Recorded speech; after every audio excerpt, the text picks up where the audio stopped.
All right, we are live now for the PFL prelims.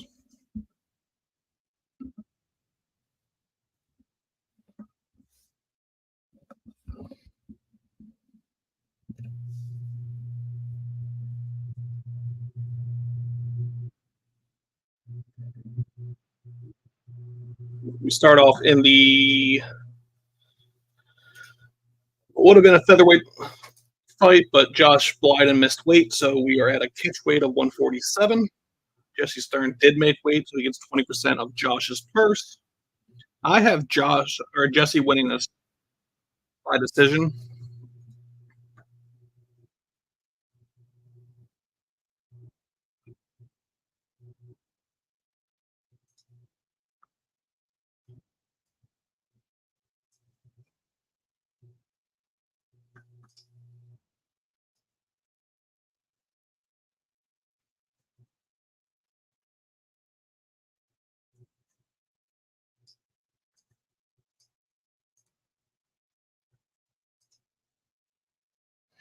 And then Jesse has fought for the PFL several times. He's also weighed in as an alternate several times as well, as recently as just a couple months ago.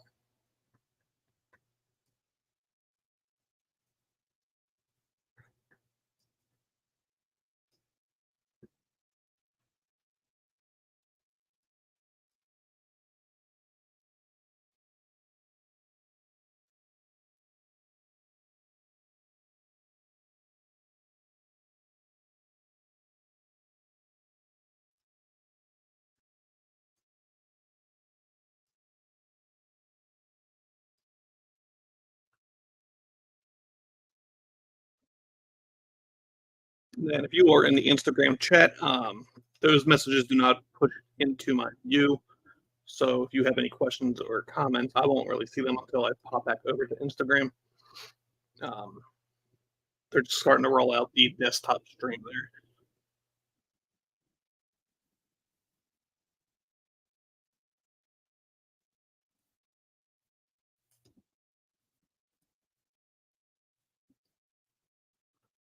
But if you were to join the YouTube, those comments come in pretty much right away. And that's where most people will end up joining throughout the night as well.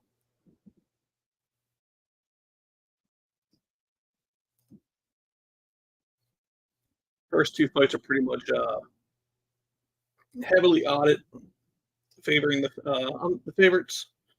Both favorites have gone through the CFC promotion at one time or the other.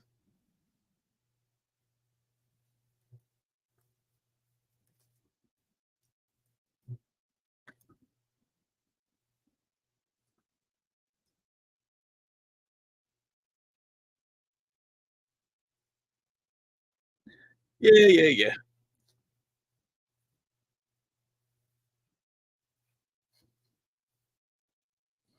The delay on the Instagram side is also like insane if you are watching on the Instagram side.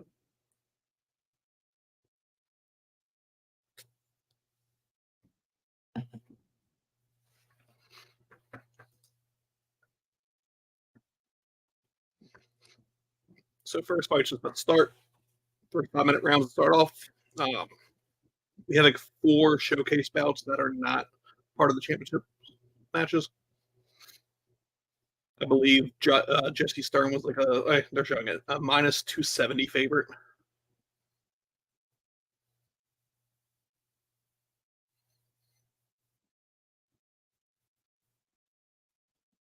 Josh Biden coming in at plus 200. Josh pushing Jesse against the cage. Push it for the back. Jesse scrambling. Josh picks him up. Matthew turns him. Jesse right back up, though. Phil second. It goes Jesse Stern and then Phil.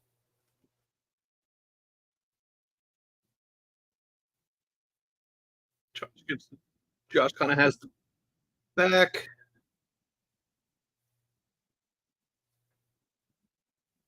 Josh has also been out for about 2 years, I believe, about 2.5. His last fight was supposed to be PFL, but I think it was actually on the Challenger Series, but he withdrew.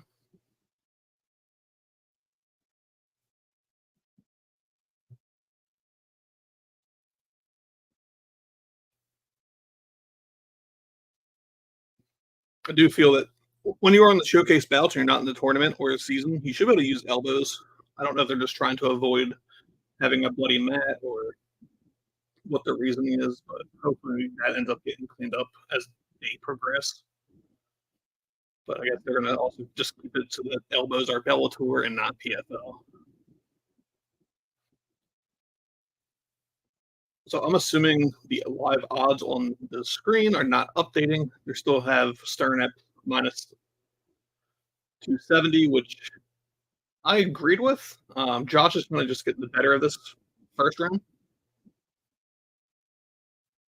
He's not really doing much with the actual control, but he's getting Nick Jesse down, and Jesse's getting right back up. So a little bit of stamina reduction on both sides, but it'll be interesting to see with the weight cut if Josh can maintain that through all 3 rounds. Jesse's turning. Now Jesse now has the control against the cage. Josh looks like actually exhausted already. We're only about halfway through the first round.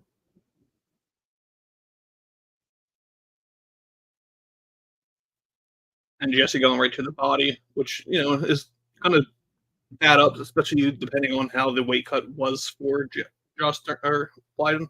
Figure he did come in heavy.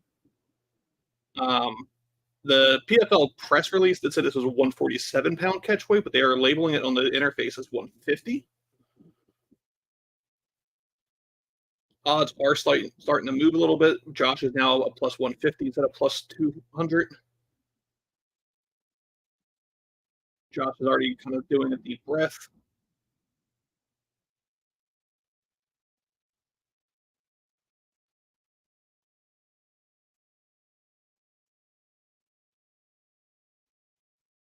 Great knee to a right hand by Jesse. Just now kissing to the ground.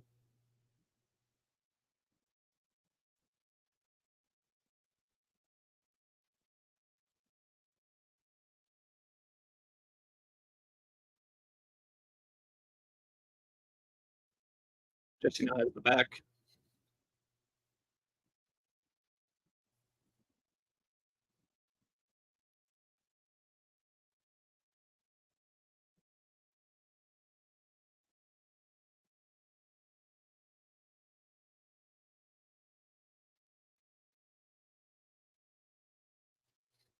Jesse had a nice move to the bottom.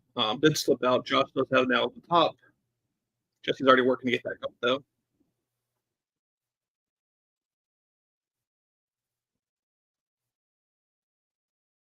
Starting to butterfly kick. Gets back up. Jesse is now actually a minus 298 favorite.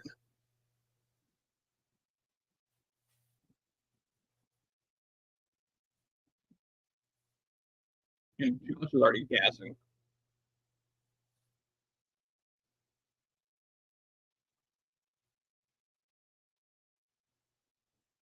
Nice body kick by Jesse. So I had Jesse by decision in this fight, but with Josh already looking to be fading within the last, we're hitting the last 10 seconds of the first round. I think we have a really good chance of Jesse getting this by finish.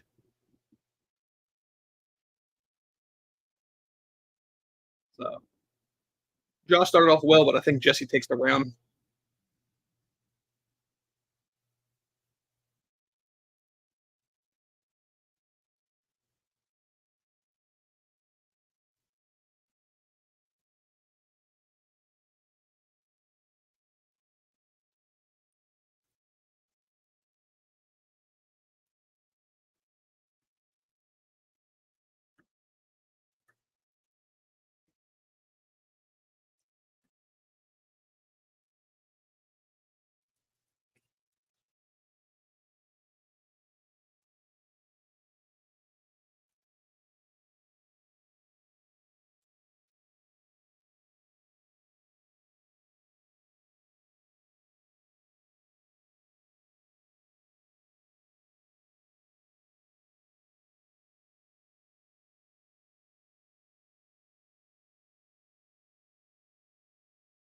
So they're fighting to get the cameraman out.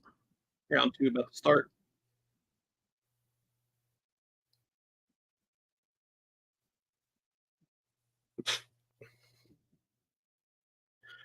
Current odds are Jesse Stern is now minus 1050, and Blyden is plus 600.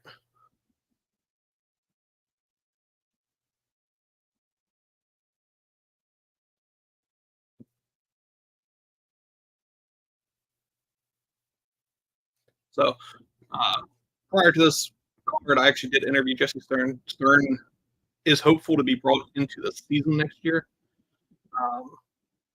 I think it helps that he came in on weight, unlike his opponent. He's also on a 4-fight winning streak.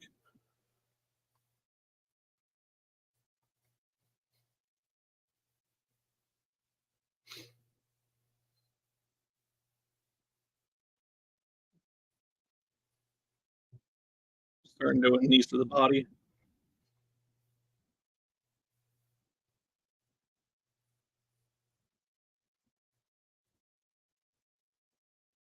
Ooh.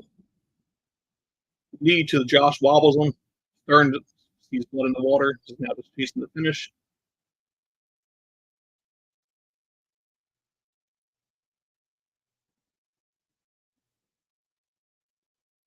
Stern really put the pressure on now. Josh is completely fading now.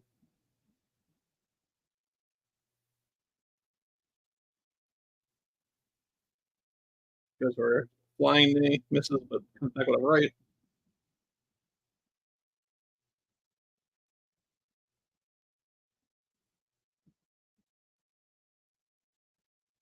Gliding, getting some seconds back in the clinch.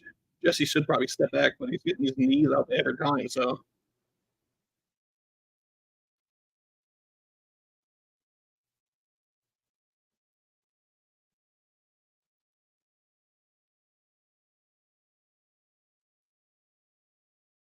Stern now a minus 1600 favorite. Definitely just working the body. He's going for that liver shot. He gets a kick, and then Josh works around to the back.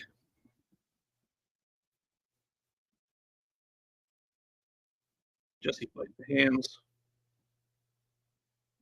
Gets the turn. Now gets the cage control again. Jesse goes to the back. Josh goes to the cage, starts grabbing the cage. Referee fights the hand. We're at 2:15 in round 2. Jesse Stern is now a minus 3,500 favorite to a plus 1,400 for Josh Blyden.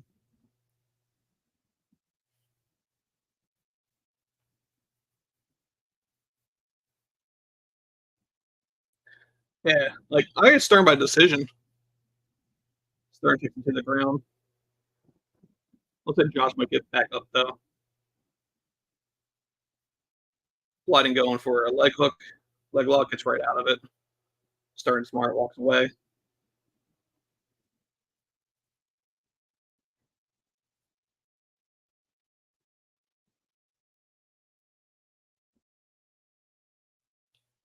It's kind of the fight that it sounded like. Yeah, I think actually Twitter and Instagram are both like severely delayed. Probably going to end those and just keep it on YouTube. I believe it's something like if you have Twitter Blue, apparently the stream latency is a lot better.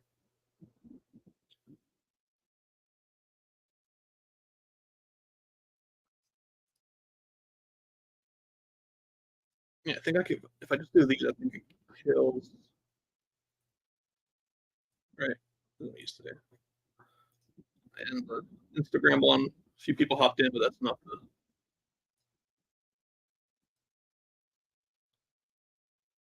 It's gonna kill the Twitter one too. Great right hand by Jesse.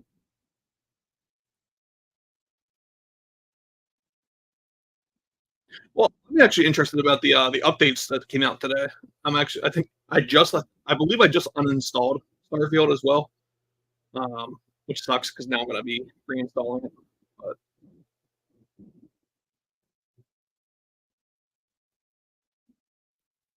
this is definitely the fight Jesse wanted.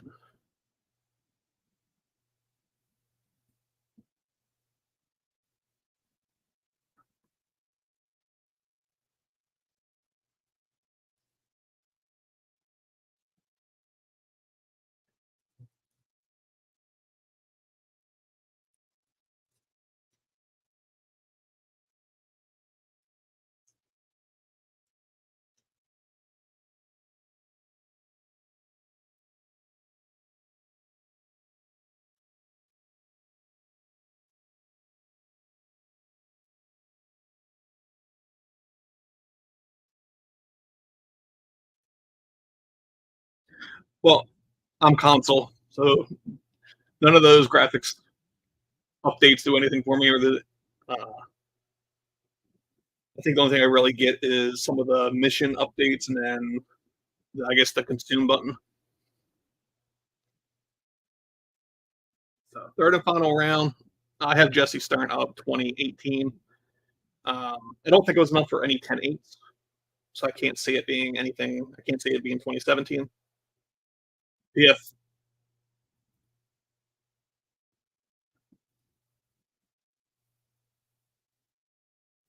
PFL production crew doesn't know what they're doing and messing up the lighting. Starting round 3, Jesse Stern is a minus 6,500 favorite.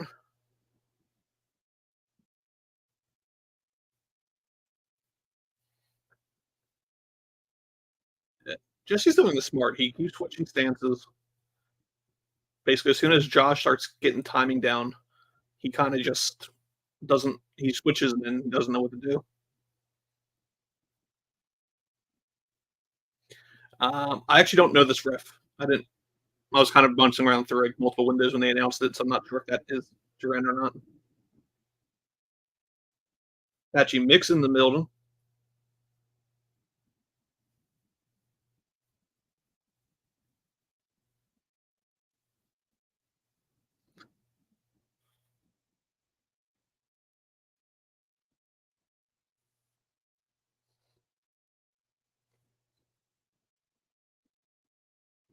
He's back right in this. Are you sure? He's not even. He's touching him. He's not doing anything with the punches.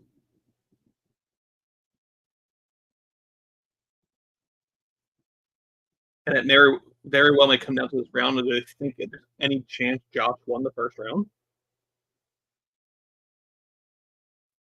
I mean, minus 6,500 kind of confirms to me that everyone is in agreement that Jesse took the first two.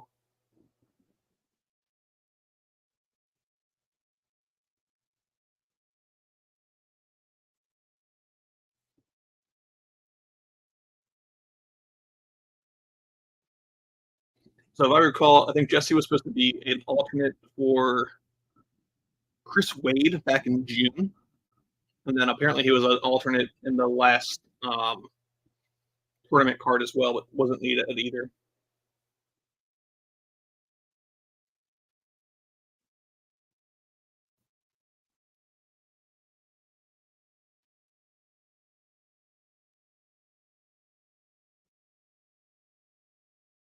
So Jesse does actually looks like he's finally getting a little tired. Josh is just hoping to get there 2.5 minutes in. I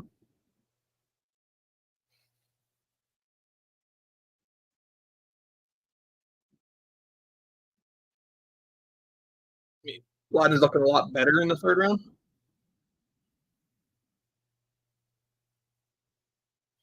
Odds are starting to kind of move around again. Jesse's down to minus 2,100. But Blyden at a plus 1,000.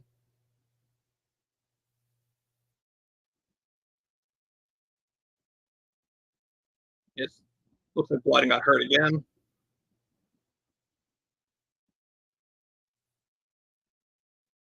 So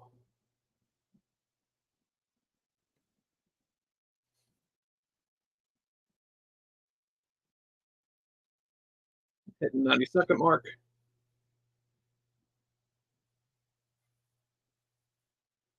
And see, my concern coming into this fight for Josh mainly is that Josh has been out for about 2 years. Um, Jesse was obviously put on the card because he's from Baltimore, so DC is pretty much right is local. Which is like Baltimore. There's only like one big arena, and then like Shogun fights at live casino. Um, but yeah, I think this is definitely Jesse's fight.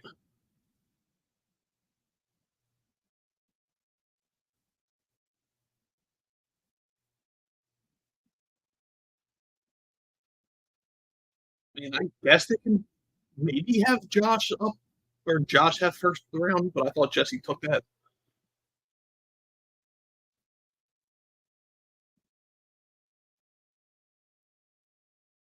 mean, if anything, I think maybe Josh might have this third round. But 20 seconds left. I'd like to see both men just start let it all go. 15 seconds left. Like Josh doesn't even want to another flying knee, throw to the ground. Yeah, see, Jesse's doing what you should be doing. Matt returned to finish it.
Yeah, it was a nice trip that ended.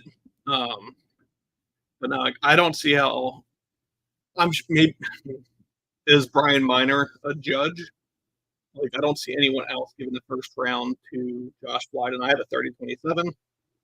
Doing a quick Twitter look, it looks like Jillian DeCourcy also has it 30-27. I mean, not really expecting lots of coverage on here.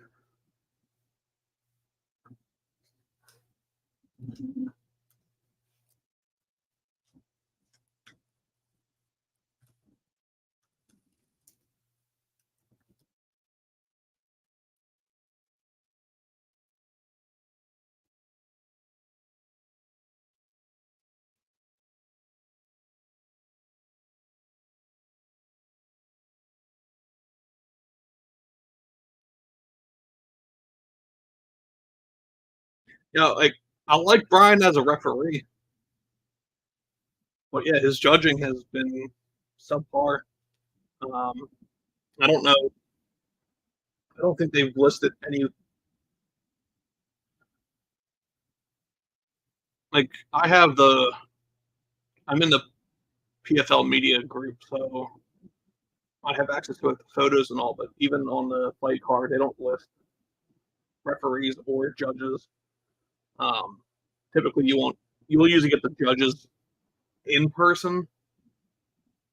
That's more so just so no one can try to pay them off or anything like that ahead of time. Main event tonight is actually really good. Cassius Clay versus OAM is really fun. I still think OAM takes it. And then I would say he retires, but I think he might do one more card up in Canada because they did kind of mention that they want to do a card up there.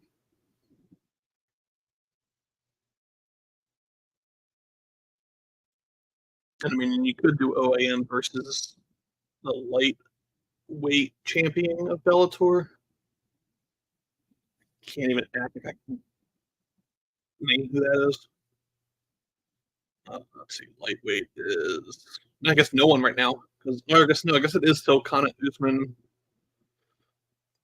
Magomedov, but I mean, if all honestly, if he was just removed from the Grand Prix for a failed drug test, that should be a vacant title. PFL AI score does give all 3 rounds to Jesse Stern.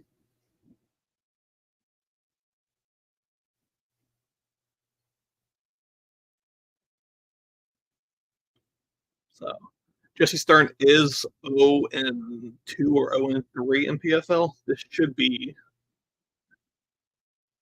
a win for him, though.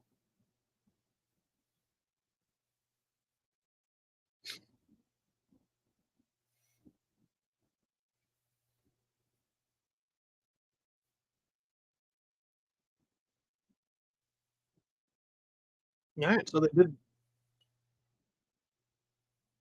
they did give one round to Josh, which I can't hate. I mean, from the angles, maybe the one judge that was on the opposite side could have seen that go for Jesse, or I mean for Josh. But no, I had that for, like I said, 30-27 Jesse. I thought that was a pretty straightforward victory there.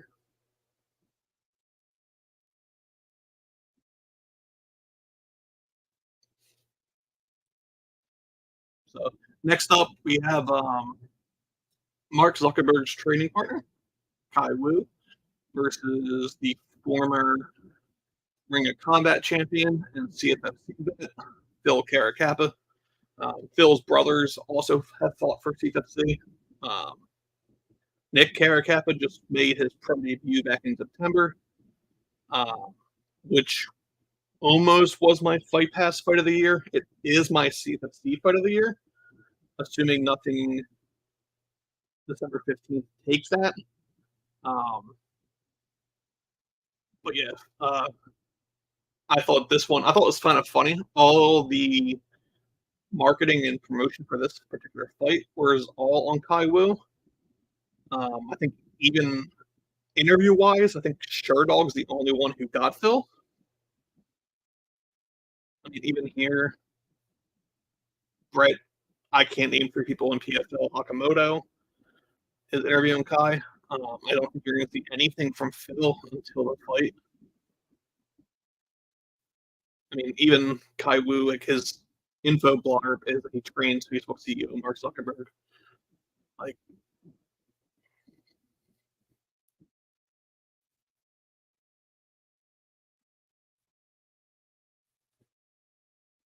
I did appreciate that Kai pointed out that like stat wise and like work, and paper, Phil is the stronger, the better fighter. Um, they say the more experienced, but I mean, Kai is 7-4, Phil is 9-3. That's only a one fight difference. Like, it's not much of a difference when you're pulling in the amateur career, though. That's where it gets a lot one sided. But um, I did take the CFFC parlay here tonight. CFC parlay was Jesse Stern um, and Phil Caracappa. Jesse Stern, when he did fight Pat Sabatini in the CFFC, and Pat did get the major better of him. Going into this fight, Phil Caracappa is now at minus 340.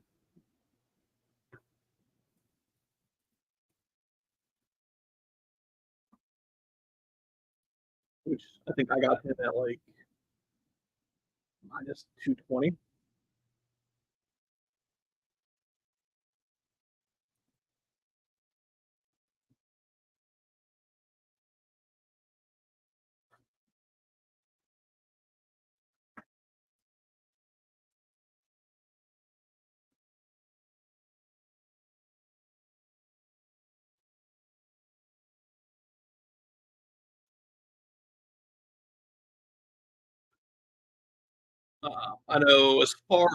I know at least one of Phil's cornermen is his coach Dante Rivera. Uh, Dante has like 4 or 5 people on the December 15th CFFC card.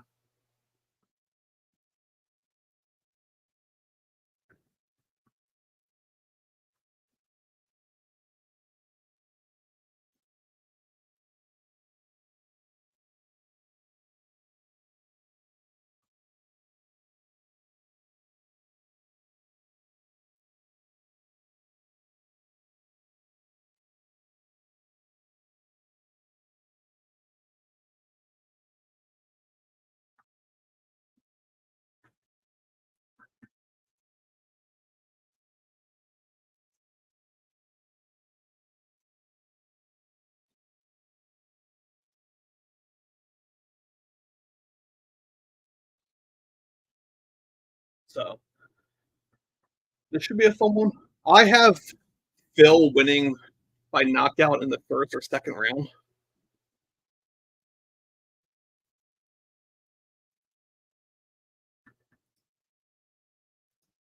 I don't think they actually did. They offer props? They did.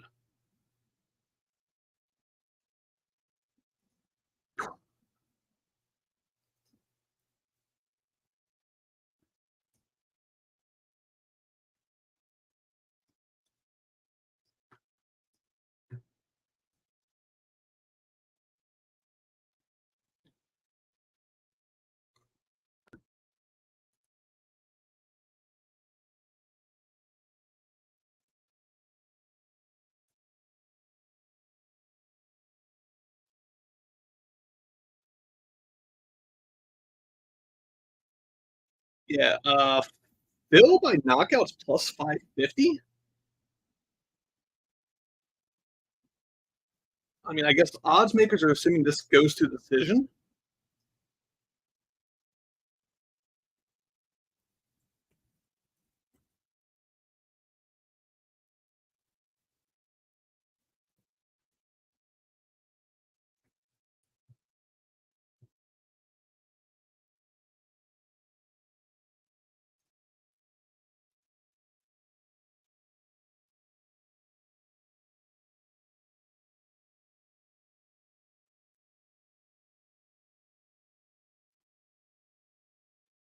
I don't understand.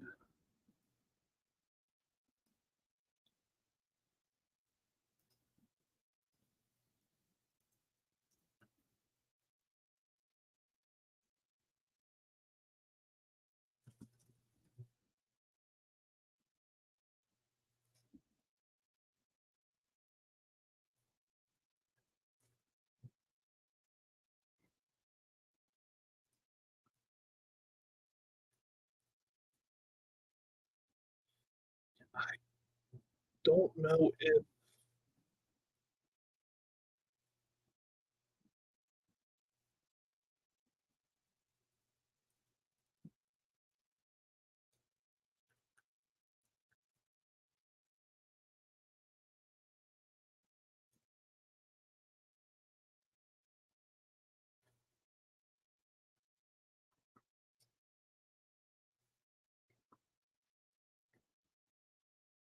I just don't understand this at all.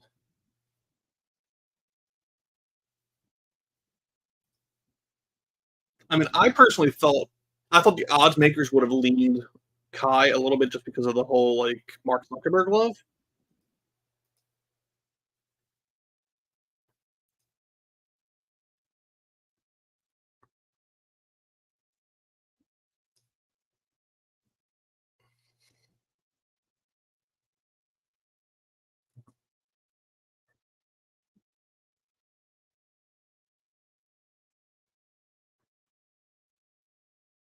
Last time out, Phil Kerr kept a thought for the UFL. He controlled basically the entire fight until he got caught.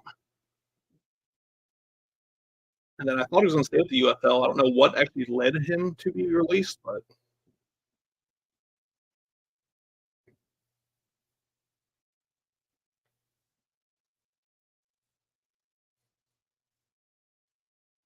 nice leg kick by Renan.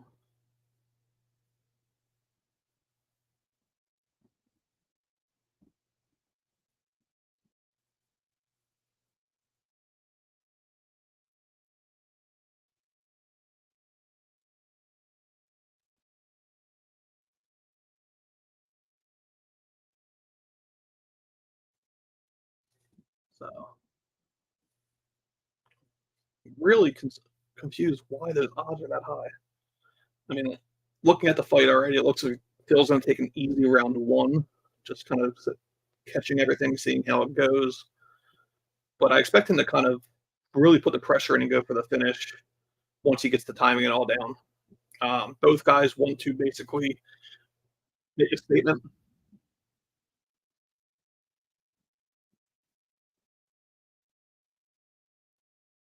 Really nice hit by Wu. Going to make Phil kind of focus a little more. He takes another one.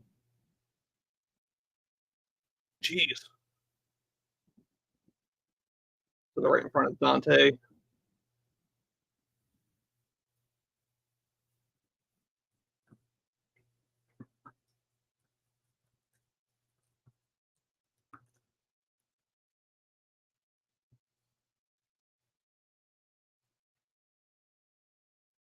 So I'm shocked to see Wu doing this. This is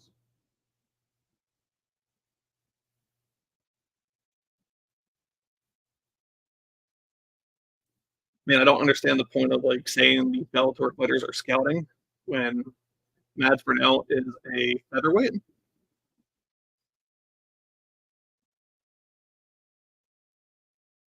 Nice body kick by Wu. Soon the will start moving soon. Wu has had a great first round. He's catching Phil perfectly.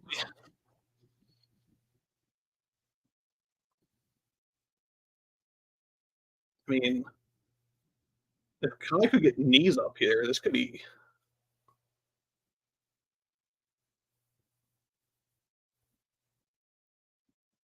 Yeah, Phil's down to a minus 250 now, with Wu at plus 190.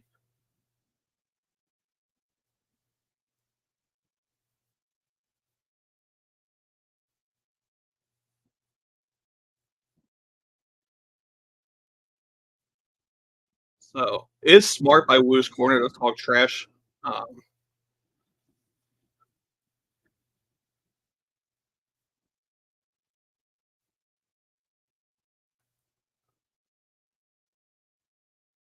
so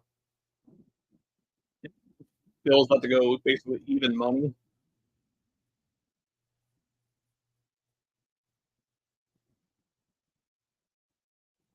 I would assume Wu was taking this round. I This top control, I don't see really doing anything to push it into Phil's favor. I think Wu has had the better punches and strikes so far, which is weird because like he's only landed 7, where Phil has landed 21.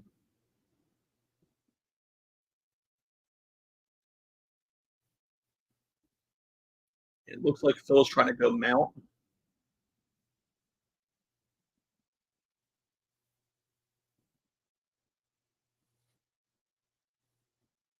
Like here would be a great location, a great spot if they could knee.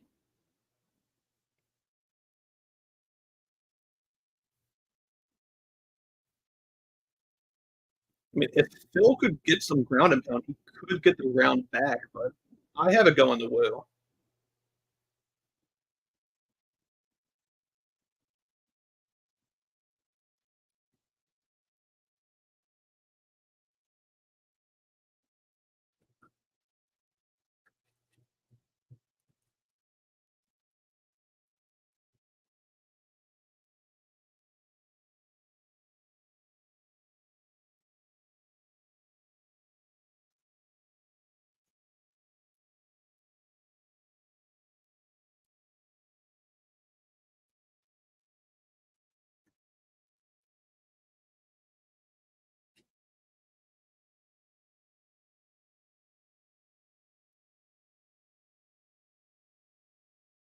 Yeah, I would give that first round to Kai Wu.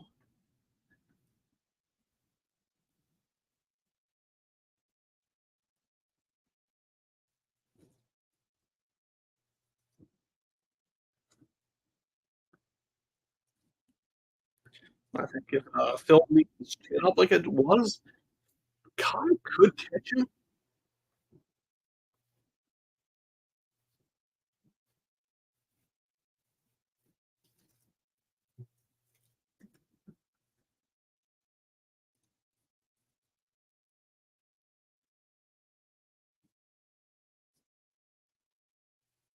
around 2 starts.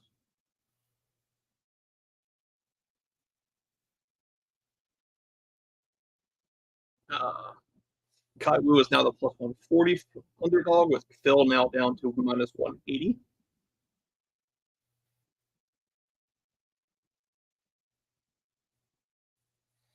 Randy Couture agrees. Wu probably took the round. Wu doing the leg kicks.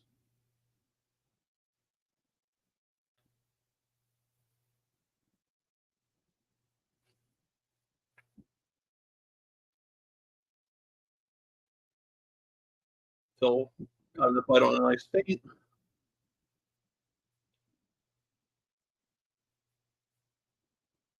Another leg kick by Blue. This might go to decision. Dante's asking for more action.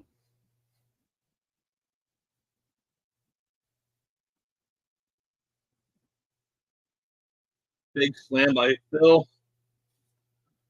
So Phil takes it to the ground with another takedown.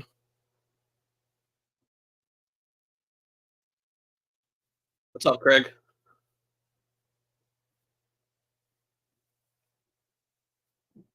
Jason Jackson's also in the building.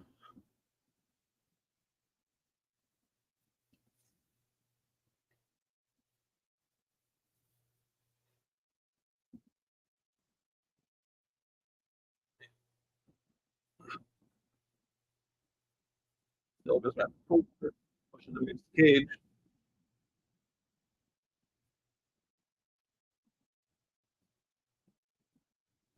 I mean, this is not the fight I expected out of Phil.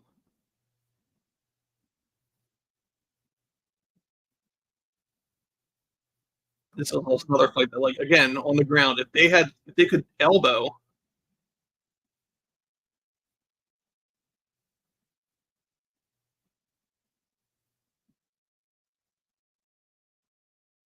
So they may have bumped heads a little bit.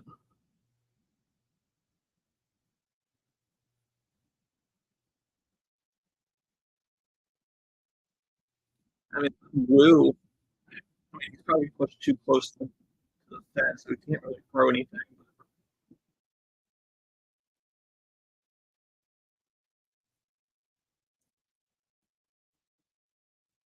So they stand him up.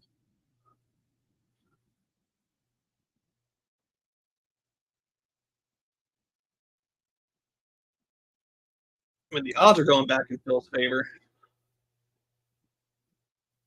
I think like, he seems nervous now to throw anything because he's been getting basically caught when he throws.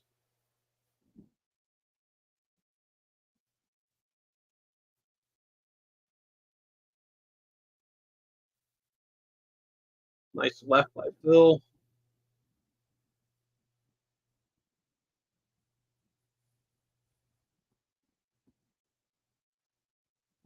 Another great. I mean, honestly, Kai should probably just start advancing instead of playing counter. He's landing just about everything he throws. I mean, he's only thrown 32 strikes and landed 23.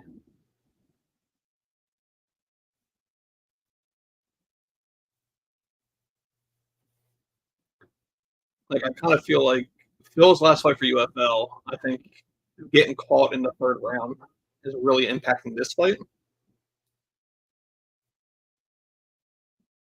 Jeez, he just ate that. Kai just ate that right with like nothing.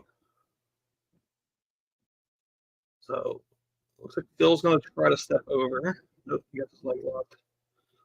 He's not really pushing anything here, so it's not really doing anything besides holding the position.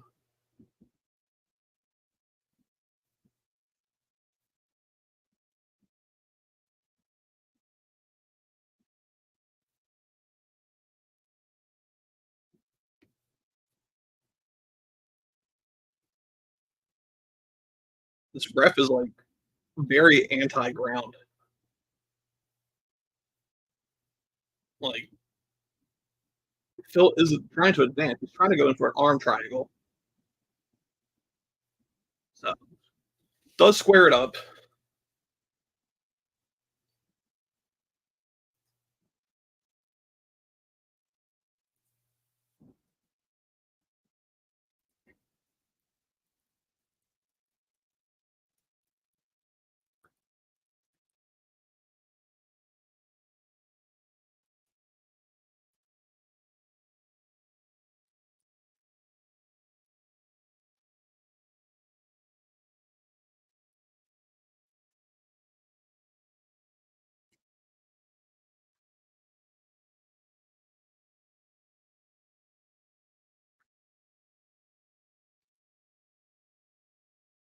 So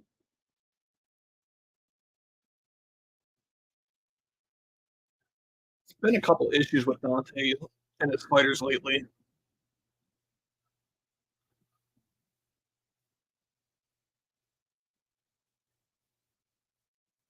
We go to the round 3.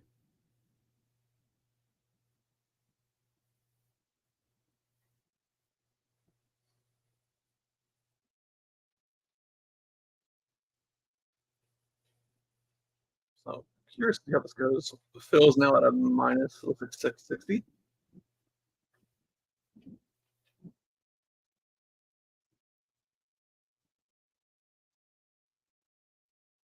I had a random person on Twitter tell me there's not a chance Kai Wu took the first round. I think he's wrong and probably is just another tout on here. He's trying to make it seem like he's a genius for betting at minus 340 favorite.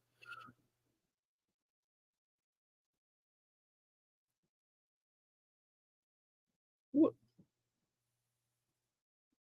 I didn't think that was an eye poke at all. If it goes to his mouth.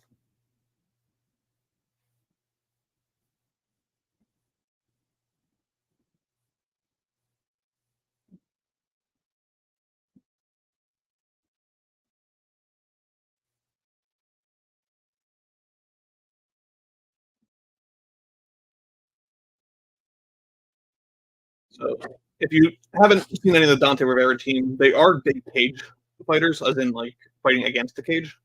Obviously, anyone in MMA is a cage fighter. Clash of heads. So it does make sense about the decision, but I would have thought, I don't know, expected a much different fight.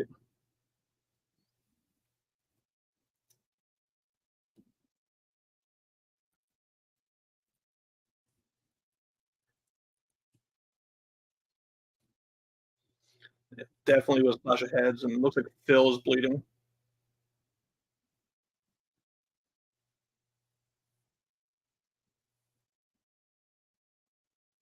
Nice takedown.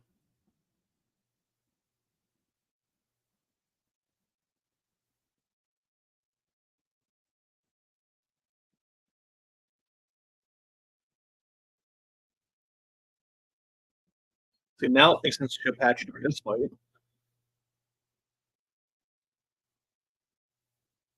So Apache's there with Tatiana.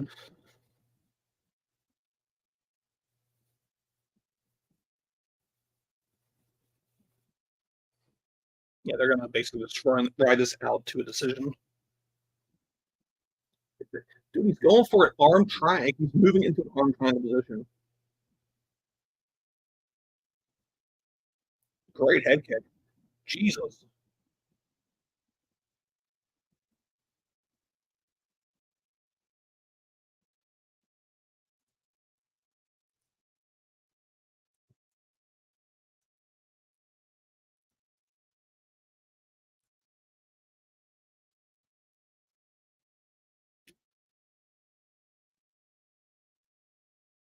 So Phil's now at a minus 1900 favorite.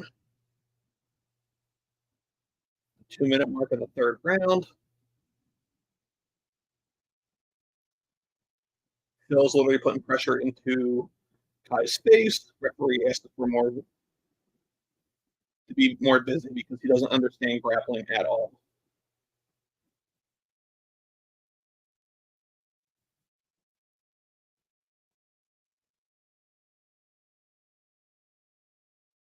There you go. Great ground and pound so far.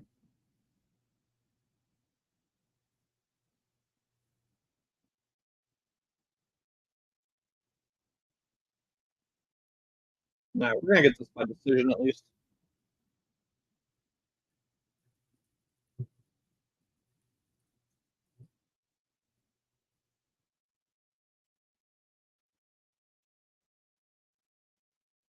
See, if he could do elbows, this would be a much different thing.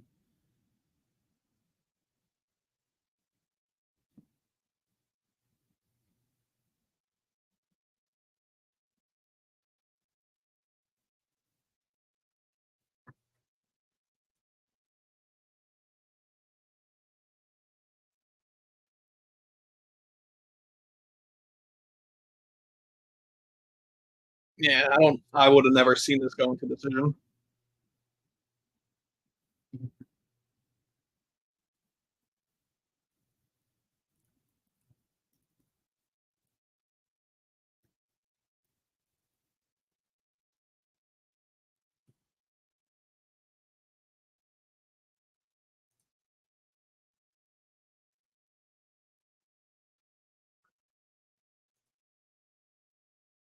Yeah, so 29-28.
I just don't.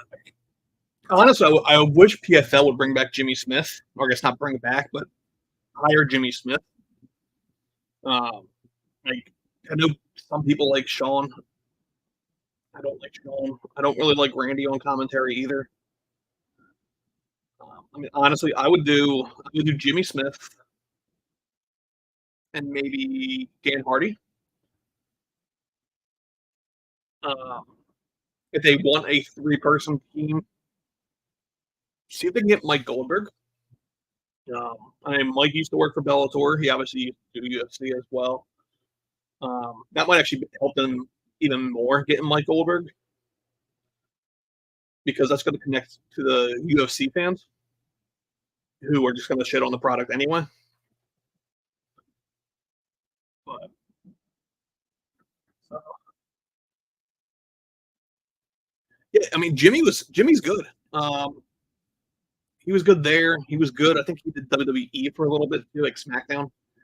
Um, he does the MMA show on I think Sirius FXM. Uh, he's a good he's a good play-by-play. He's not like John Anik level, but like Jimmy Smith and Mike Goldberg with Dan Hardy would be probably the great trio.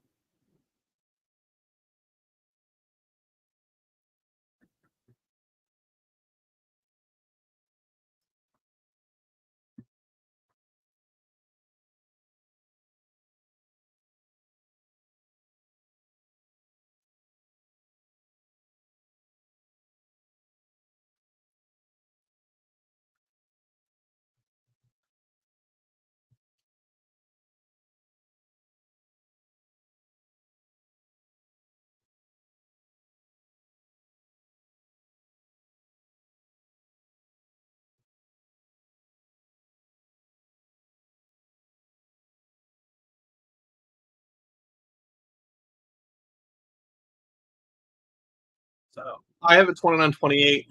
Uh, I hope for this retard on Twitter that he thinks that it goes 30-27.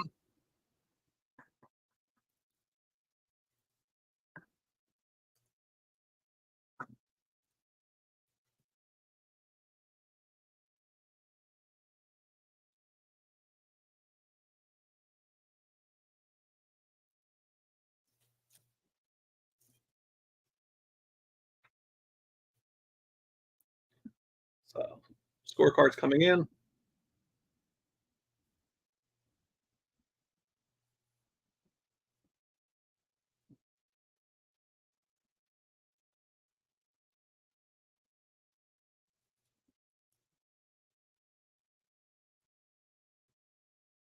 Yeah, I can understand the 30-27.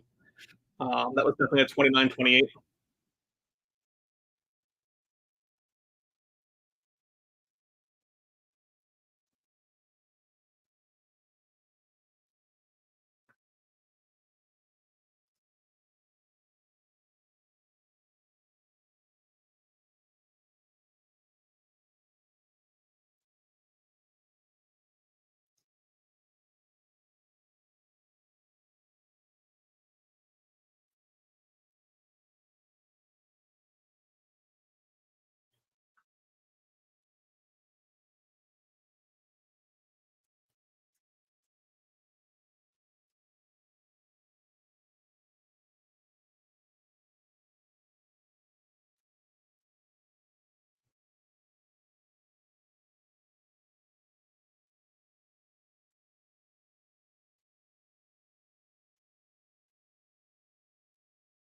God, I'm so sick of this fucking Ali Grayson kid.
We head into the amateur spotlight for tonight because they have to act like Ali or Biaggio, Ali Walsh is better than he is. The kid's good.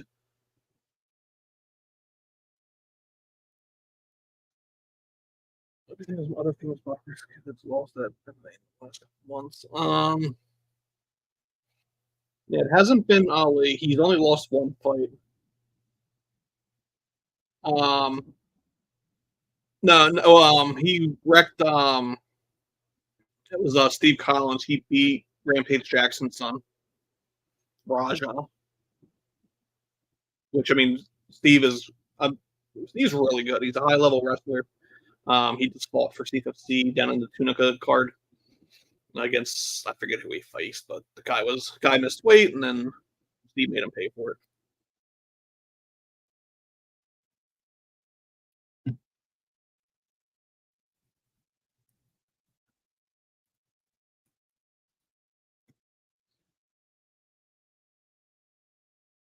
So, I mean, this next fight, I seriously have no interest in. I cannot. I'm so sick of this dude. Um,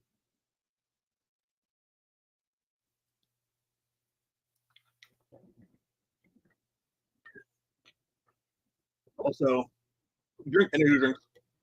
This is pretty good. Um, can't talk. I don't know about Celsius. I hear Celsius is good too.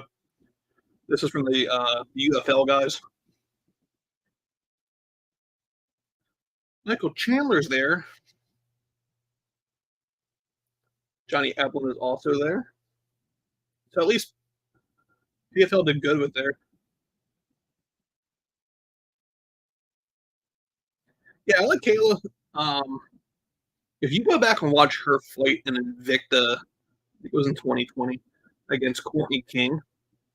That's the Kayla I want to see, where she can use elbows. Like that's again, if you're not in the season format, you should be able to use elbows. Someone needs to tell like Don Davis and Phil Murray that like it completely makes sense. But yeah, actually, that fight got me blocked from Invicta for a while on Twitter because I was pissed that they put her main event over what was supposed to be a title fight, and then actually turned out the title fight was canceled. They just never said anything. They just made it seem like Kayla got the title or got the main event. Um, Someone from Invicta, I won't say who it was. I talked to them, and they basically violated everything and told me that I think it was the champion tested positive for COVID, so they had to pull that fight. Um, yeah, well, that's the thing. Like, I don't think you can get that kind of experience. Like, she needs to be able. A lot of these fights, like, I mean, even look at this fight. Like Jesse Stern's fight would have been a lot different if he could have used elbows. Um, Phil Caracapa's fight would have been completely different if he could have used elbows because even in the positions he was in, he had um, his like hand over Kai's face, but without being able to elbow it with it, like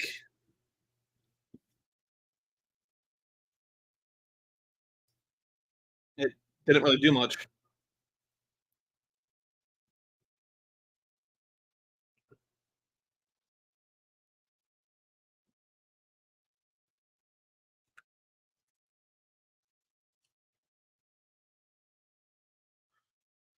So, uh, I'm not sure if any other states allow it, but you cannot bet this next fight in PA. You cannot bet on amateur bouts. I think Ali finishes it in like the first round by KO. Um, they kind of hinted that he wants to show his grappling this round, which I mean, hopefully he doesn't have the same referee as Phil Caracappa because any advancement on the ground made him basically tell him to either be more active.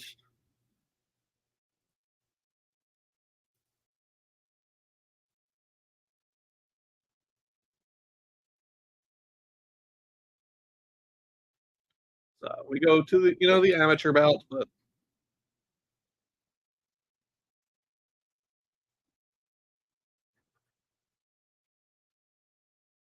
yeah, I don't know, Craig, if you're still in here, but yeah, definitely. That's kind of where I leaned was the decision and then KO.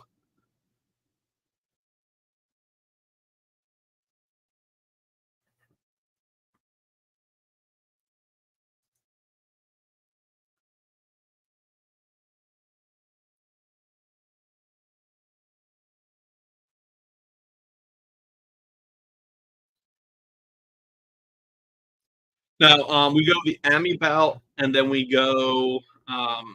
They threw one of the finals on the prelims. I understand why, because they want to showcase like one of the $1 million fights that lead into the pay per view. I personally thought it would have probably made more sense to do Ray Cooper and Derek Brunson as the prelim headliner, but they're going to do Jesus Pineda versus Gabriel Braga to the featherweight finals. Um, yeah, it's $50 for pay per view. Actually, John, if you want to watch it, message me on. I'll just message you if I don't.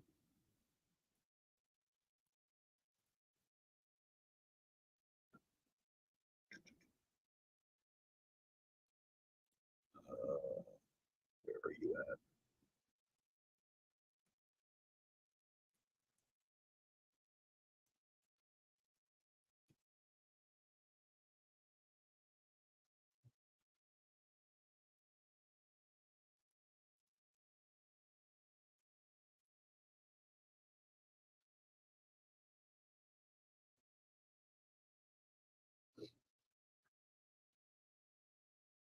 I mean, yeah, if you want to go that way, but otherwise, the offer I just sent you, I mean, I bought it, so you can use it on 2 devices. So I mean, if you really want to.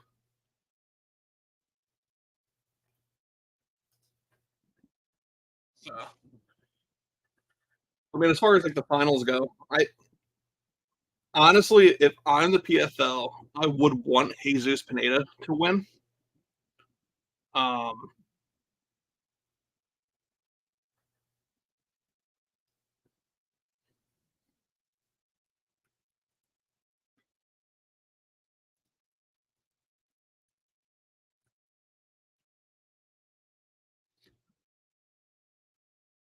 if Jesus Pineda wins, you get the storyline of this guy came in, won on the Challenger Series, fought through the entire season, and won $1 million. That's the same thing with Impa. Like, if I'm the PFL, I want Jesus or Impa to win tonight.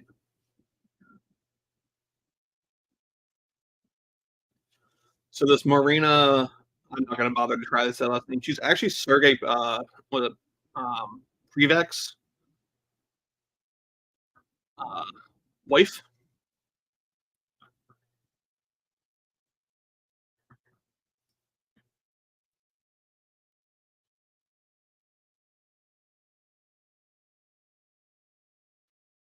So And then also with this next one with the amateurs, they are amateurs, so they are not 5-minute rounds. They are 3-minute rounds. Which again, like I'm just sick. The kid, if he's as good as he appears to be, go pro already.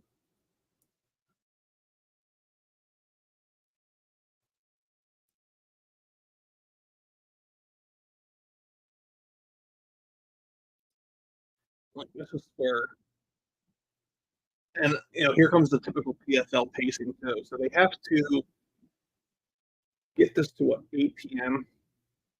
They have 3-minute rounds coming up. So that's 9 minutes with the minute between. So that's 10 or 11 minutes. You figure walkouts and all that, you might get 5-6 minutes out of that. So let's just bring that up to say maybe 20-25 minutes there. That takes us to 7:10. And then you have 5-minute rounds there, so 25 minutes, minute between each round is 29. It's about half an hour there, plus walkouts. The pacing should actually be pretty good here.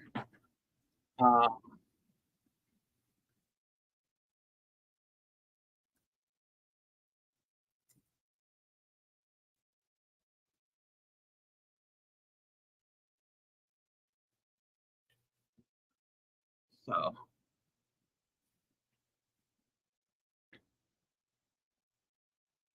and again, they should have made this pay per view like $29.99. I think a $29.99 would have been perfect. The $49.99 is just a little too high.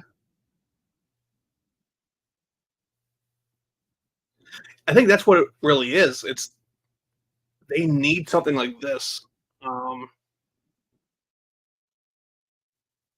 Where I guess where ESPN doesn't need to sell a bunch of TV ads, but it is what it is. Like, I'm not gonna. It's not helpful when Bellator itself doesn't have good pacing. So when you're like, putting together like two different companies who don't understand pacing coming as one company, it's just not a good setup.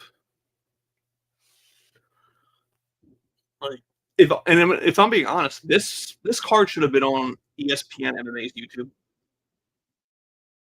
They should have done it on ESPN Plus and then like the ESPN MMA YouTube. Really push it. You figure I think they're announcing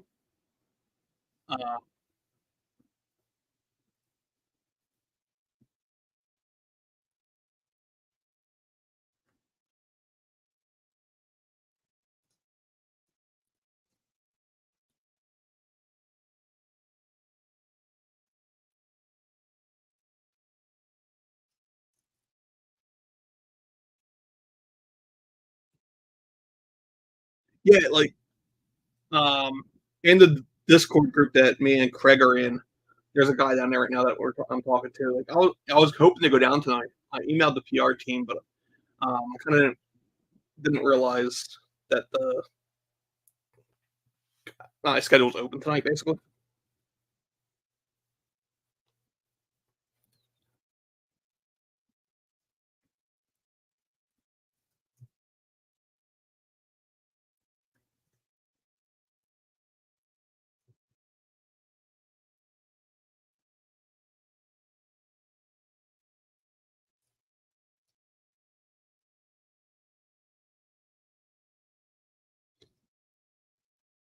And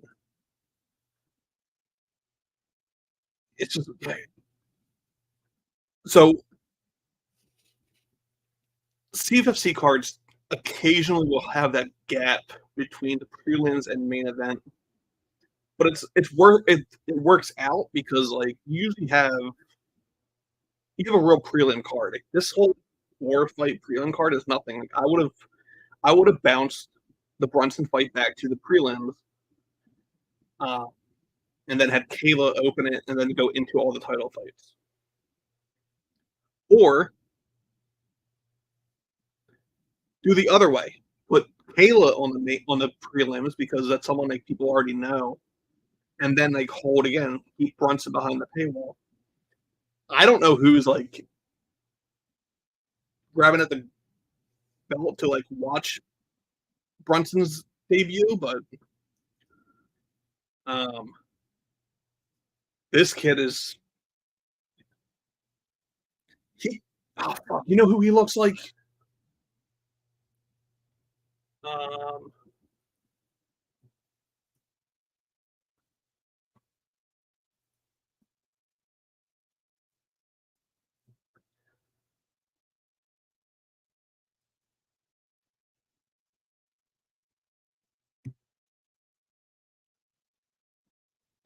looks like what's his name? Like Dalsim from Street Fighter.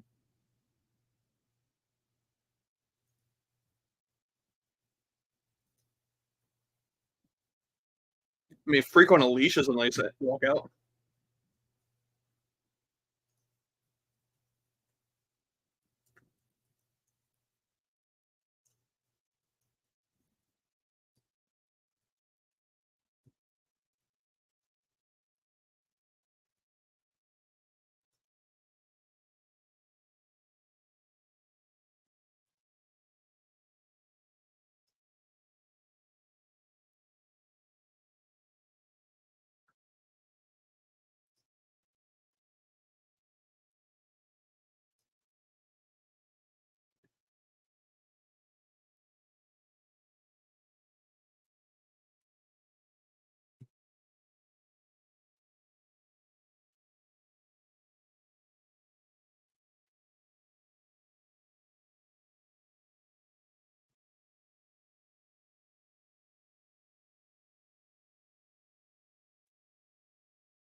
Like,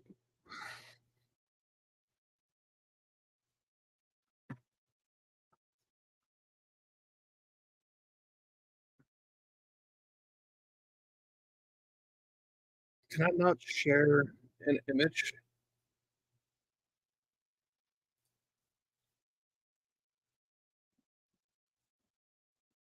I can't share an image really.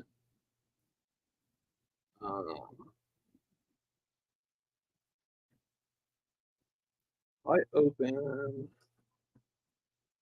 this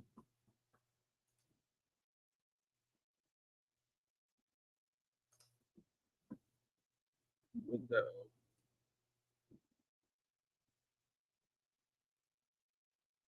Can I not use the?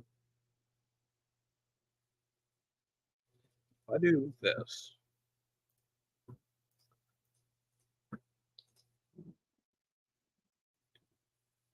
Tell me where's that? That is not who Ollie's grandson's fighting.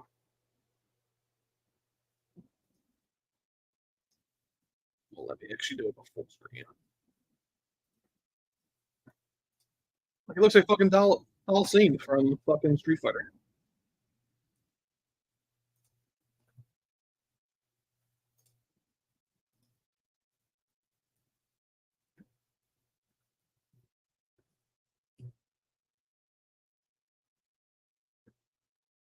So, uh, go figure.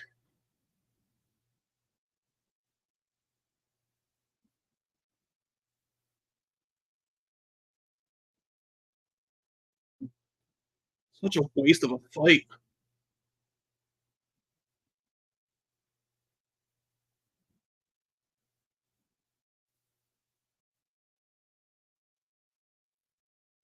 Like, this fight is so pointless to have on anything.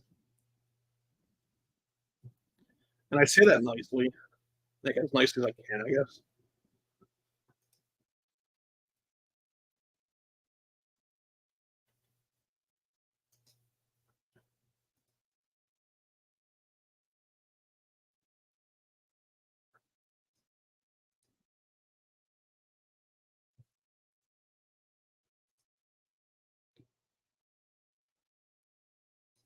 So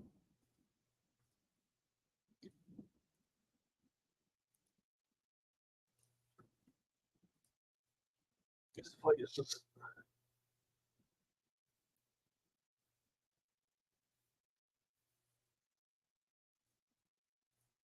I don't even know. What was the guy's name? Joel Lopez. So he's 3-0 as a.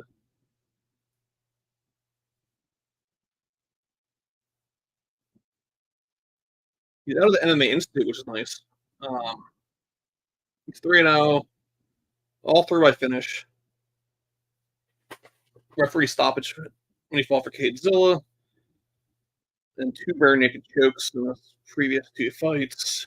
He was supposed to fight back in August, but his opponent just didn't turn in medicals because why not? You figure he's from who's out of the MMA Institute? There's someone there that I know.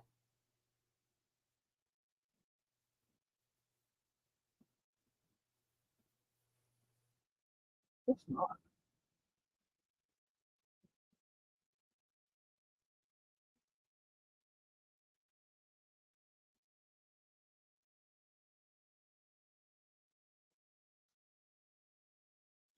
Like, I mean, that's the only way it's going to be anything close to being competitive is if like Ali just does not block.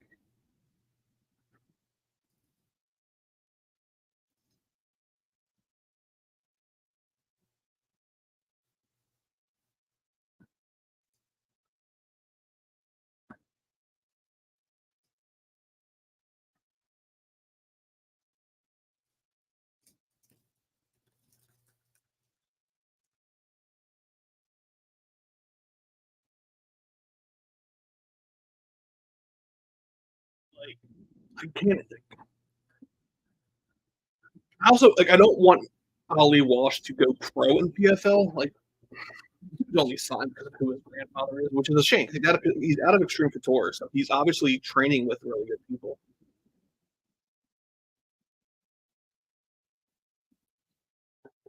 No, I mean, I don't disagree.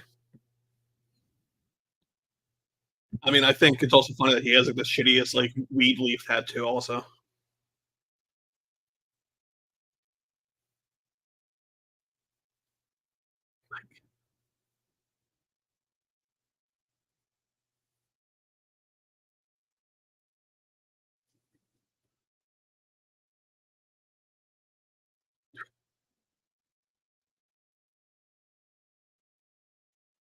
this might be over soon. I don't know if they can do knees as amateurs. Hey, shout out Philippines.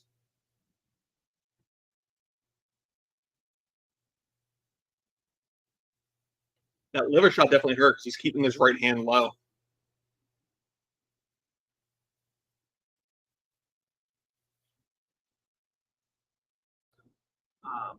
I'd be curious to know if they could do knees in DC as amateurs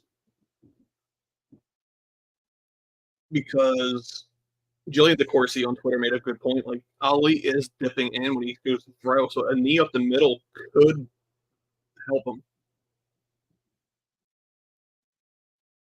That's it.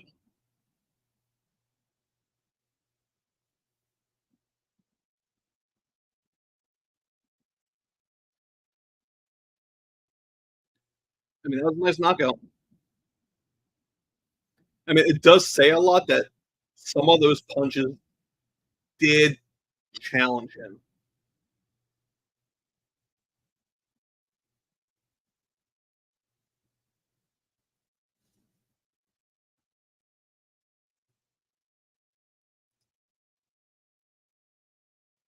Yeah, Jillian is honestly, she's very knowledgeable. Um,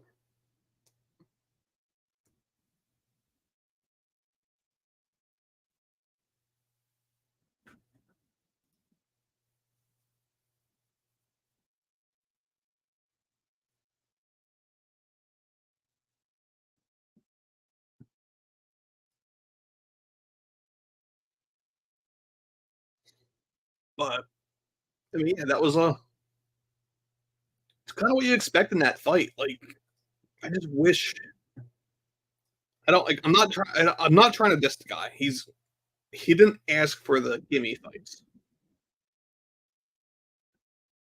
but also like knowing he's from Extreme Couture, like I want to see him in real fights.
Like, just,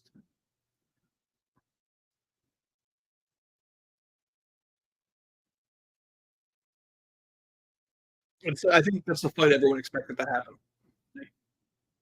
Outside of that, I think Joel lasted longer. He did get the liver tap.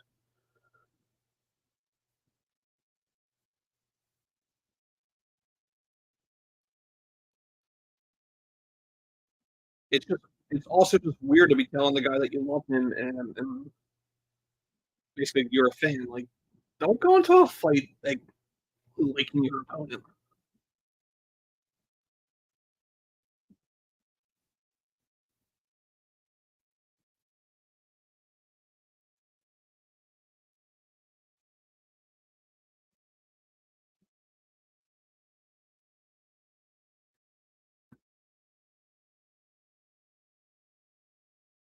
And that's the thing too. Like, he's gonna do this eventually and get caught.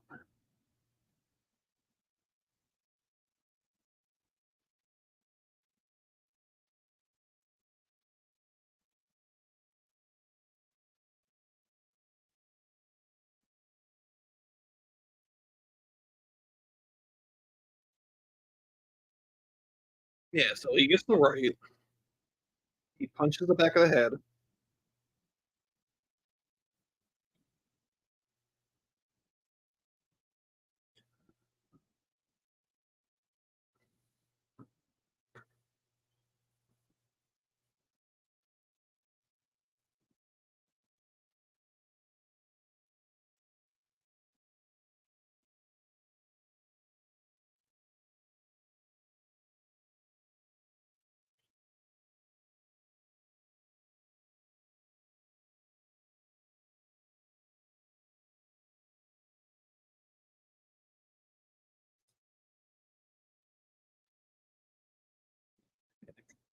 Literally all his tattoos are shit.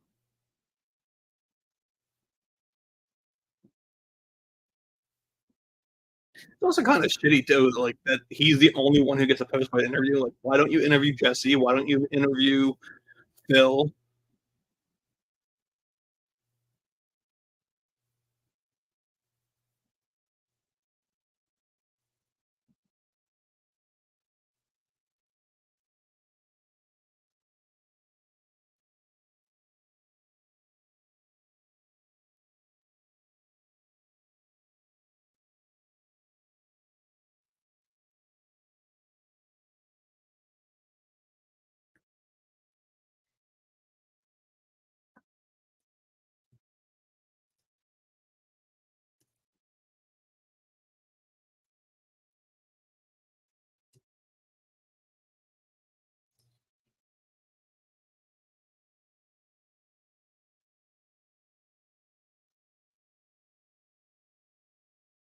I swear, he better be going pro next time. I don't want to see another amateur fight.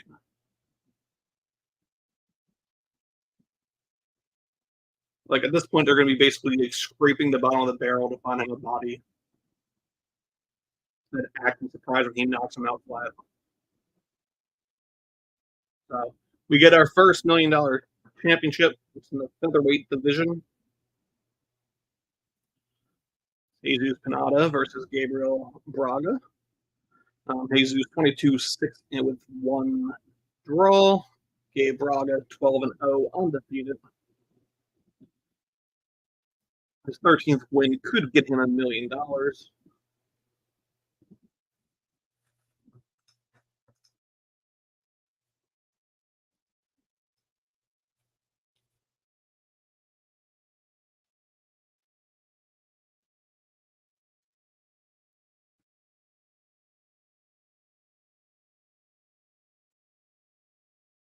Yeah, like Lopez did the right stuff. That's why I would need to know if they could do knees to the head. I would assume no, because amateur rule set usually is like no elbows, knees to the head, or ground and pound.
Like, I just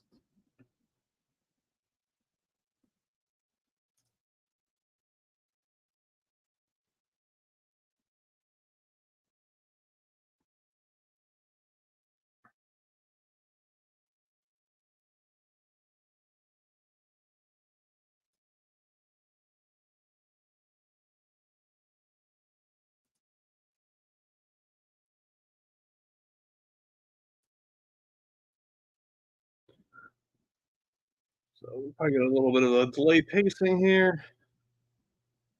We're about 50 minutes to pay per view time. 5 5-minute rounds at most.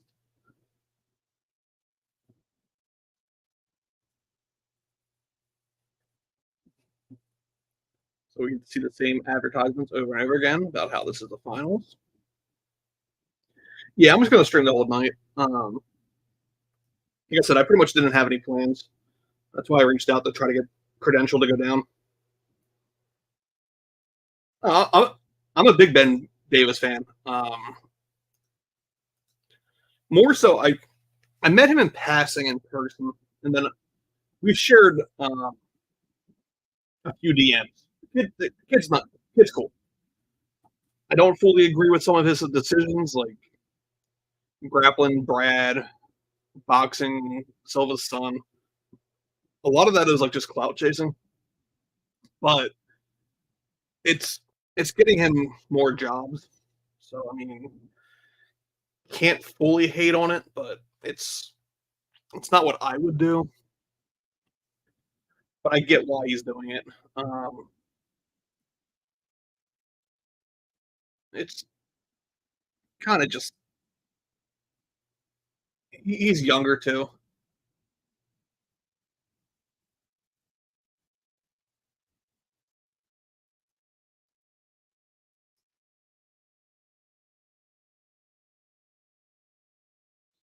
Through.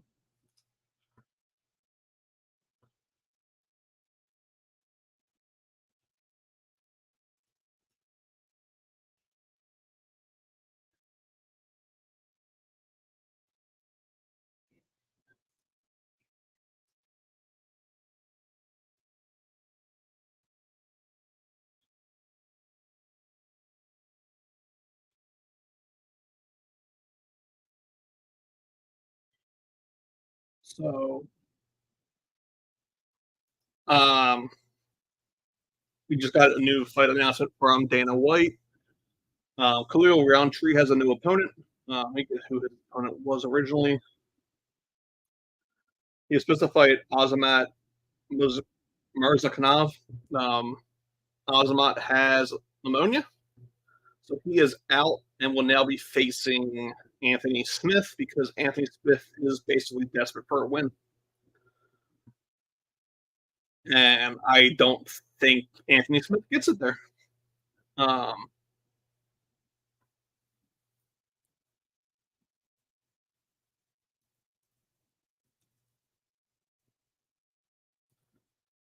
So it is what it is, I guess. But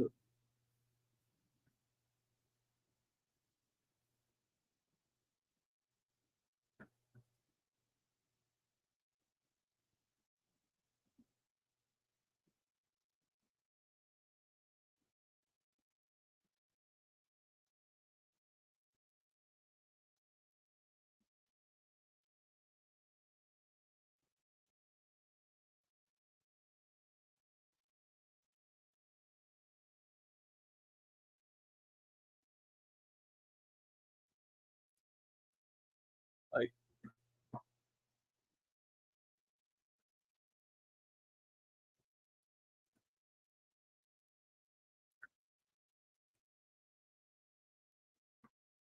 not a fan of that new matchup for Anthony Smith, but guy needs to try to get a win. So whatever. Good for him, I guess.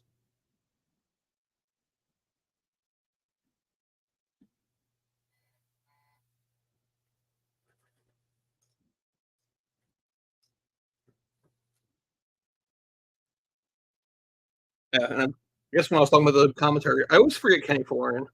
I will say I do appreciate these three better than them bringing on like Paige Van Zant or Megan Anderson. I can now say that. I used to not try to diss Megan Anderson, but she blocked me, so fuck her. Those two are terrible. Like I understand they're trying to get a female on the booth. You figure they had Lillian Garcia for like the in-ring announcer. Now they went to like that British guy. Yeah. Basically, what happened with OAM is he got better matchups. Um, I don't believe in that whole like you're not in the UFC, you're not high caliber. I think he just was matched up poorly in the UFC, and then has gotten he not only grew but also got better matchups. Same thing with like Sergio Pettis. Like his Sergio Pettis' like UFC reign was. Mm, I liked him. I forget who he came to a draw with. Maybe Brandon Marina or was it Brandon Royval? Was it one of his like last UFC fights? Did he not come to a draw? I guess his last. I don't think he came to a draw. Maybe it was Marina that came to a draw before he was let go. But yeah, I mean, even in the UFC, you figure Sergio Pettis lost to Alex Caceres, Ryan Benoit, Henry Cejudo, Jussier Formega, which I mean that's nothing, and Rob Font. But then you figure he's beaten Brandon Moreno, Joey B, Tyson Nam. But then you figure when he goes to the Bellator, again he started off with like Alfred Kasagan, Counters, beat Ricky Padejas, Juan Archuleta, and then like Kyoji Horiguchi,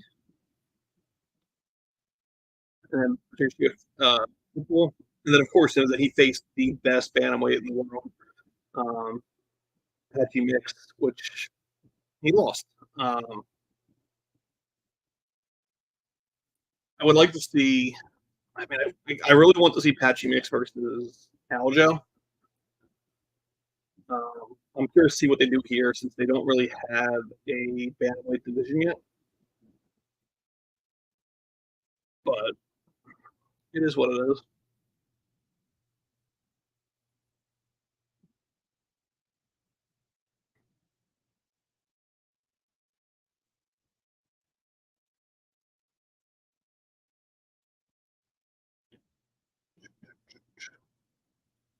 We're now at the good old PFL pacing.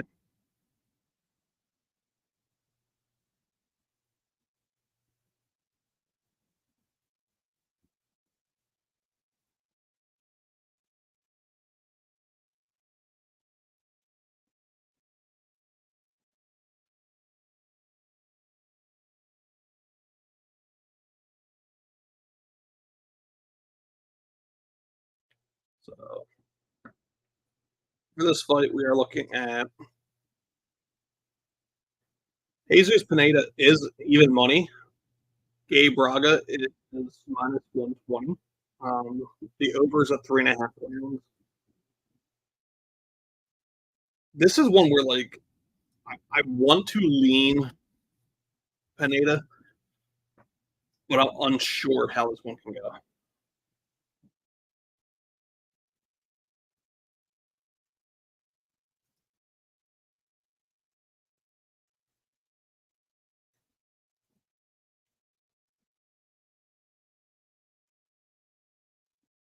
Yeah, like I can understand the background stuff if it's like the Challenger Series or um, maybe the first round of the tournament. But we're in like the quarterfinals or the semifinals. Like I don't need to hear that like Shane Burgos came from WWE or UFC. Um, yeah, Coachman did he did WWE, then he did I think college football.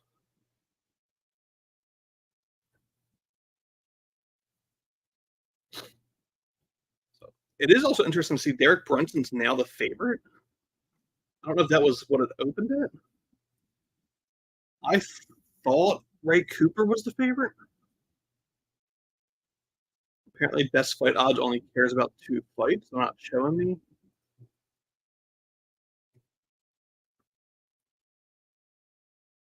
Yeah, why is it not on? No, because Best Fight Odds has it on as the 25th. I guess I opened at Pick'em Odds. So,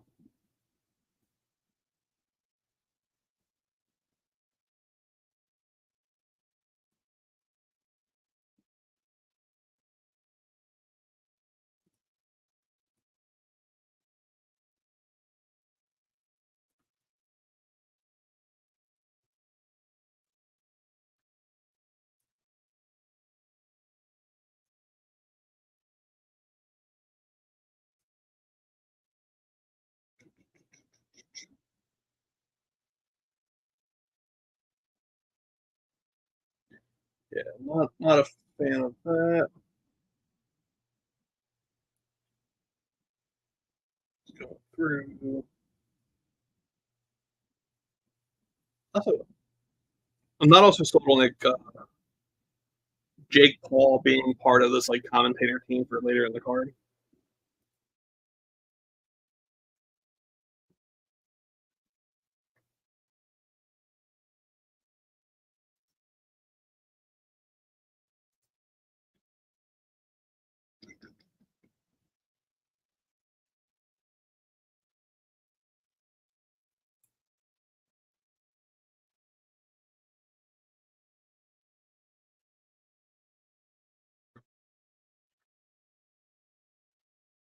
All right, so we're at 7:20. We got 25 minutes at best.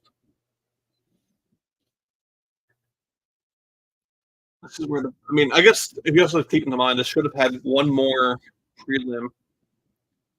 So their pacing would have been on point if Chris Wade could have made weight, or if Bubba Jenkins was willing to give him the catch weight. Um, Bubba Jenkins also was an alternate for the finals, so I believe he gets paid just for making weight. So it really made no sense for him to do the catch weight. I'm sure he would have got paid obviously more for winning, but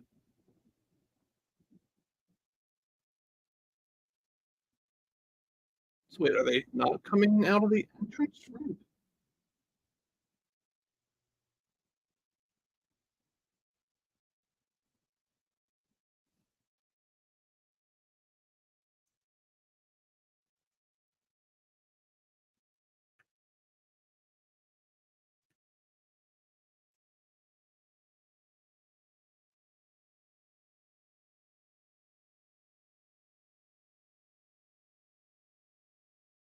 I also so I don't know if I just didn't notice this earlier. This whole walk around the stadium or arena get to the walkout thing is stupid.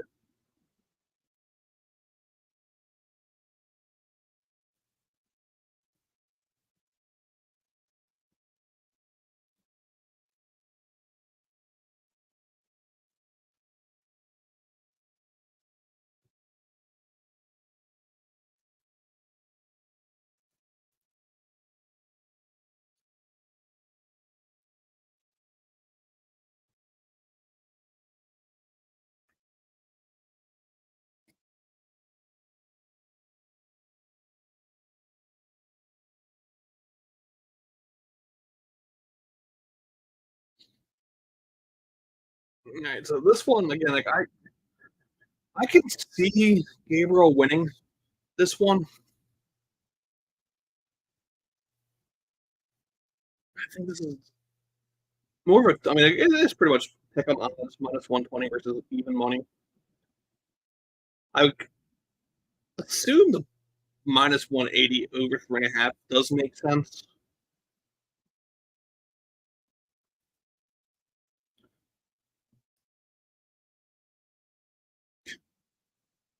Uh, Kayla Harrison by you can see Kayla Harrison by finish at minus 115, which is actually pretty good.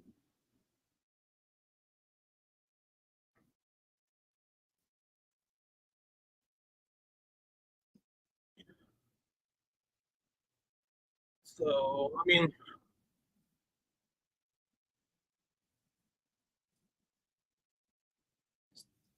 do this small play real fast. Doing a small play. I'm gonna go with Jesus Pinedo winning here, just because I think the storyline makes the most sense. Although I guess I kept thinking Jesus was from Challenger Series. I guess it is Gabriel.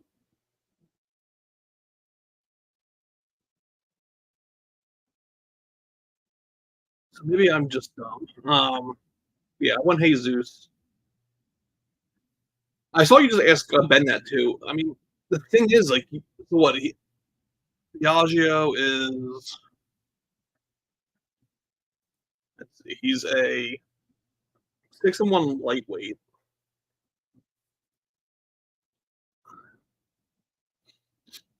I guess since his amateurs are in PFL, doesn't really get ranked. Um, I mean, you'd have to find like a 1-0 or 2-0 lightweight. You're not going to put him up against like a. You're not going to put him against a lightweight who's put time in the regionals already in debut.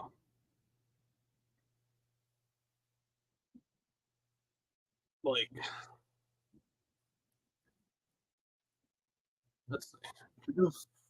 Frank Wells.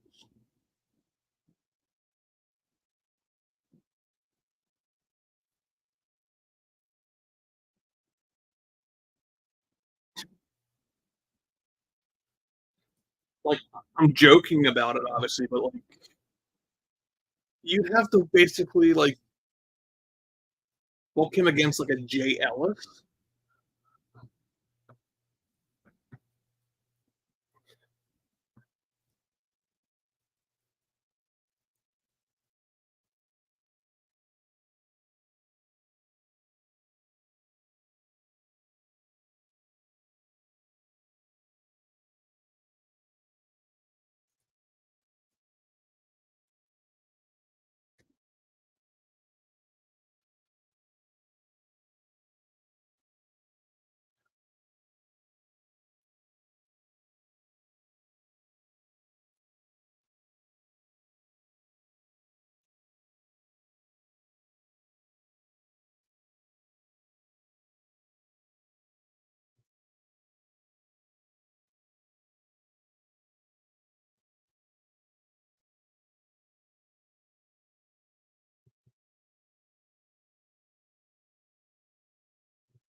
So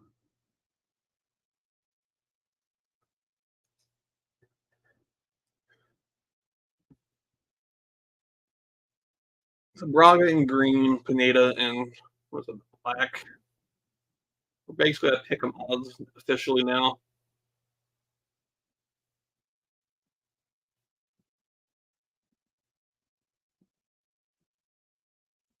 You see a Pitbull's in the crowd as well.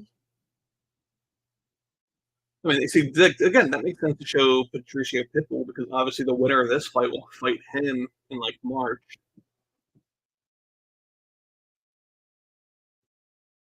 Braga's still a favorite.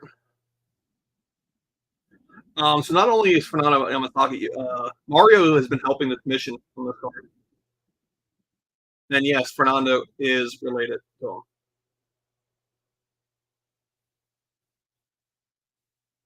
It was at weigh-ins. Mario is helping with weigh-ins.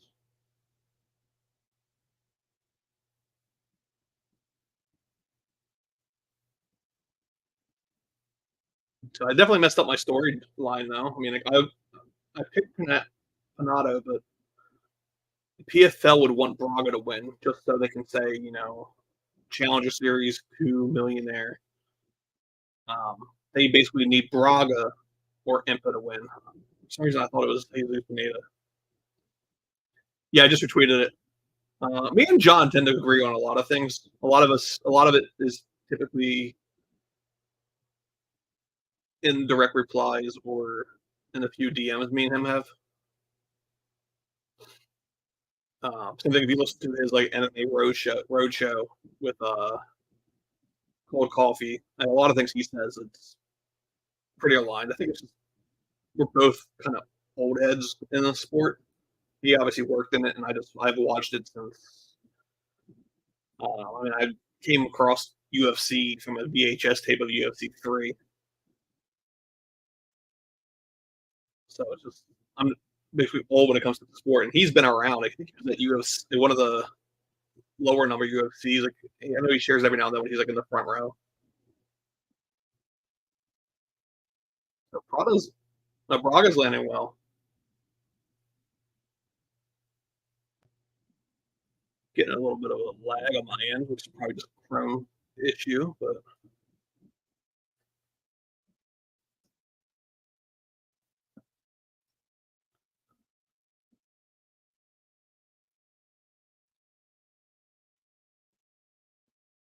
I like that they now named it the Ghost Cam is now the Celsius Essentials Cam.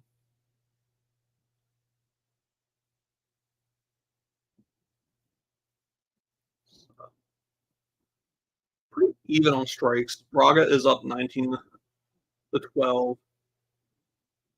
13 of those.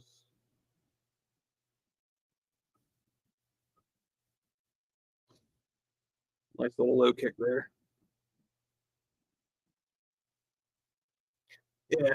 I want to know how it sounds in person down there because this arena can't be much bigger than 2,300. I'm actually curious now. Um,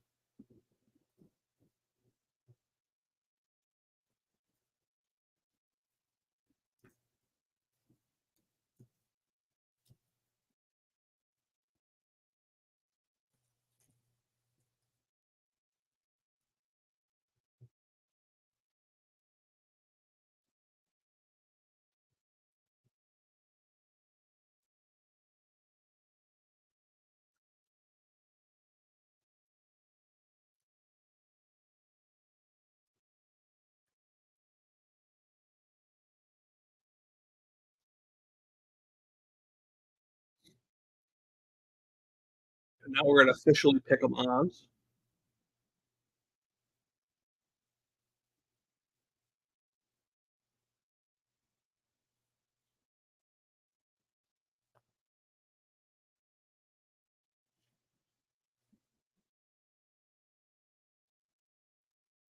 I'm curious to see if this pace can last throughout all 5 rounds.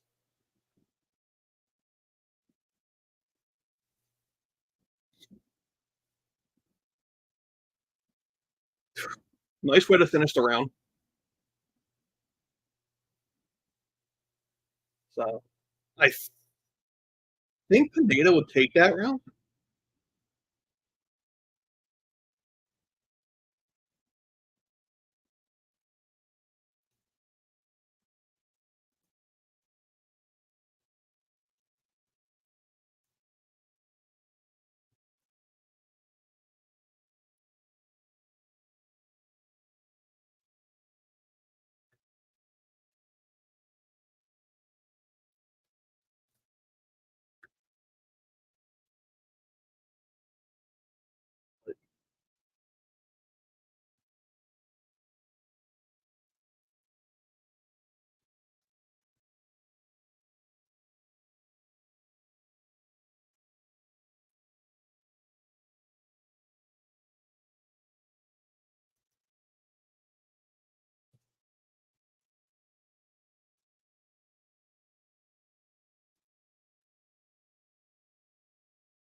Captain Eric's there too. I'm no shock with the people there.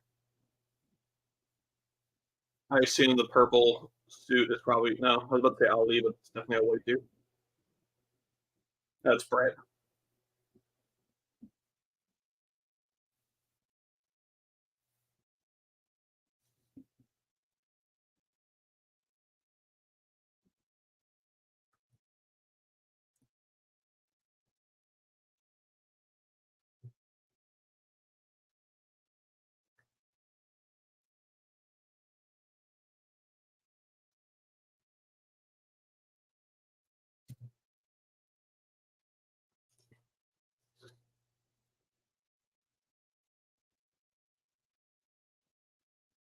Such a fucking weird segue to Brett interviewing Pitbull.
All right. So apparently, I just Morgan just replied to me. I guess I thought this was about the same size floor wise as like 2300, where most of like CFC Philly shows are, but uh, John stated that basically it's like double the size of the main room. And it also has like a balcony or two levels of balcony, I think he said. So I don't know if they actually sold all that out. Um, I know when I checked this morning.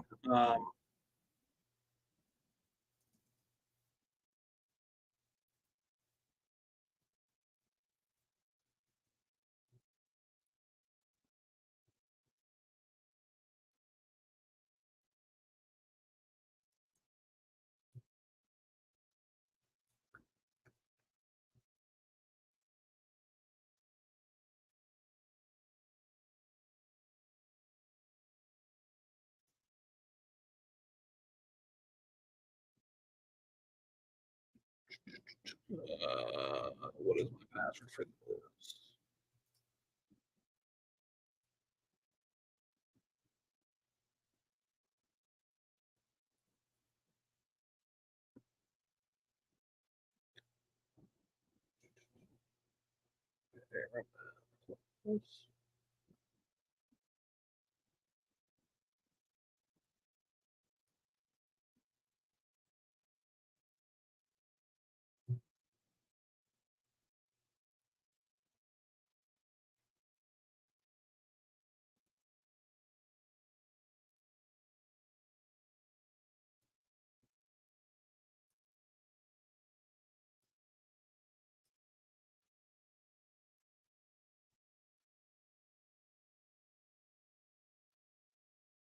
All right, so Pinedo's looking a lot better.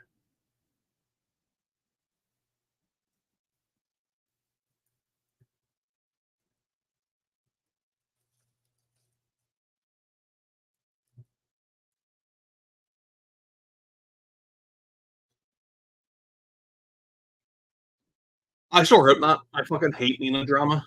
Um, I I've heard some things about her, which is why she's pretty much in the promotion.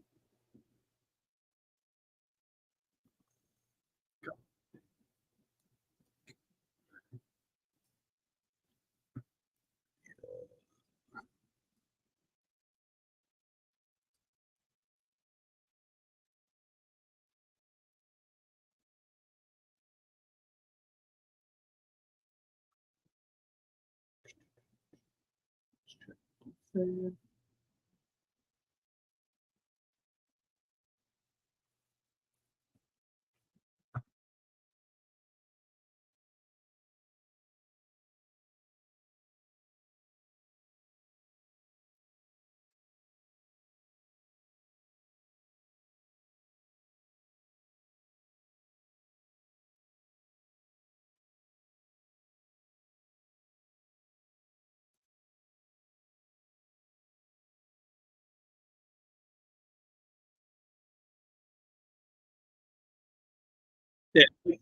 I get her gimmick.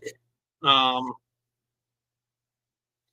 but no, she's on like she works for the UFC. She's not a standalone.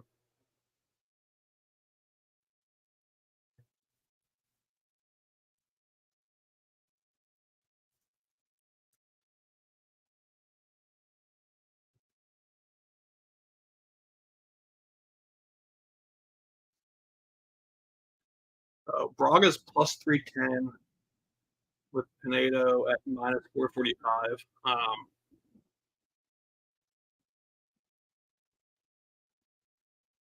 Nice break from Braga. But no, I get her gimmick. You know, it's basically just humoring Hunter and $1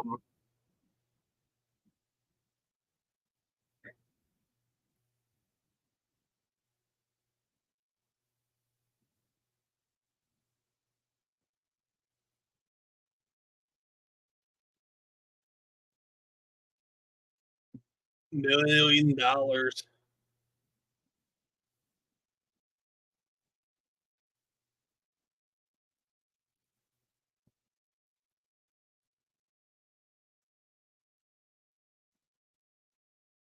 I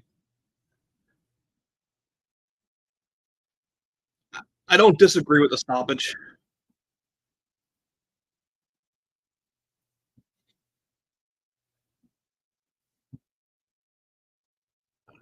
I don't.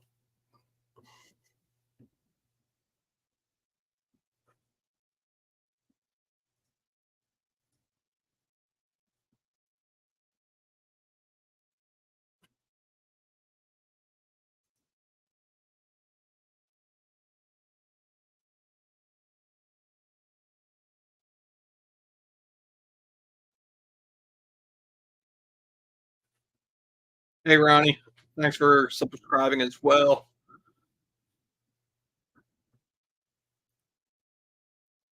Is it Ronnie or Roni?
Mario Yamasaki, brother.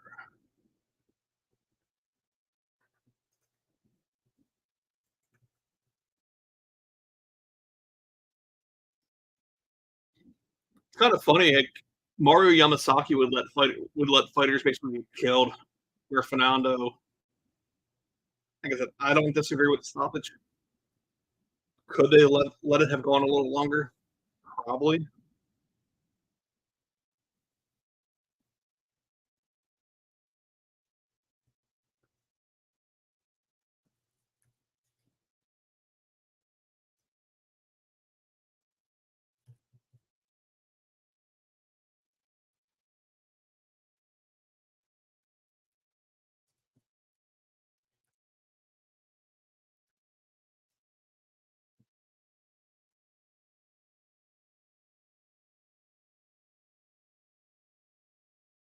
Yeah, I mean, and you can't.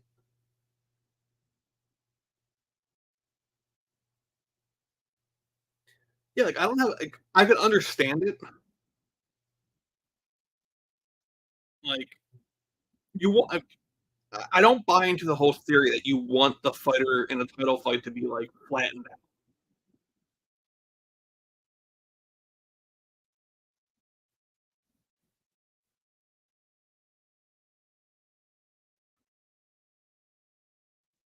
But I mean, what you're gonna let it go like another what 5, 10, 20 unanswered punches? He was shelling up and was starting to drop. So, but doing good, Ronnie. Can't complain. Ah, good old Iridian guy too. Jason House in the cage. Like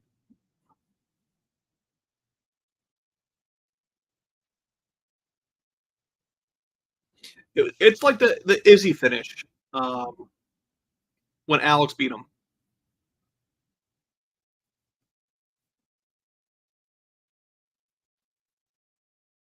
Like you could have let it go, but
yeah,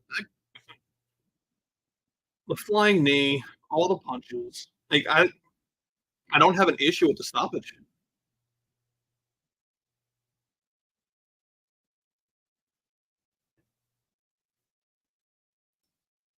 I mean, like if I'm Braga, I'm mad because could he have somehow withstood the flurry, had Pinedo like gas himself out,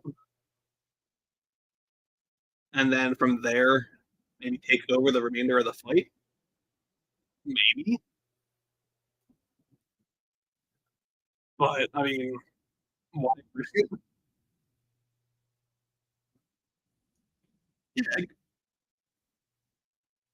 Yeah, I don't have a problem with it. Like, but no, yeah, Ray Cooper. I wouldn't be surprised if Ray Cooper beats Brunson. If so, this is awesome. I don't have a mouse that wants to go left or right now. Sweet.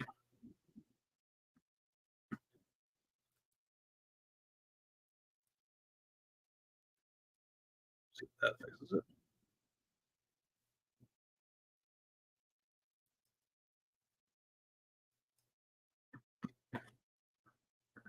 Just trying to get to the login button. It'd be pretty sweet if it worked. Thank you.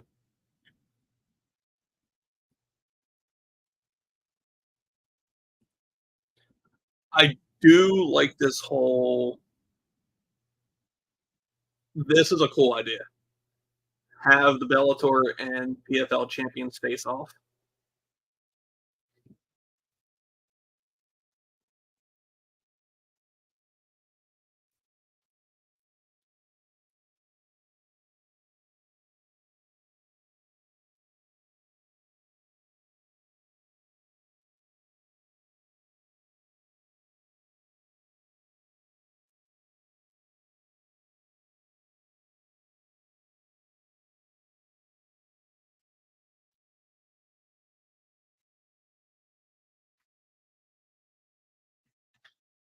Wish this would fucking work.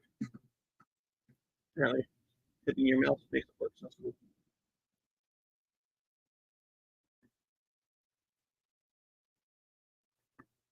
Yeah, I mean, that's a good look having them like face off in the cage. Um, so yeah, I did take Brunson, but I would not be surprised if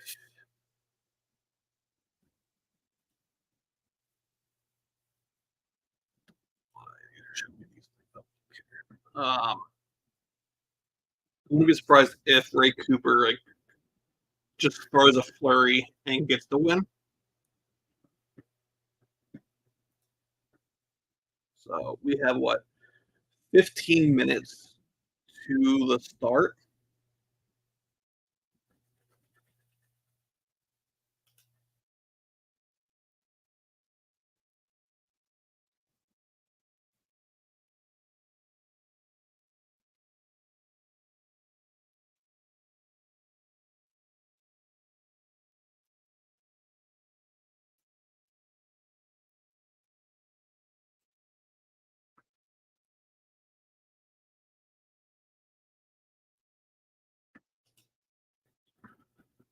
All right, so we got about a 15-minute pause now.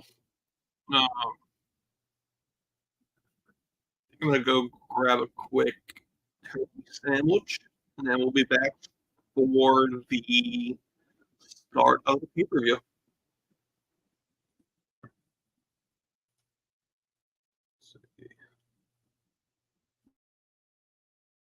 I also really need to get like a resuming soon instead of starting soon, but eventually I'll fix that.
All right, we're just now getting walkouts there. Brunson out first, he's blue corner.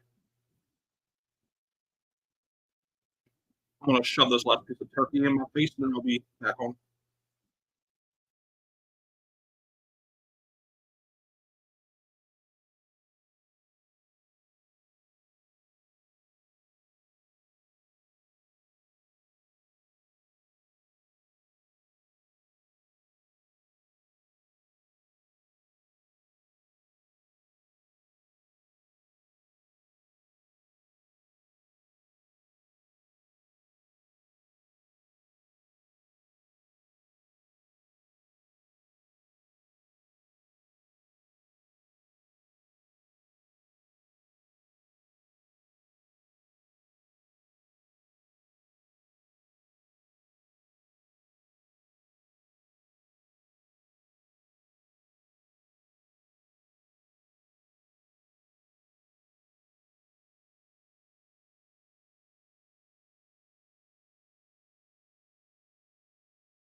All right, let's get into this.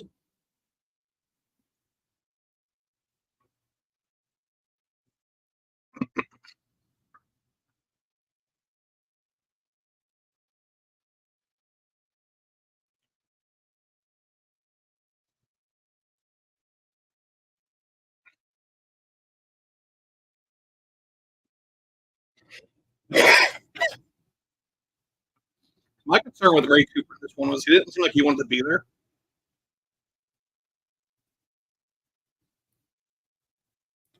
And the pool looks like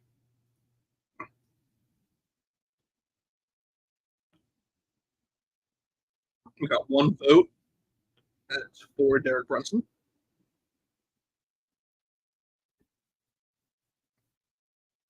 Yeah, I don't know if like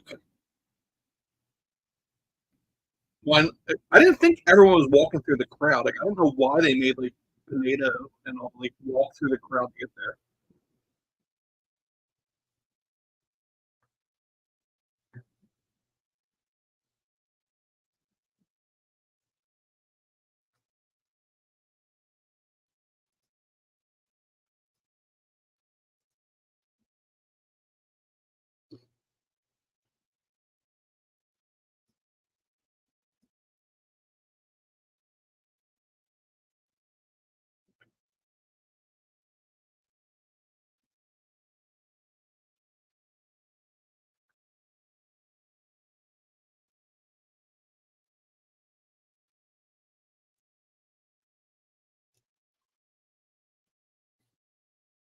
Yeah, he's definitely up there in age. I think that's one of the reasons why um, Ali got him over to PFL and why the UFC was willing to let him go.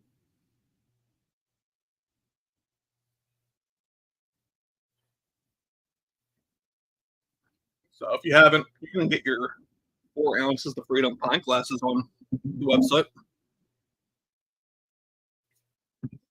Also get a glass can or a coffee mug.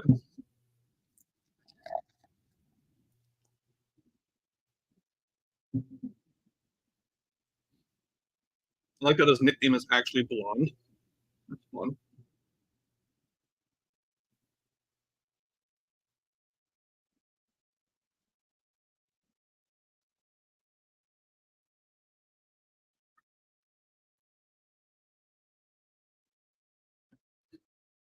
You also get your 4 ounces of Freedom hoodies and T-shirts on the website as well. They are linked below under the merch thing. Yeah, I'm looking to add the other two glasses on it now. I'd be curious if it. I wonder if the logo stays though. That's my only concern. Um, I've had similar glasses to this one, where it stayed on, but I'd be curious.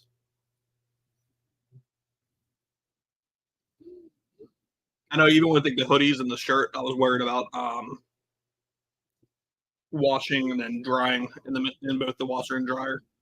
Like obviously washing it, washed it on like cold and all that, but immediate rush by Cooper. Brunson really putting it in the wrestling. Johnny Evelyn taking in the fight. Yeah, I don't do dishes. My wife hates it, but really should. But I just don't. I don't clean it good enough, so I get yelled at if I do them anyway.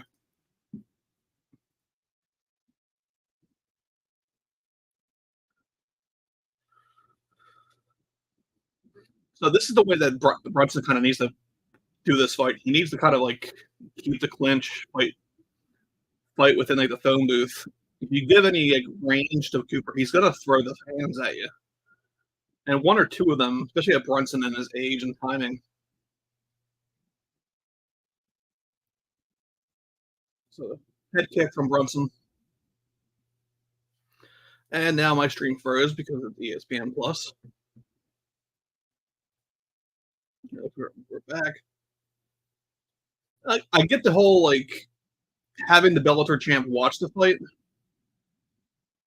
but they're gonna keep having fucking Brett interview them during the fight. That's annoying.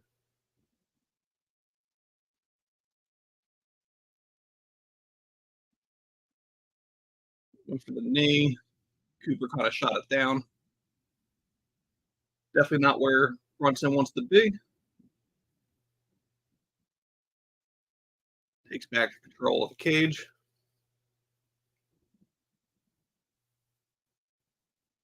Yeah, like it's cool to show it and be like, look, the champ's here. But like to have it there like a picture in picture, you don't need that.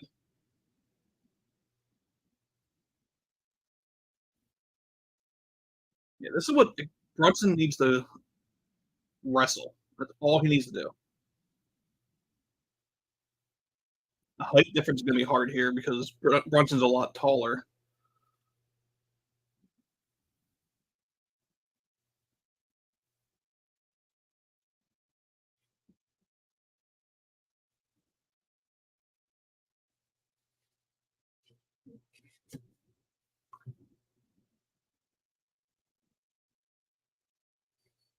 So, ride the pipe.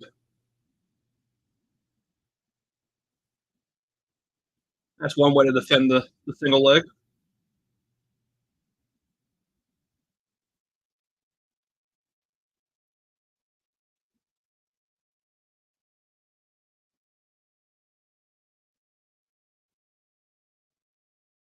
Smart move by Brunson.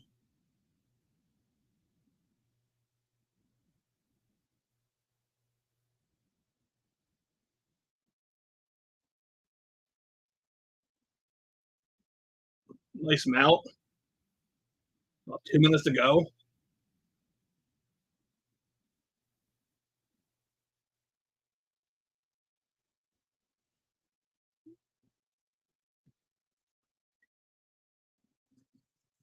Fernando would have stopped this already.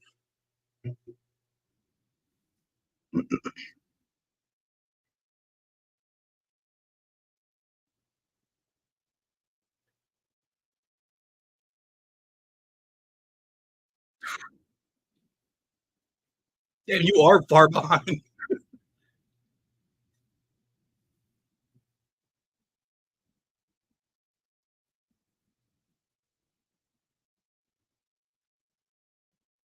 You just let him take unanswered punches for a minute.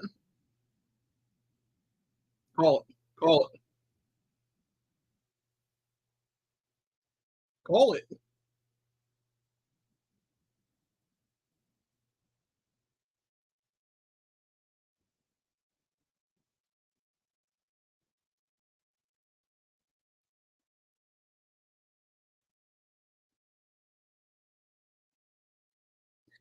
How many unanswered punches does he have to take?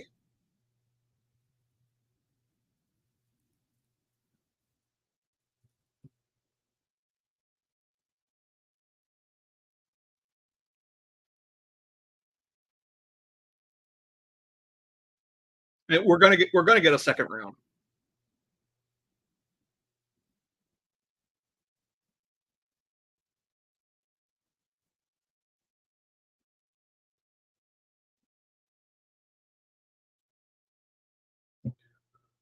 I mean, do you go 10-8?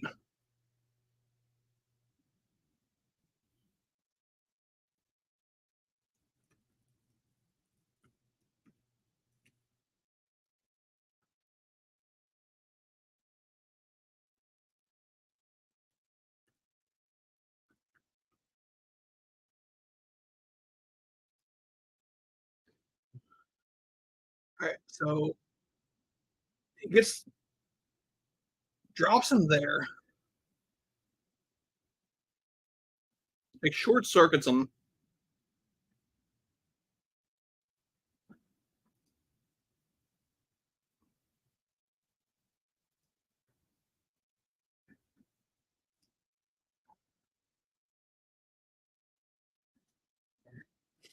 I mean, he took like 50 unanswered punches. It's the only reason why I would lean 10-8.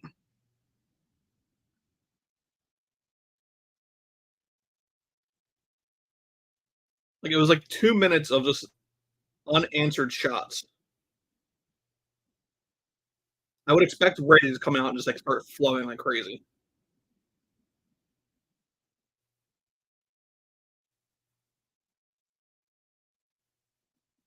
Julian DeCourcy with the PFL showcasing.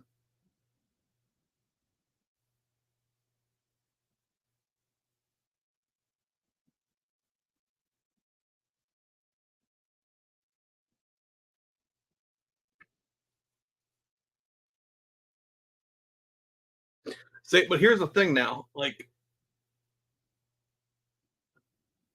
there you go. Because Ray could still get that like Mark Hunt knockout, like walk off knockout.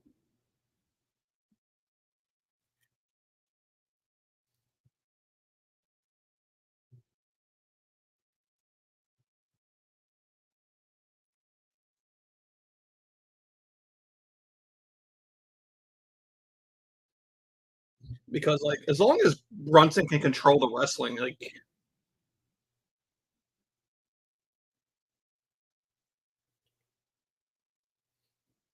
I don't see how it's still only minus 150.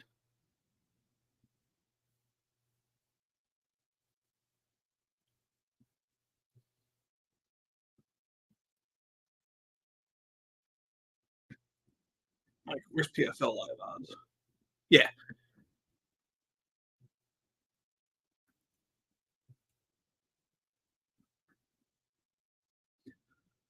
Yeah. PFL needs to get like a betting partner because yeah, they're just now updating to minus 660.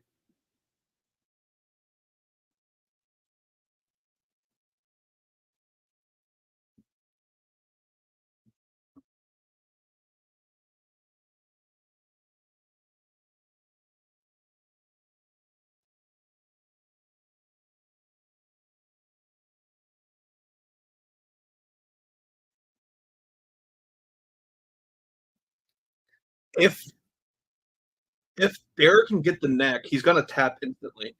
He doesn't want to be in there.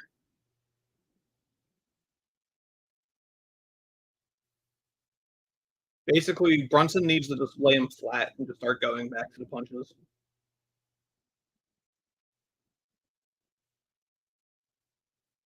Yeah, there you go.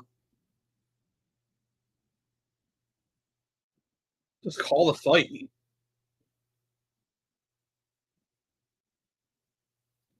We're literally at 94 strikes to 7.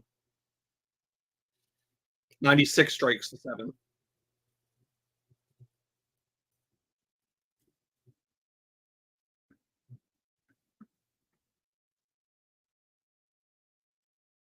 This is literally like Valentina's was it flyweight debut?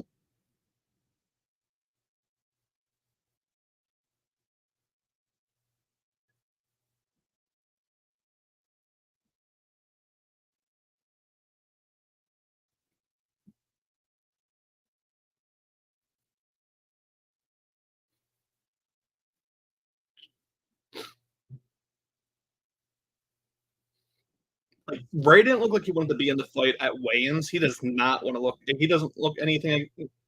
His brother should throw the talon.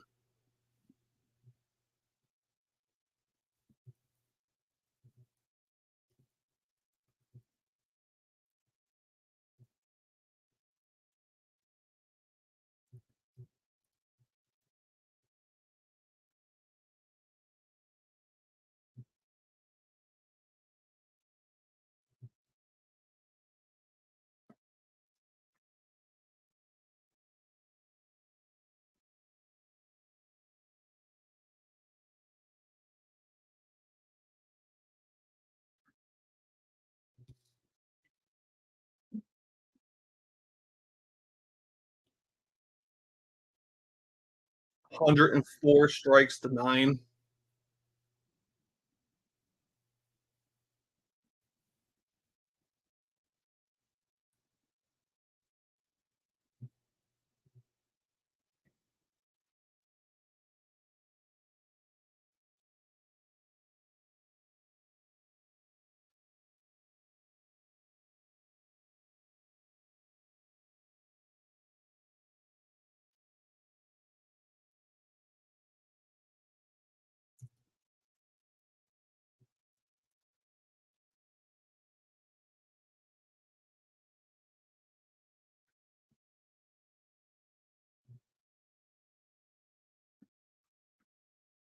That's what they said. I mean, I'm literally at the point where I'm not even watching the fight anymore. Like, his brothers really need to just consider throwing the towel in.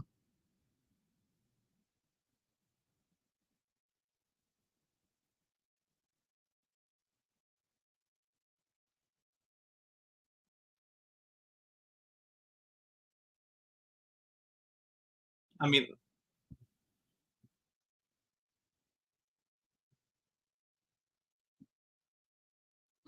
it has to be like what 2016, back-to-back 10-8s.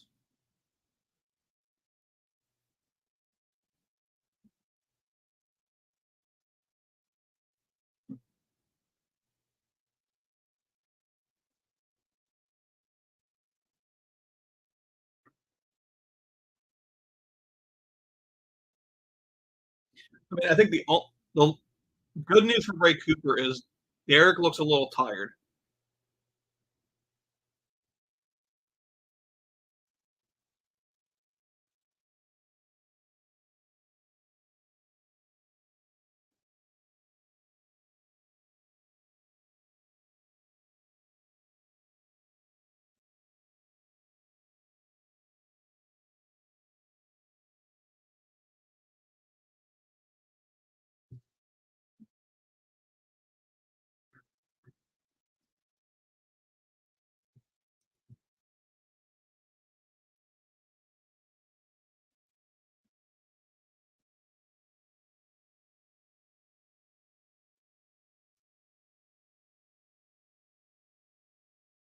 And Brunson's throwing up like a triangle. He's giving that up though.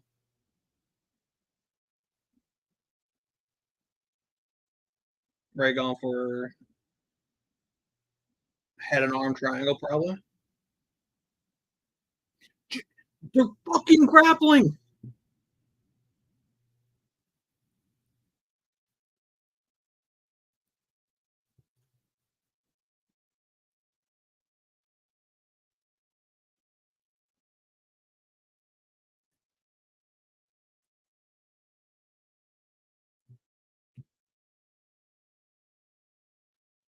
I mean, this fucking referee's annoying.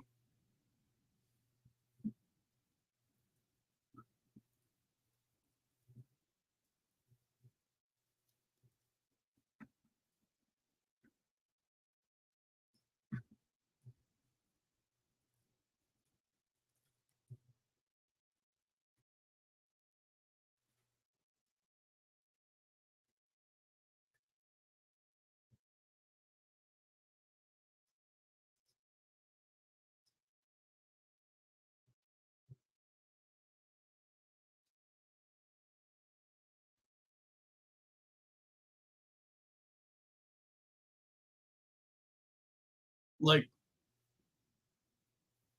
I don't understand this ref.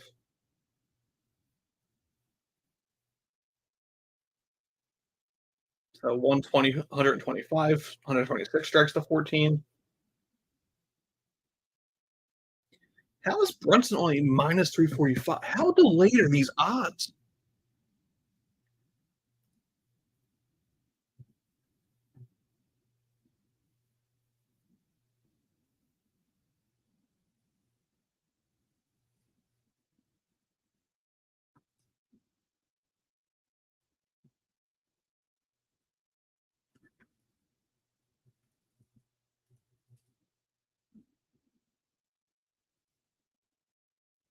Yeah, like, well, the thing is, all right, so I think if the referees doesn't tell Ray to get busy, and it allows him to actually put effort and preparing into that, like, I don't know if it was like a head on arm choke or a shoulder lock, but like as soon as Ray started advancing into a submission position, the ref told him to hurry up.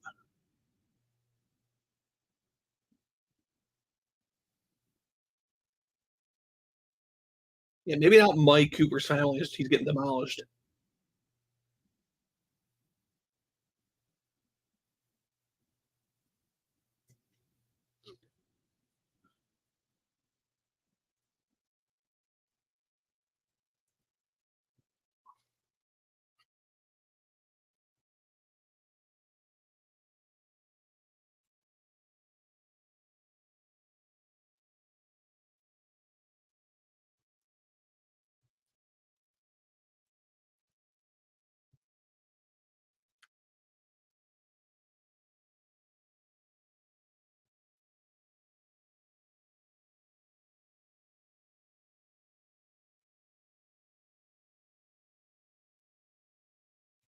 Like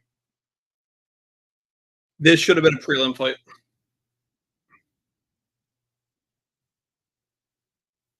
Well, not only that, they put his family on the screen mic'd. I have it 30-25.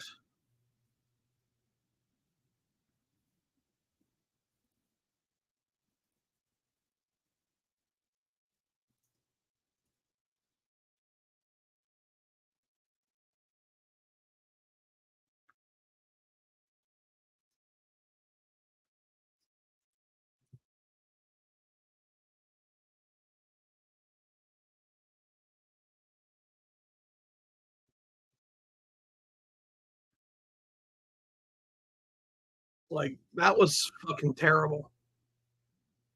159 strikes to 14.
Like no, not a late replacement at all. I mean, it's basically whenever they signed um, Derek, he got booked. But it wasn't like Derek had. I mean, I guess Derek was, I guess, preparing, I guess, for the UFC fight. But no, I think, I mean, one issue there is it's Ray has been out for like 18 months.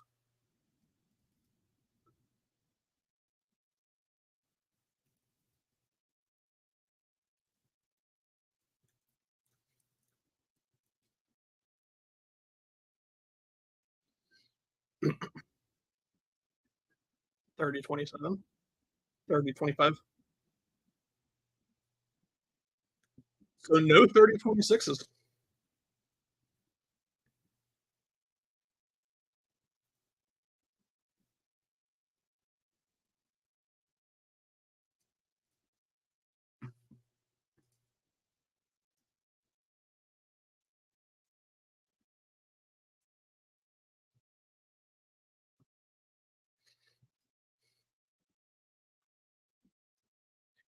Um, Ray didn't want to cut anymore. So moving up, like it made sense on paper.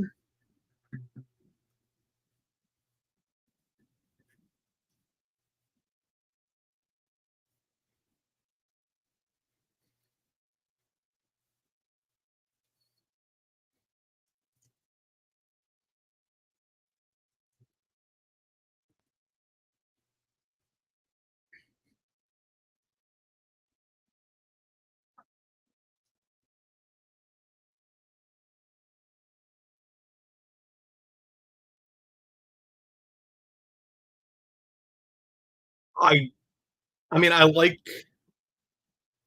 Brunson versus Jake Paul, I guess.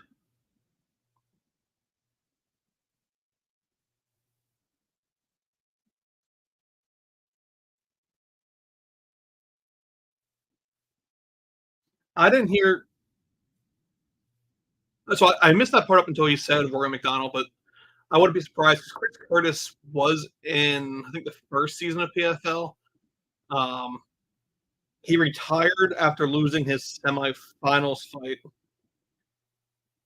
That was it. They actually ran that like the semifinals were in the beginning of the card, and then the finals were that night. Um, so he retired after losing, but the winner that would have advanced to the finals got injured. So then he got put back in. Like he retired, it was all done. They pulled him back in. They put him in the finals. He lost that one even worse, which is why like him coming to the UFC was such a big deal.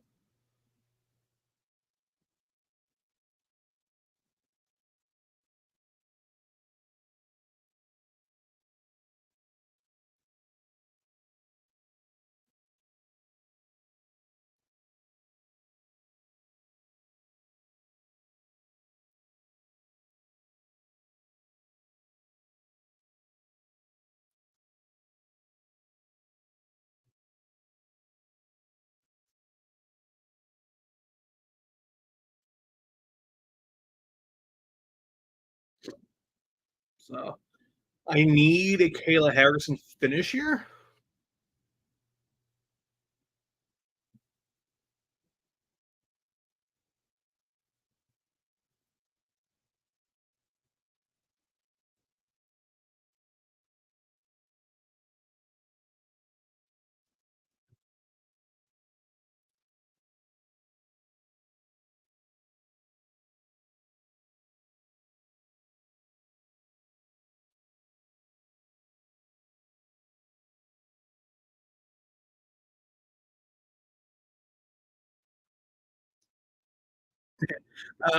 If I get a Kayla finish,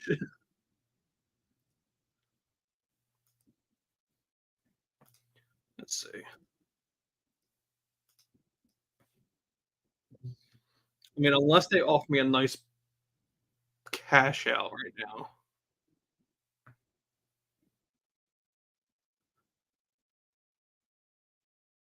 Let's see. Yeah, they're not giving me any cash out option, but if Kayla can finish, it's a $332 payout.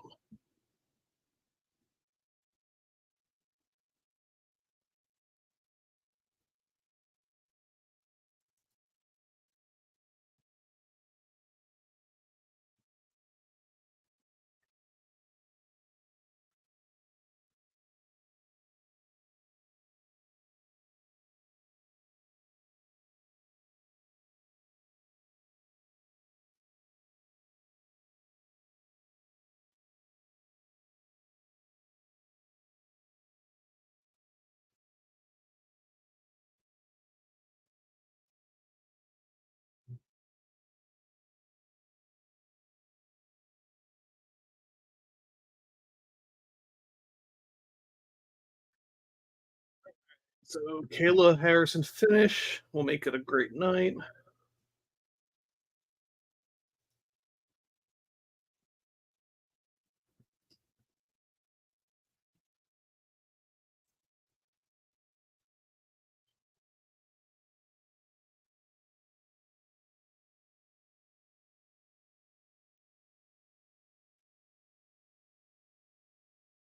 I don't need a Kayla ad.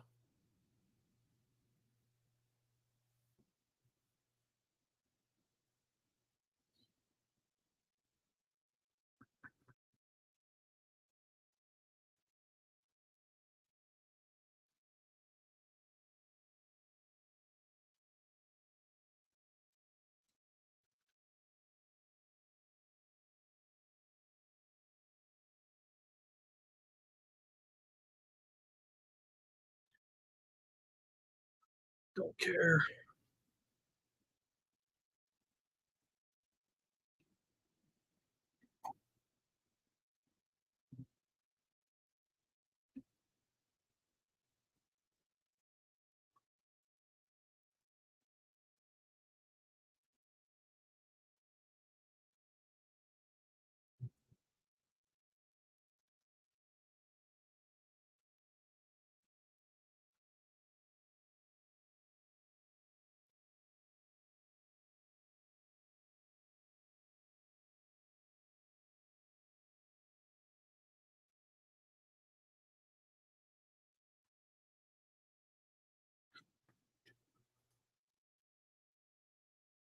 What is Kayla by decision? Plus 130.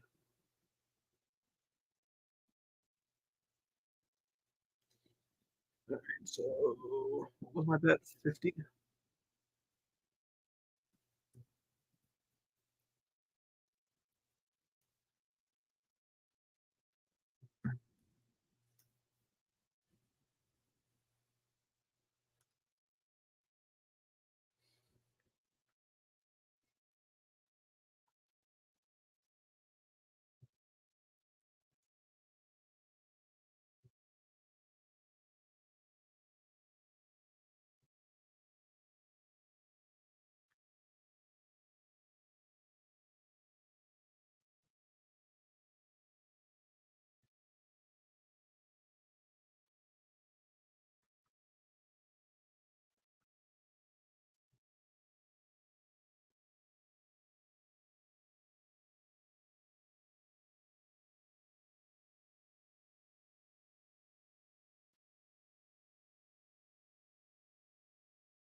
Yeah, did you see the new one?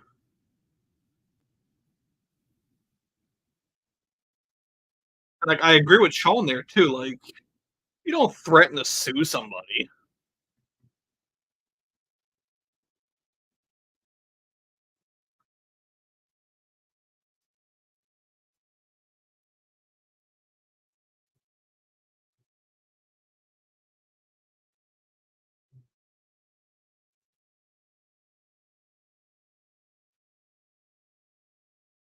Yeah, he had Jeff Neal's mugshot on his T-shirt when he was supposed to fight Jeff before Jeff had to pull out. And like, when that did it, he was like, "Oh, it's funny." All right, so um, if Kayla finishes, where's it at?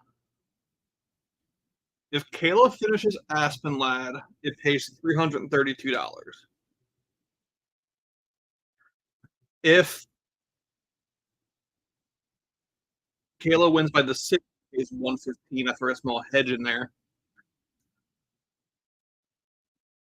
Um,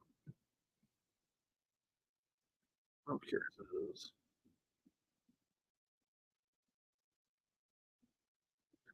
Actually,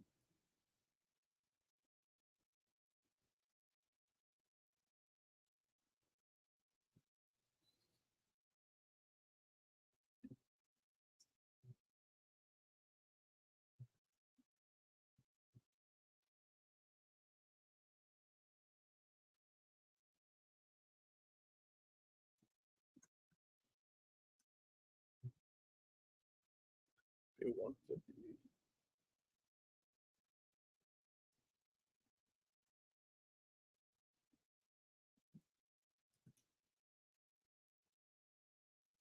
All right, so yeah, if Kayla wins by decision, I profit like $15.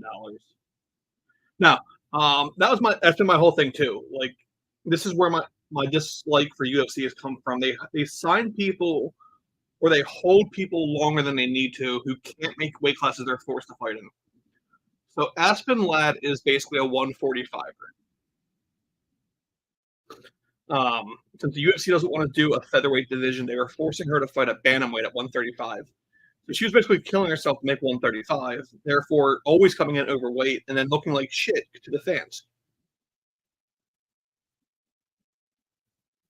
Um, I think in the PFL she's 145, and then this fight, when it was Julia Budd, was going to be 155, but Julia never signed the fight contract, and I guess whatever happened where they couldn't get her signed, so they released Julia Budd and called Aspen, and I guess Aspen didn't want to go up to 155, so Kayla offered to cut the 5 pounds and go to 150, and they both came in at 150. So, I think when Kayla fought for Invicta, it was at 145, and that was her whole point. Was like she doesn't want to cut, so like Kayla doesn't really like cut weight. She definitely cuts down. I think she walks around probably 170, but that's more so like if you diet, you can get down there. You figure there's like 145ers who walk around 170, 180. So her 170 to like 155 is pretty decent.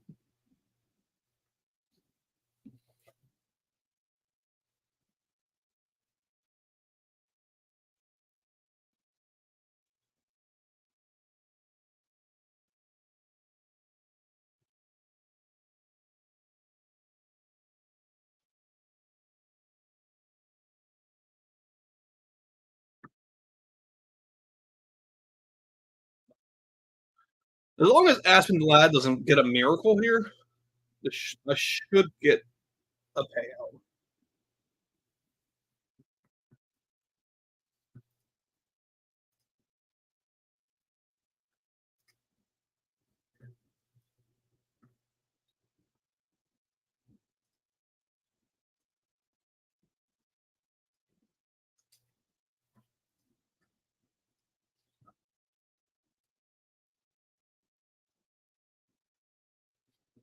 Yeah, like she didn't like she going into that she didn't.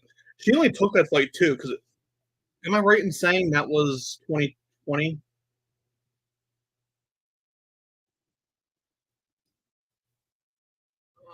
Courtney King. Yeah, it was November 2020.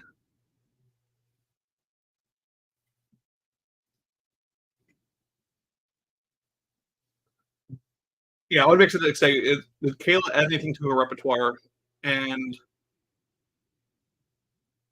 like just how good is Aspen at the weight class is more aligned to her body.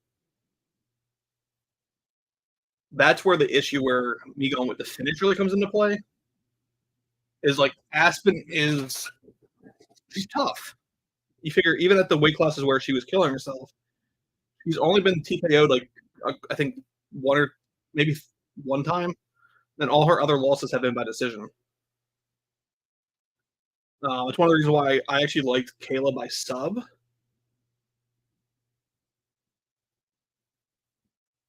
Ooh,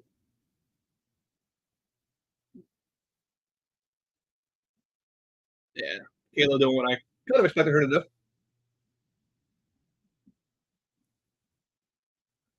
And go for, I would assume going for the mount, but she's going for crucifix. Again, and this is where like you're going to see it in about a minute. This is where I would want Kayla to be able to use elbows because this would be basically like the Courtney King fight.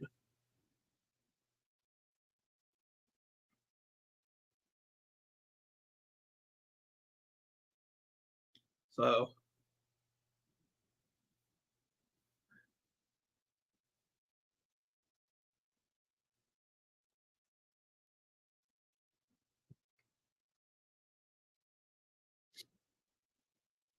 it's kind of the This is kind of what I expected from Kayla.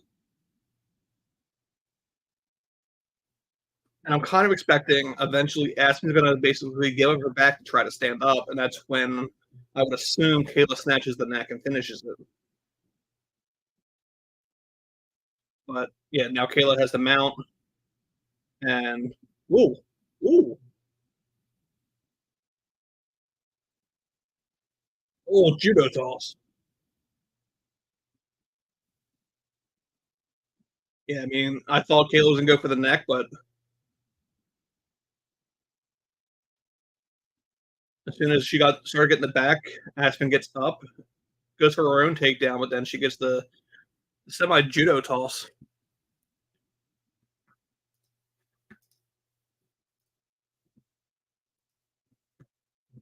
And again, this is where when she has these takedowns, if she could use her elbows, it would be such a different fight.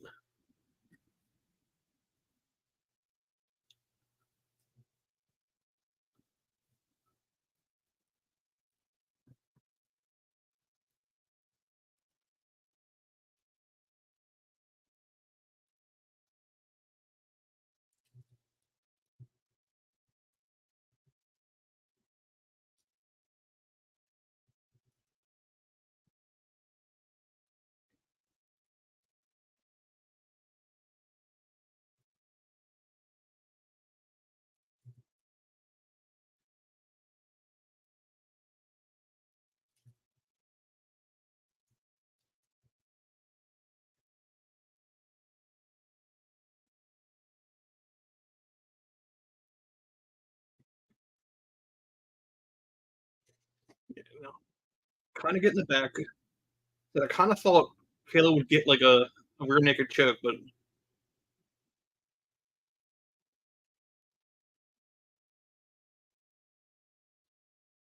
she wasn't going for the head wrap. She was going for the leg to kick her out and drop her. We're at a minute.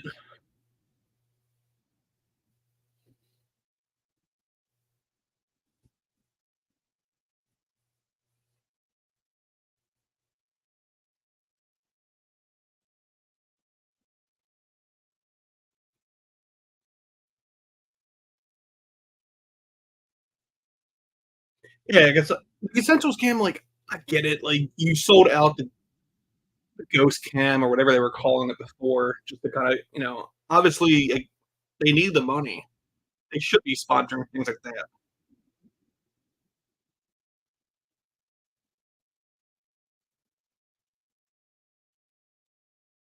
So 15 seconds.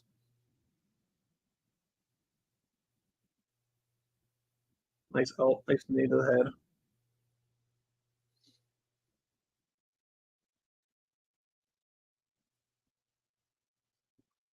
At the end of the first round.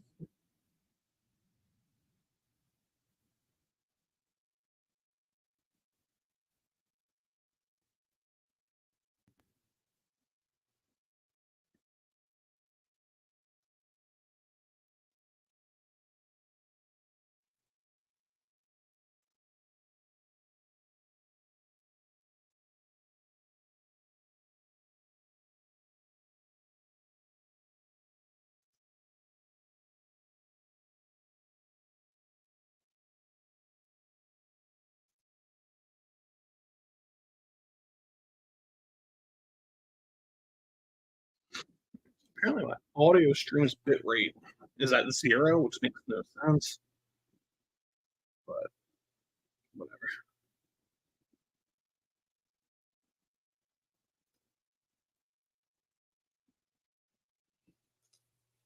I agree with that from the ref.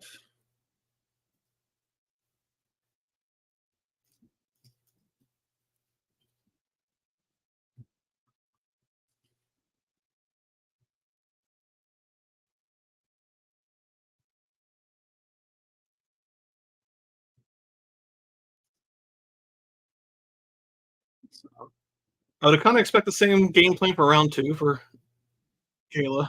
Can't really see her like. I'm more surprised to see her actually trying to stand with her, but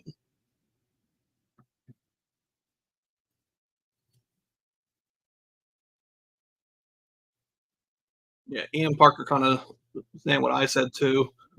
Expecting a finish either this round or next round, but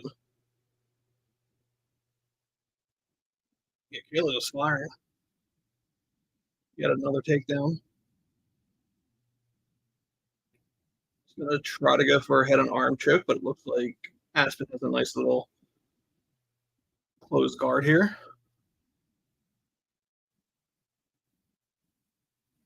Throw the span over things.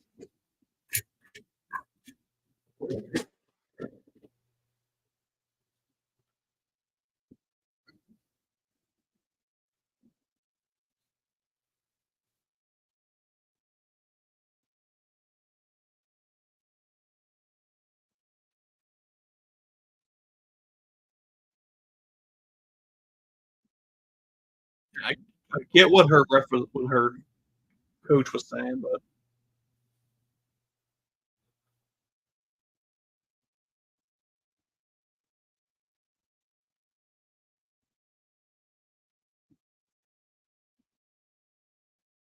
yeah, I mean this makes sense. Aspen's trying to get to the cage to get herself up. And this would be so much a better fight if she could use her elbows.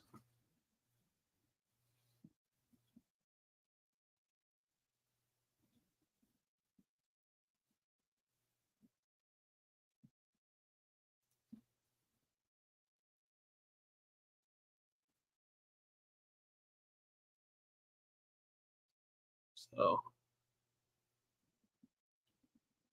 I mean, it's impressive to see that Kayla's already at 101 strikes.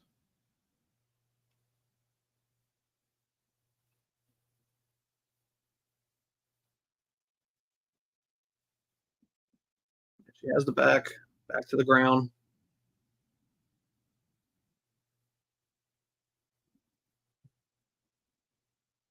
Nice move. Another judo trip. Jesus Christ.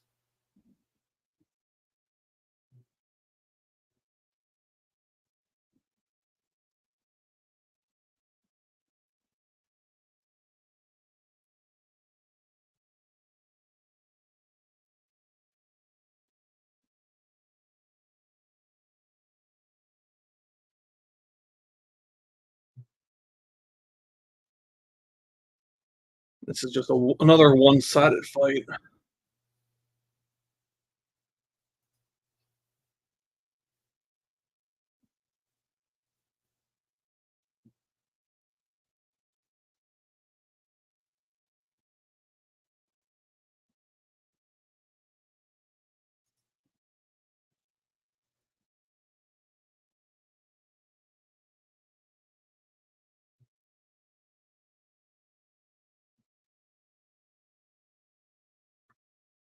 You go to your knees and get up your back. Yeah, it's just like it's like a headlock judo throw. And I think the only person I've seen actually successfully do it has really been Kayla, and I think Valentina has done it several times.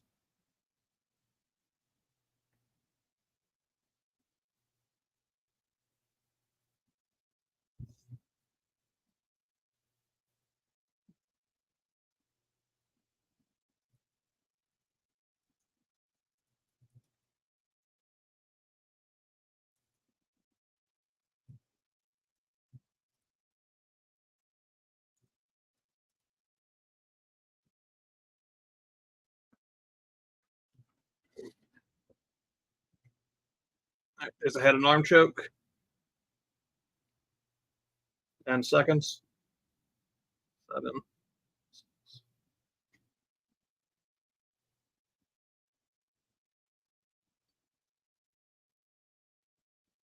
No, smart.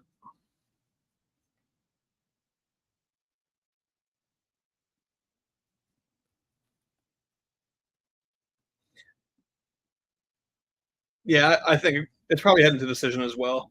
I mean, I hedged the bet with the decision just to kind of profit a little bit. Like, if she gets to finish this round, I win like 250. If she goes to decision, I win like $15. But I've already paid for like the pay-per-view. That's all that I really care about.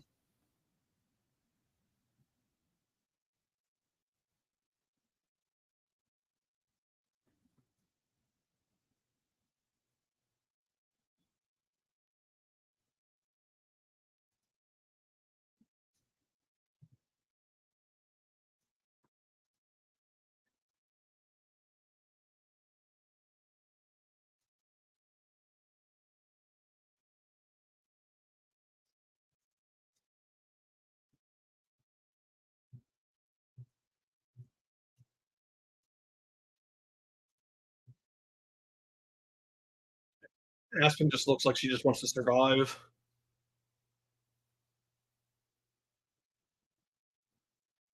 I didn't hear what he said. Was it the judo toss, or was there another name for it?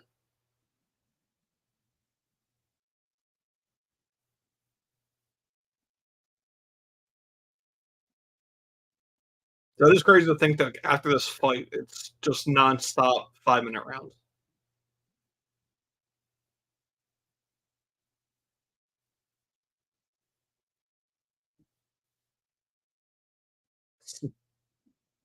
Whatever makes Aspen feel like she's doing something.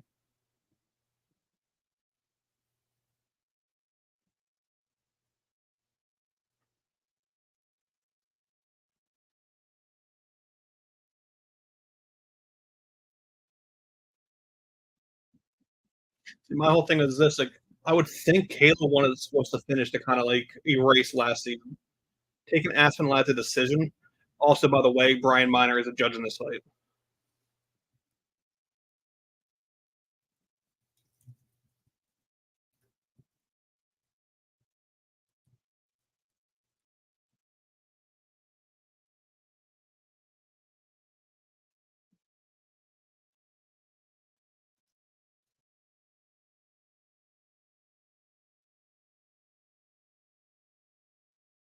Nice punch by Aspen. I don't know why.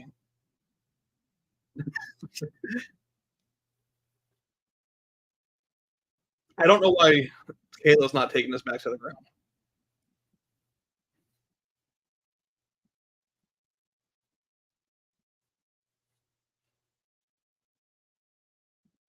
Like I can only assume Kayla knows she's up 2 rounds. She's kind of looking at the clock too. Yeah, there you go. Right to the back. Not get the hooks. Flips her over.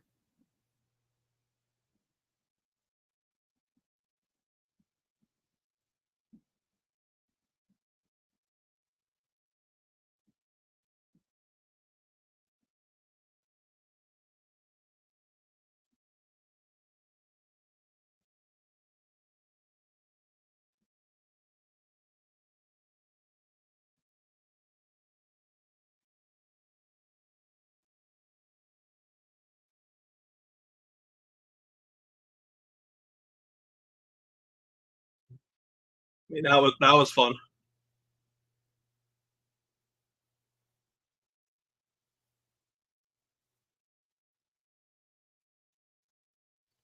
Aspen just wants to survive to the bell.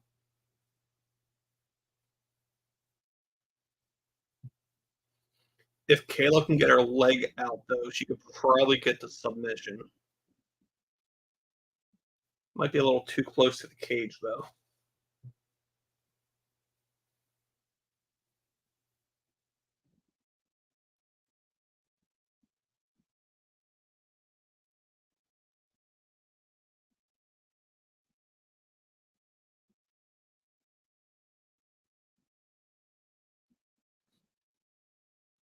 She can sweep the leg.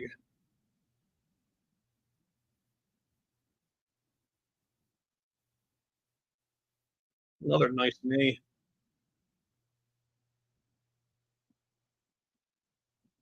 Another nice knee.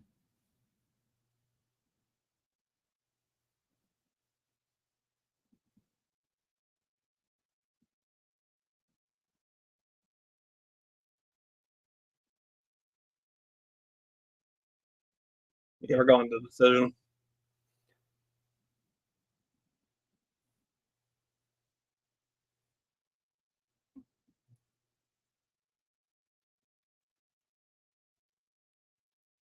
These knees to the head are great. But yeah, we're going to decision.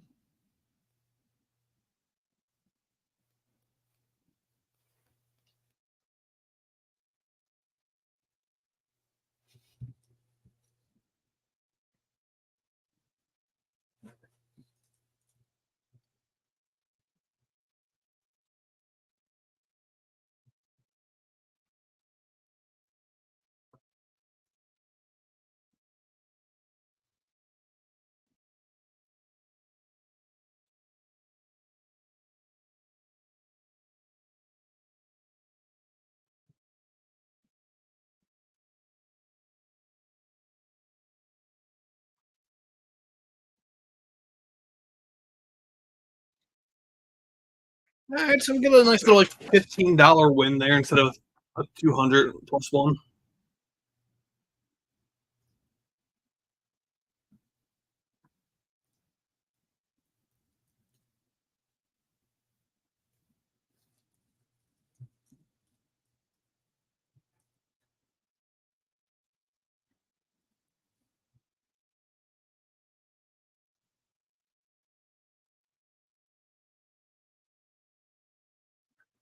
I think a better showing for Aspen than I expected.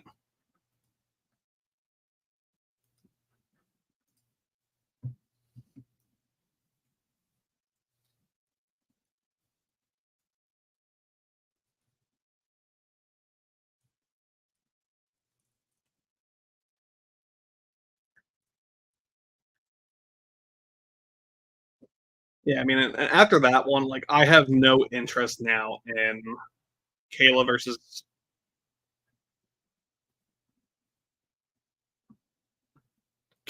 Cyborg now because it's just not gonna be fun.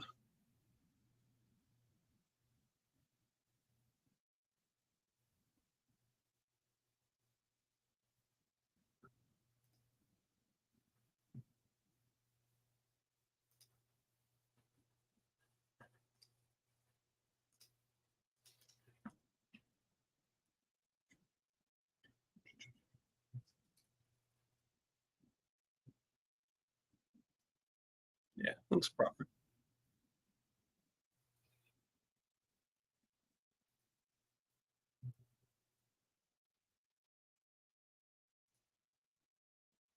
Running a quick poll for the next one: who takes the light heavyweight finals, Impa or Josh Silveira?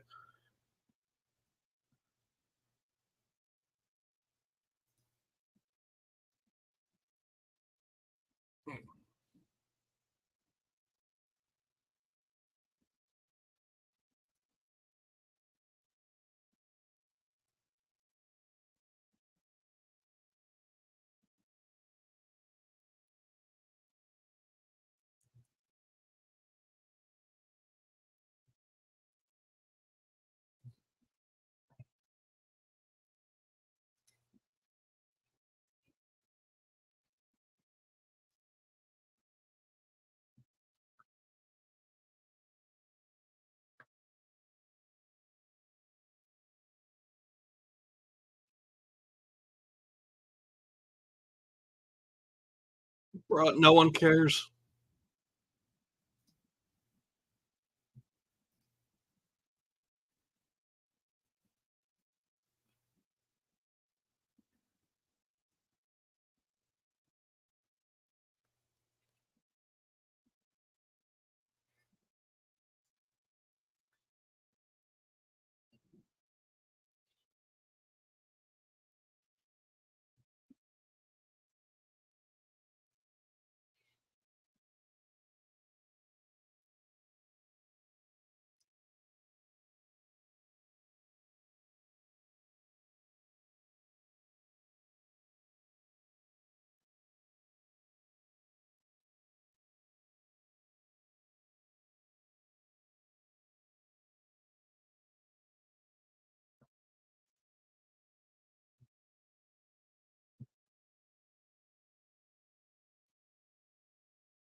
Are we really gonna be doing these little lead-ins now too? I really don't need a promo video for a fight on a card I already paid for.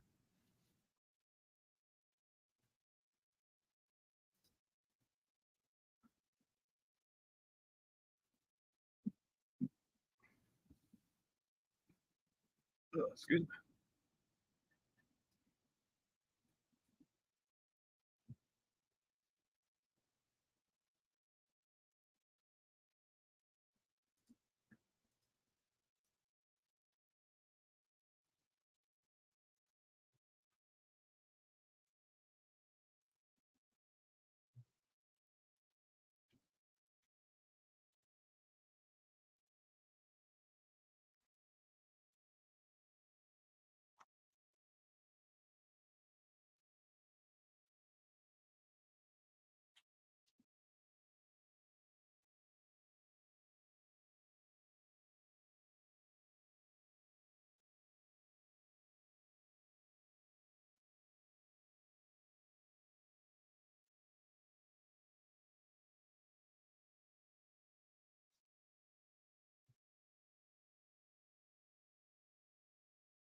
Chris is 38.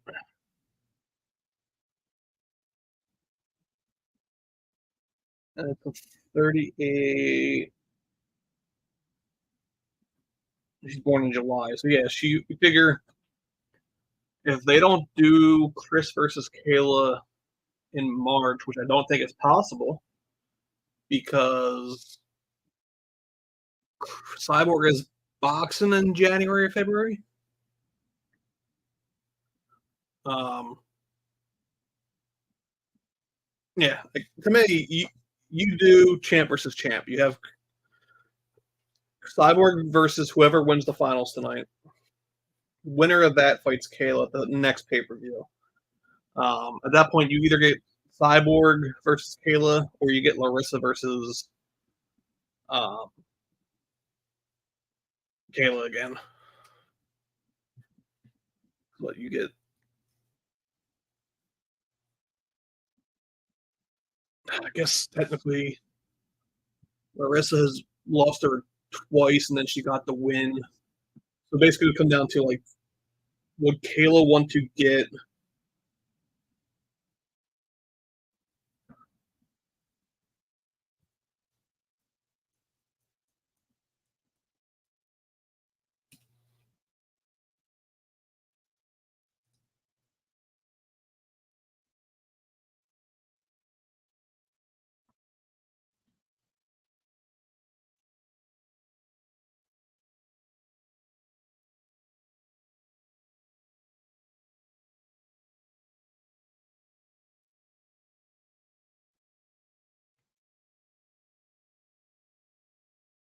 Yeah, I don't know.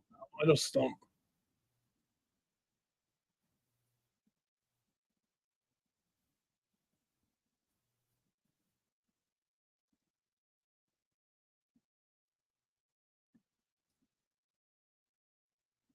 Yeah, they had a preview show. Put that on there. I this isn't going to sell a pay per view. We've already bought it.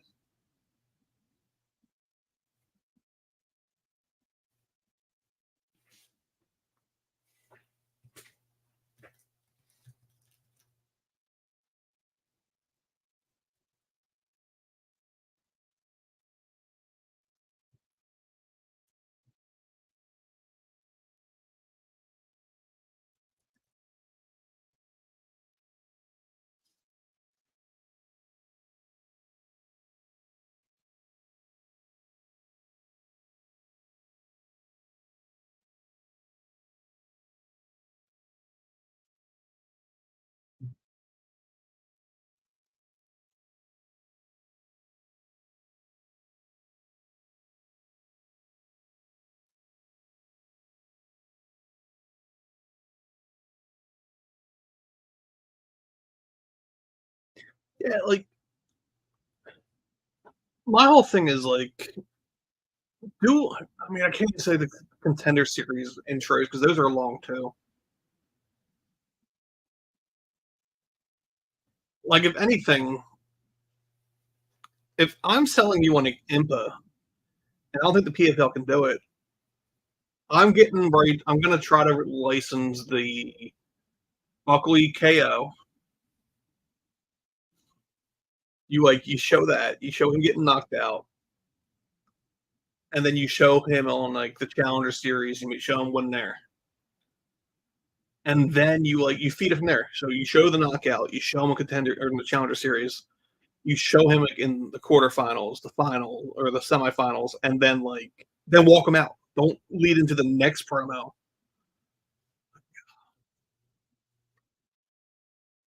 Who was I watching? I think it may have been. I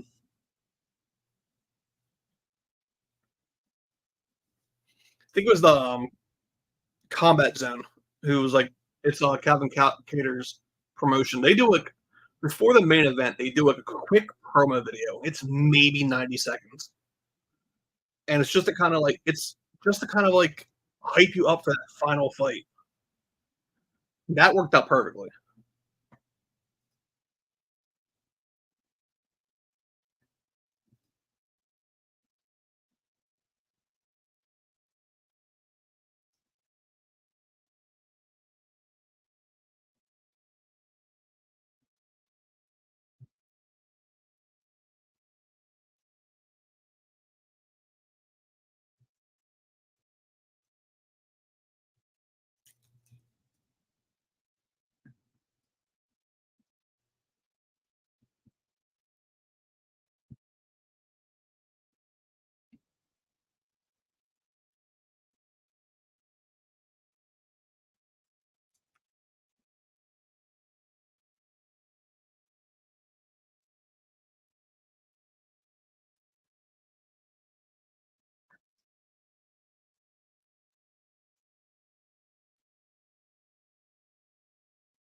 Well, that's the thing though. Like to me, it adds to the storyline.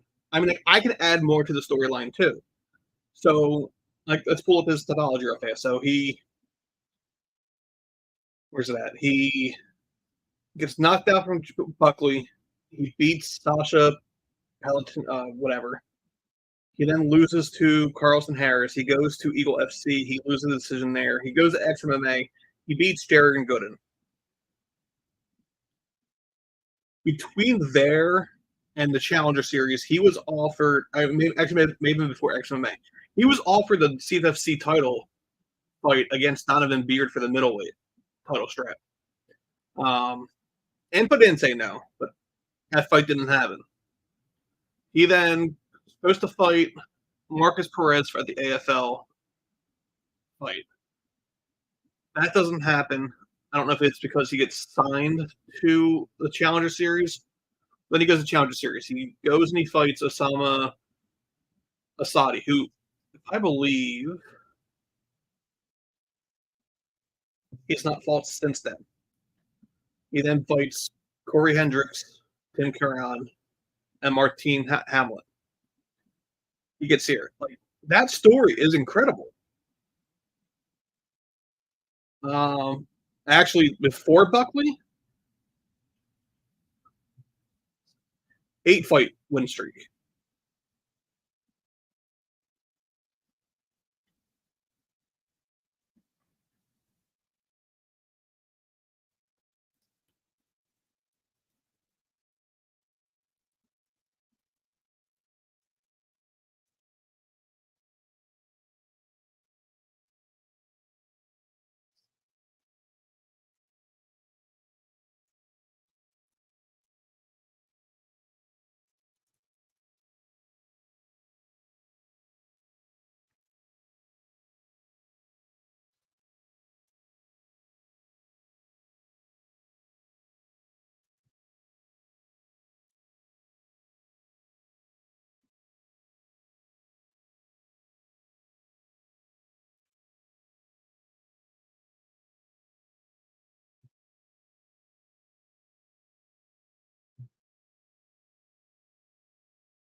Yeah, I mean, it just adds to the story. Like, I understand they probably can't show the UFC. I don't think the CFFC new story was public. Um, but yeah, I mean, you show like the dude like 8 fight win streak gets to the UFC, loses his like first fight, gets knocked out in like the most devastating fashion, and then it gets to where he is now. Like that's a story. Like, I messed up the storyline earlier. Like the PFL.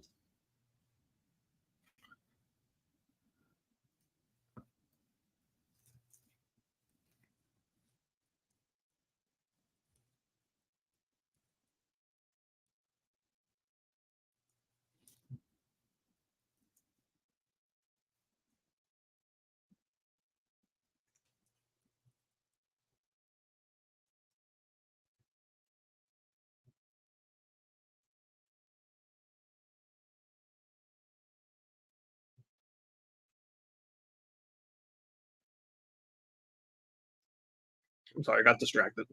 Um, but yeah, like in this fight right here, like the PFL wants Impa to win.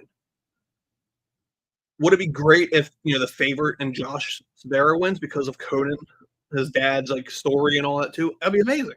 But if Impa wins, you can show that this guy did the Challenger Series. He came in from there. He got into the tournament. Made it to the finals and won $1 million. And then from there, like he can then express that, like he went from like the top of the top to the lowest of lows, and now it's back on the here now. Now, what does he end up going? He's what, light heavyweight, so he ends up fighting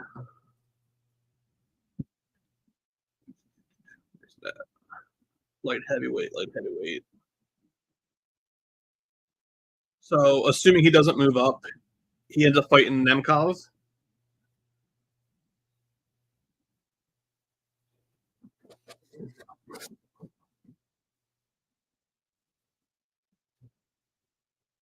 And this is this is like I always say, like MMA needs more like pro wrestling storylines. Like you sell that as like the ultimate like underdog story, it just works.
No, well, here's the thing. You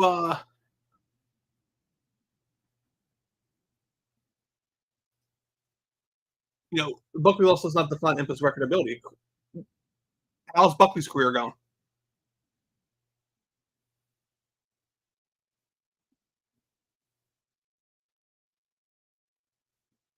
Is that Mario or is that Fernando again?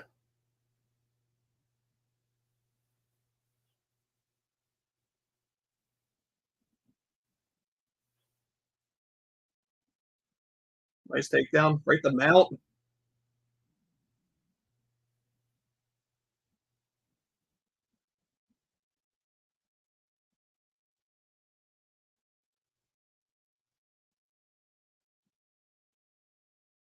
Gosh, someone's gonna die.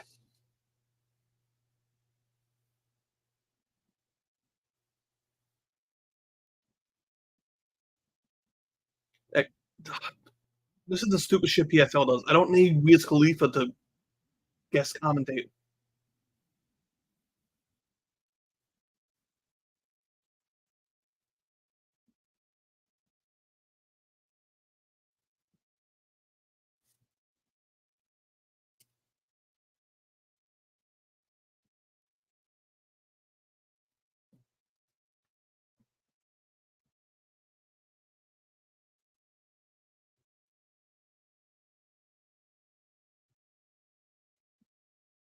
Yeah, Alex Buchanan just basically shared that.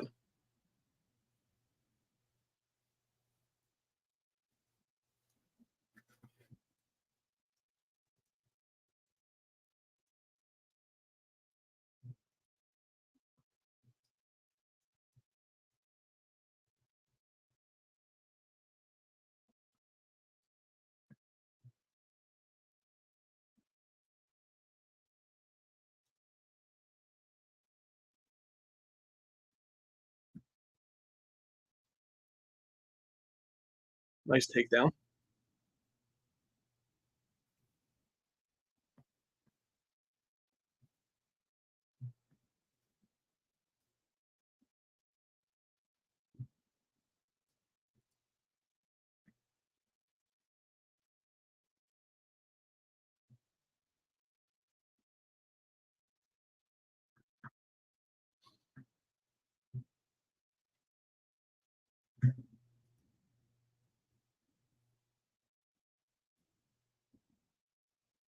Yeah.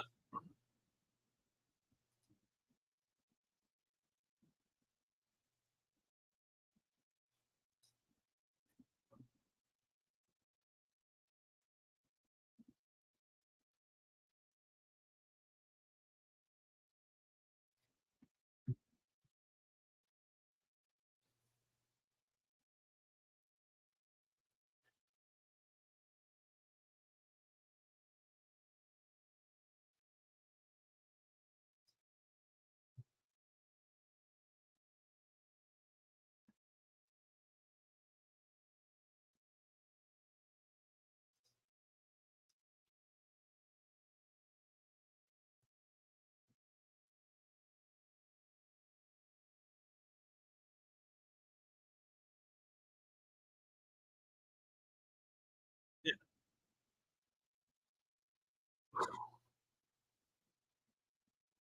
These punches though are landing.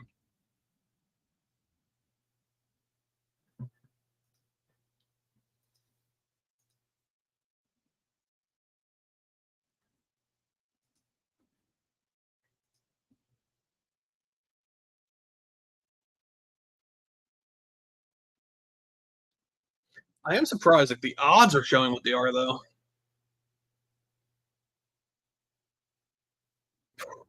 These punches though.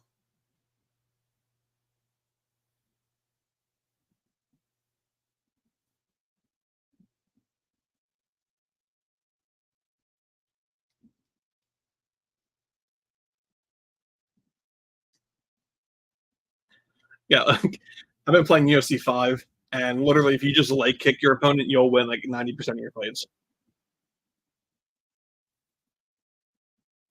All right, so 10-9, Impa.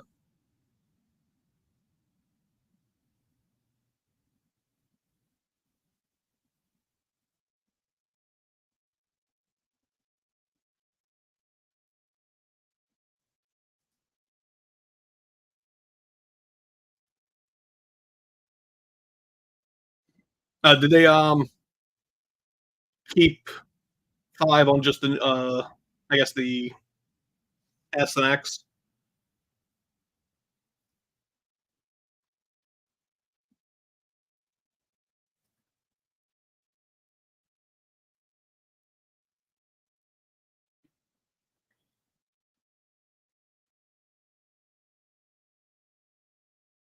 So yeah, 10-9, Impa.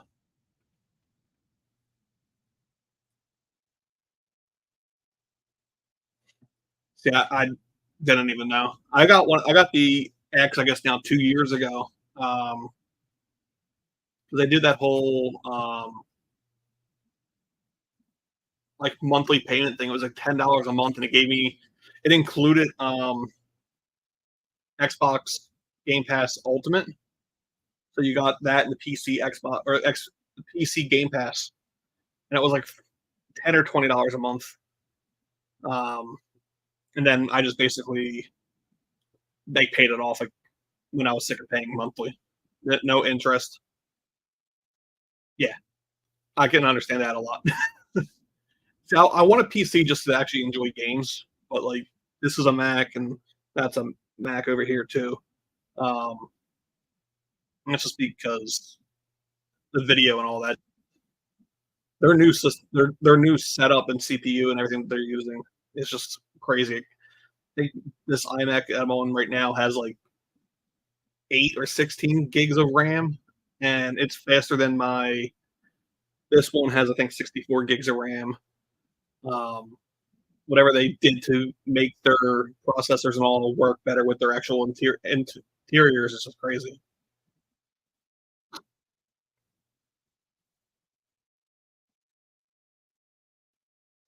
Yeah, uh, it's basically handheld Unix.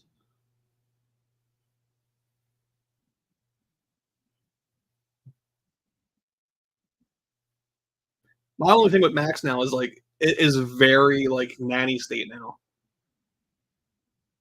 Like I have to give access to if I run an app, I have to give access to access my download folder, my document folder, my desktop. For a while, a lot of my programs wouldn't even work because like they weren't set up to even ask for permissions. And it's not smart enough to be like, you're trying to access this. Do you want to grant permissions? Well, that was a mess up right there.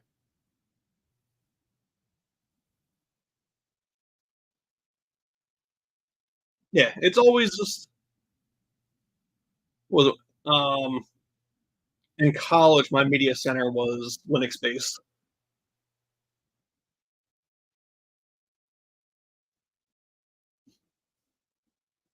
Right, so I'm kind of tempted.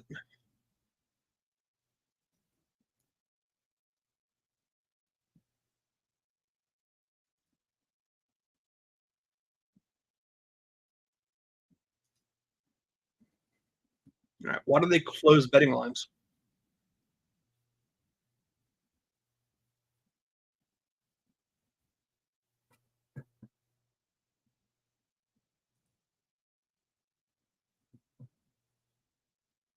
Right, why do they keep closing betting lines?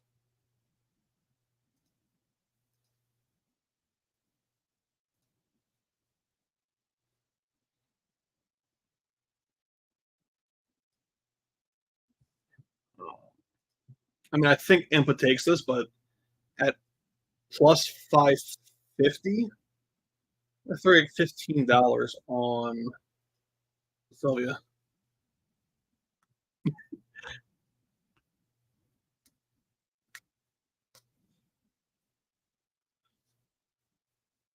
Yeah, like very one sided. I probably could actually wait it out to get closer to like plus 800 probably at the end of this round. But for $15, I'll take the risk.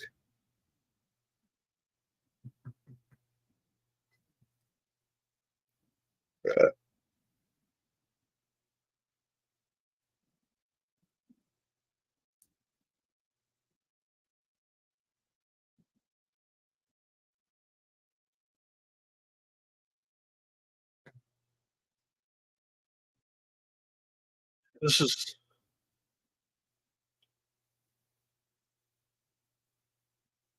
Josh does not seem to be in this at all, which is like really insane.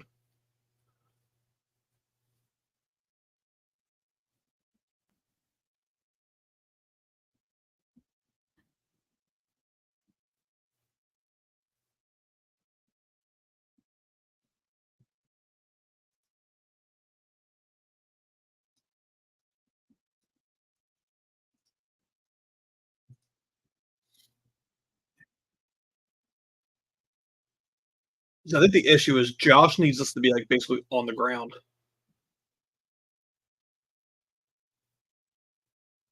And I think the biggest turning point is the fact that Impa's just not even tired.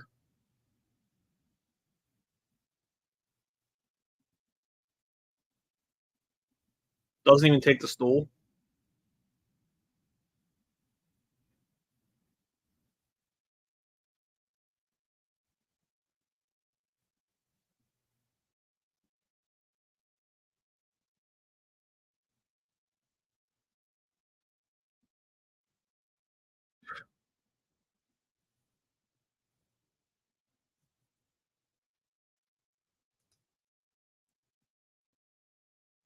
Yeah, in both rounds to Impa.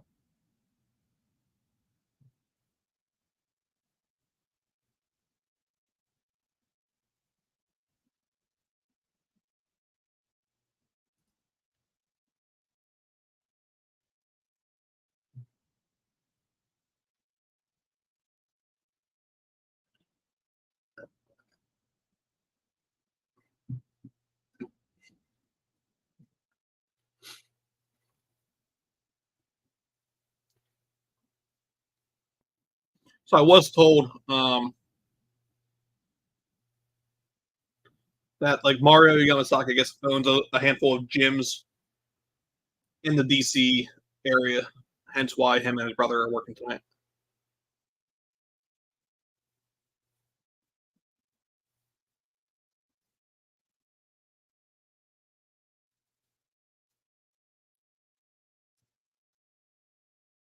Who's Josh? So he has one loss. Who did Josh lose to? Amari. He's a former UFC guy, right? Yeah.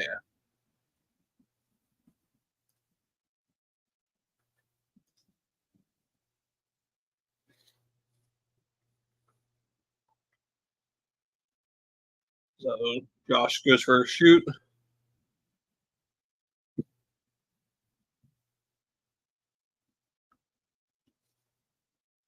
So Josh goes for the takedown. Impa sprawls and take it, blocks it. He now has the underhooks. Reverses it. Like literally every area, Impa's just controlling this fight.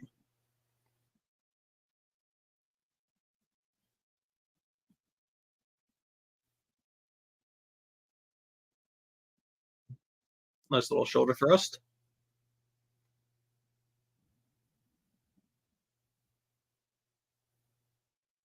Nice takedown.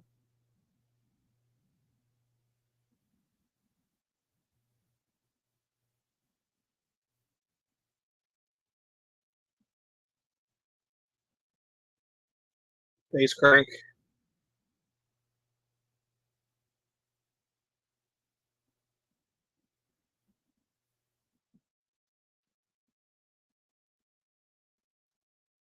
This is just a very impressive fight for Impa.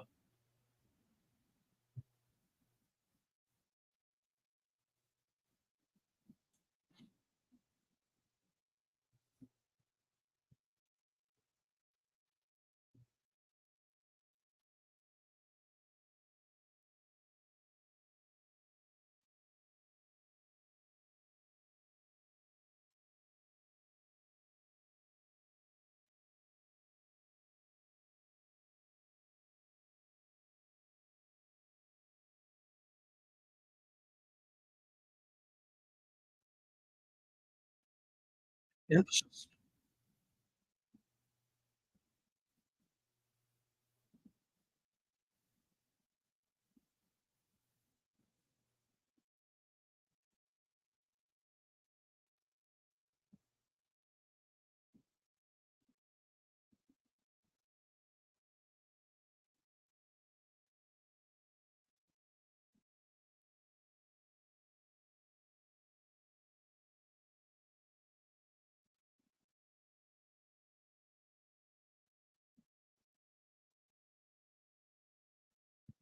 that's in.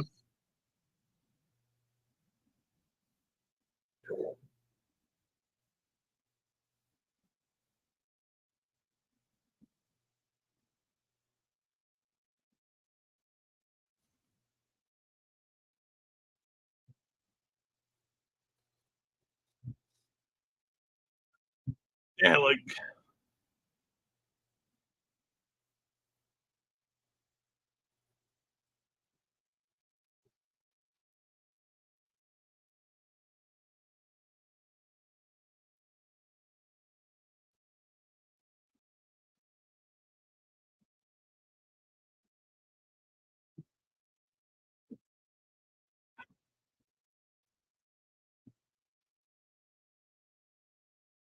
He might go. No. Every time he almost gets a submission, it just falls short.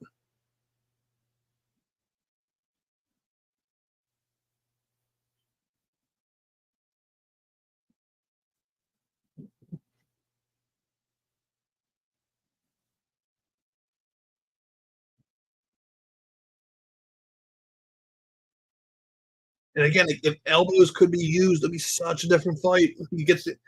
Like getting this like side control doesn't do anything. It's not as effective without the elbows.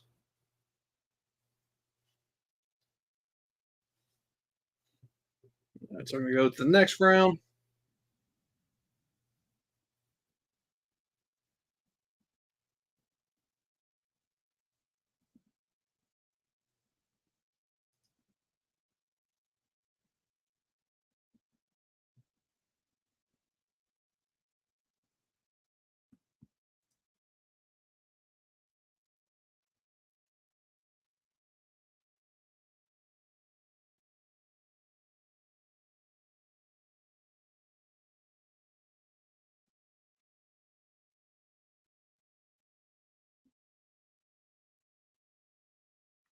This is just like I mean, currently Impa's minus 3,500. Josh is plus 1,400. Even then, like I could not double down on that.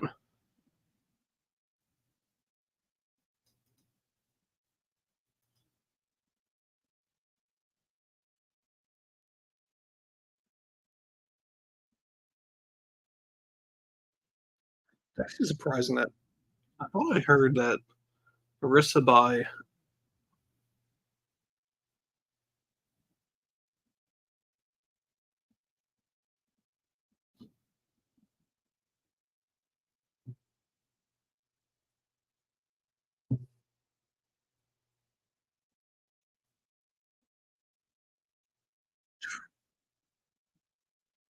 Josh is just shutting down. This is crazy.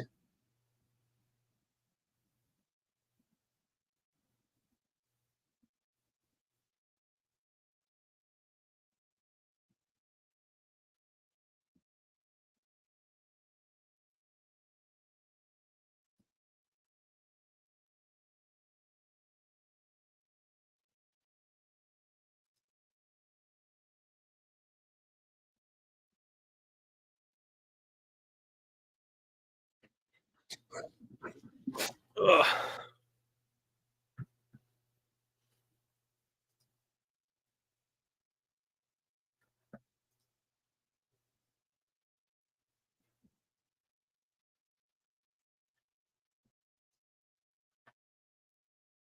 This fight is just. I don't want to say this isn't like what PFL wanted, but like I would have liked a little more even matched.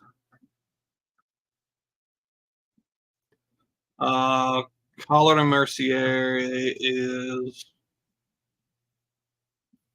There's two more fights ahead of that. Figure the Larissa fight that should only last probably 1 to 2 rounds. The heavyweight fight probably gonna last 1 or 2 rounds. You mix in PFL banter, probably about 45 minutes to an hour. Um, Outside of it going any longer, I mean, it could take as long as I guess if it goes to the distance, that's an hour and an hour. Probably about close to an hour.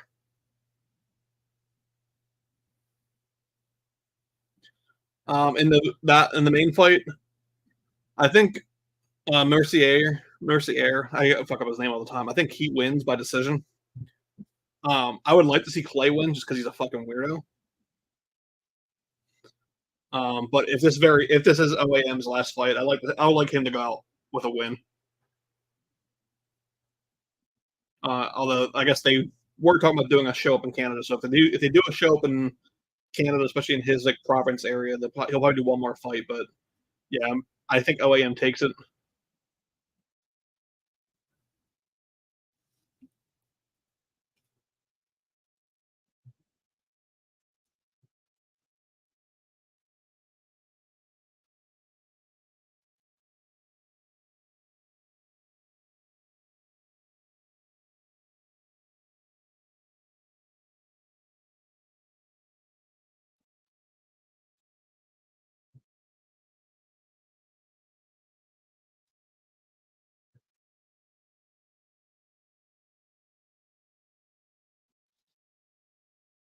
So I had this one finishing as a third round knockout.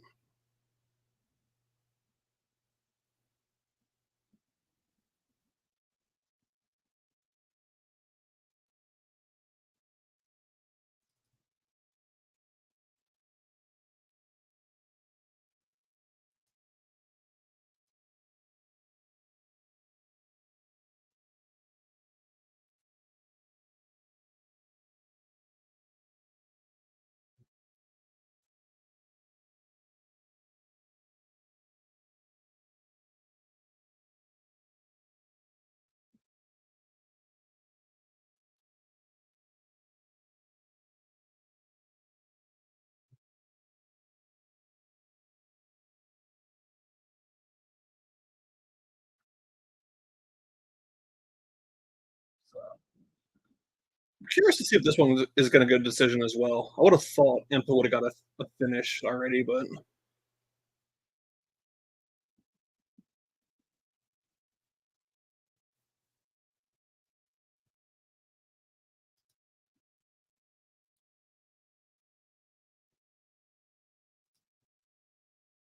and to give an idea, like these were my picks for the card.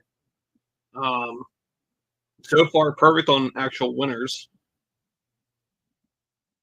Only got two perfect decisions or perfect picks so far. Um, that would be the Stern decision and then Pinedo third round TKO.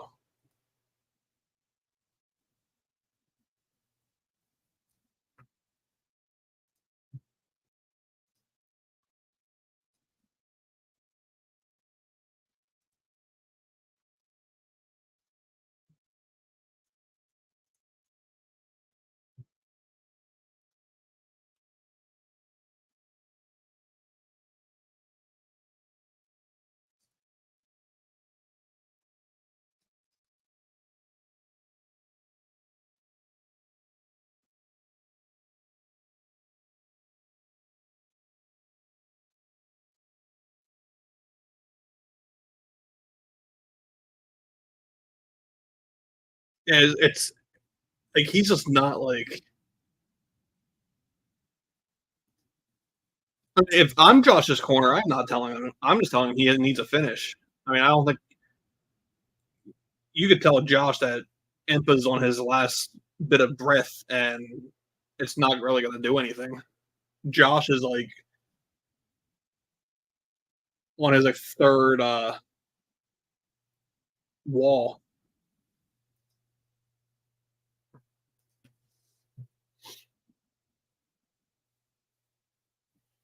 Like, if anything, like Impa, he's only going to lose if he gets caught. And the way Josh is fighting, that's not going to happen. I mean, Josh is basically fighting in like Sean Strickland stance now.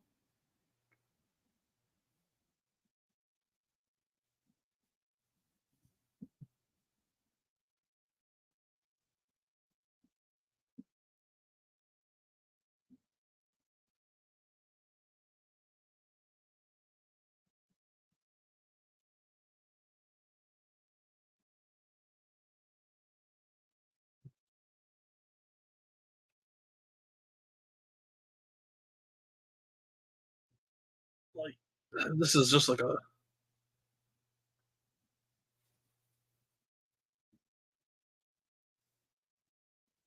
the fuck was that?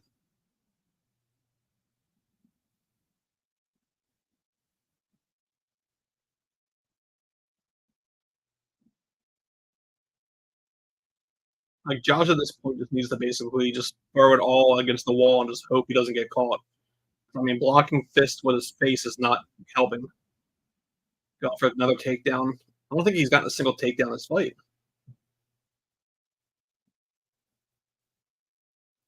I don't need Wiz Khalifa to keep popping up every like half round.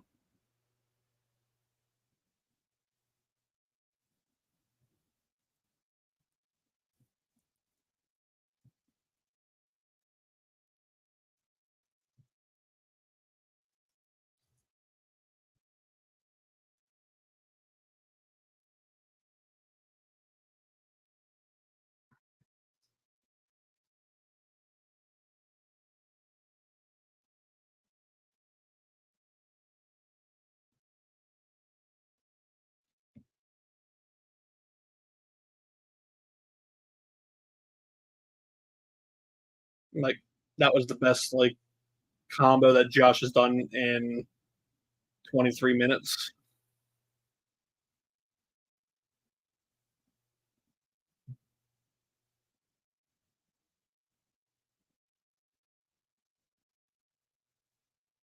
So Wiz is obviously the rapper who did like Black and Yellow. Um, they, I don't believe these guys actually invested in the PFL. I think he was brought in as like an influencer with equity. Same thing like Jake Paul. I don't think Jake actually invested in the company. Basically, you figure they probably brought in Wiz because that would have gotten them some of the, I guess, like the urban views because it would hit like, all his social channels. Jake Paul made sense. You have Jake Paul come in. Jake Paul has more followers in the PFL. I believe even if you combine PFL and Bellator, I think Jake might still have more followers. So him posting on his channels is valuable. For some reason, I think like I forget his name, Richard Sherman. I think he's another investor. Then they just like never utilized him.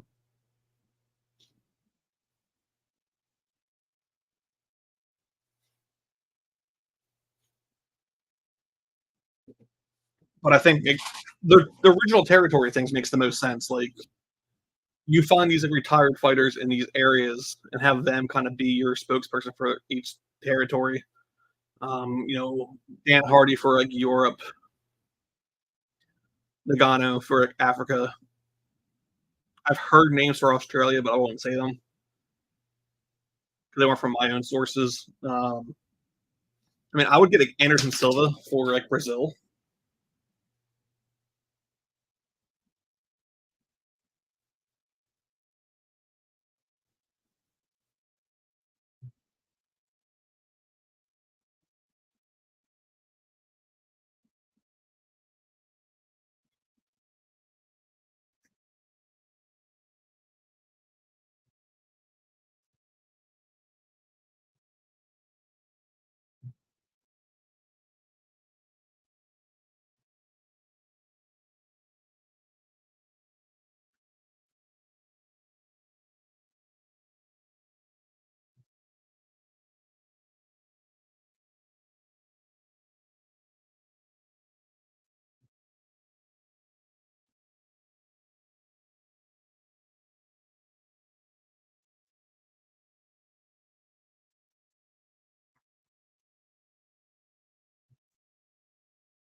Yeah, I mean, basically, like, that's who you want to have talk to you too. You want input to let you know, like you can be at the lowest of lows to the top of the top. Like,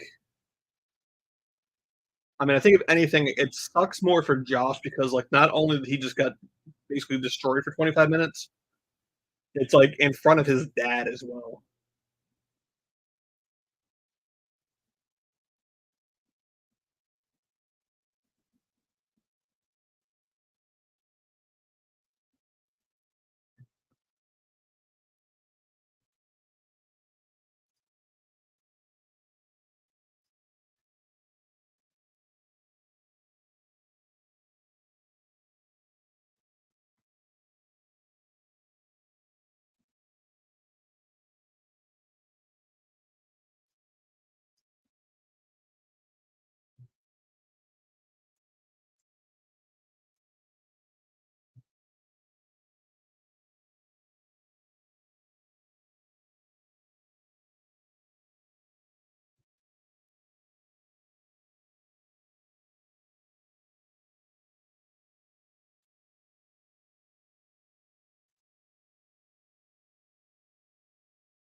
That, that's a fun storyline. I enjoyed that one.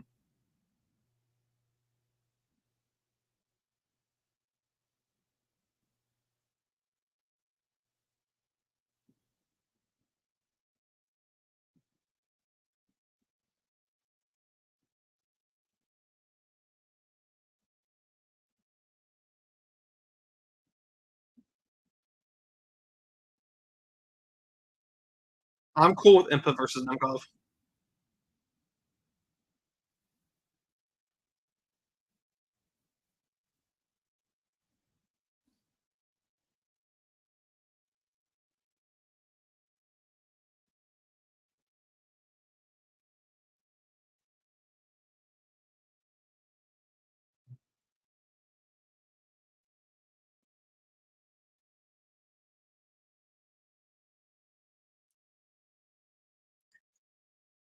It's also cool that his teammates in the cage too.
Yeah, I still have like half my initial meal.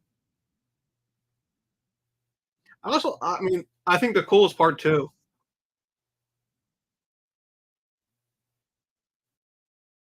is like he didn't even want that check. Like he wanted his parents to have that check.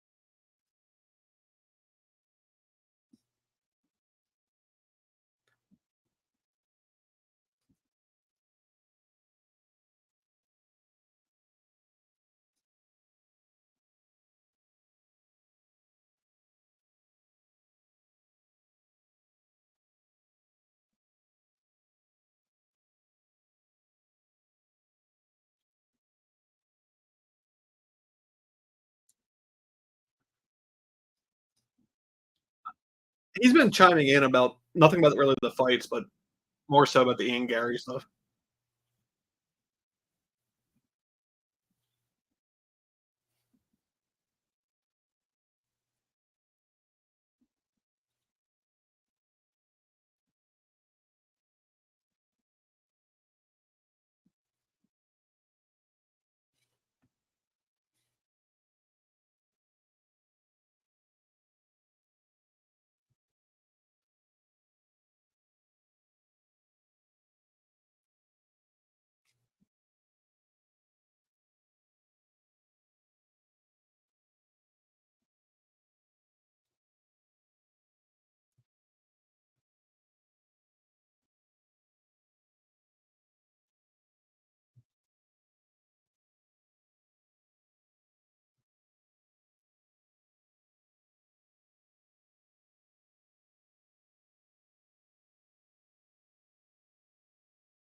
That was cool that he kind of just referenced the Buckley knockout too.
Yeah, if PFL does not go all in on Impa, they fucked up.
This fight, I, I, I like Sai in this fight, but Magomed is the proper favorite.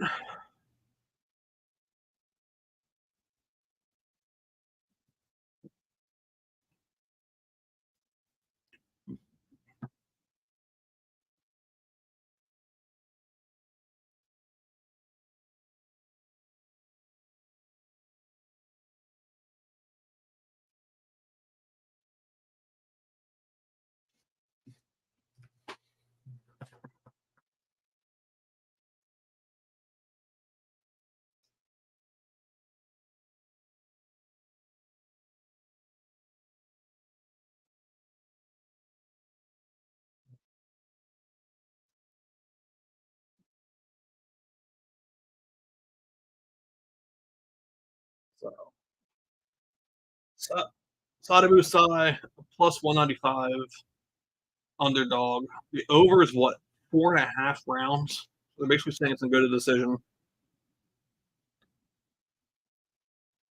I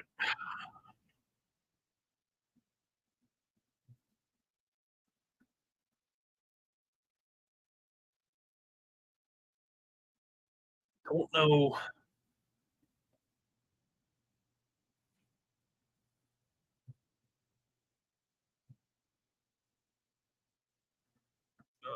Larissa, Pacheco. What does your opponent's record look like? So Marina, 11-3. Her 3 losses have come by way of both by decision. All 3 have been by decision. So is Larissa Pacheco the first person to finish Marina?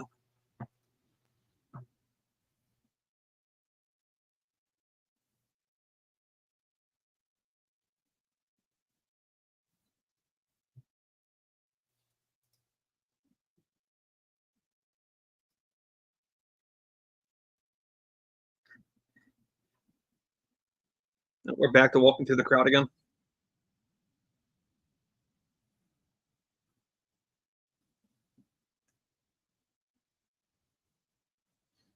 I'm going to attempt this.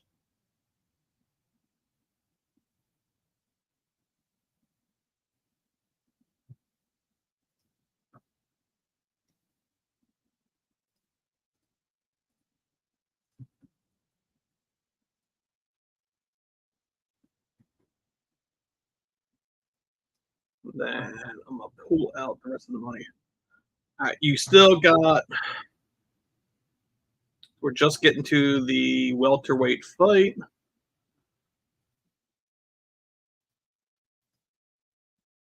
We got two more, and actually, so we got the welterweight, the women's featherweight, the heavyweight, and then the OAM one. Yeah, definitely. Like I want. It's one of those things. Like I would love for him to win, but I have more methods of victory for OAM.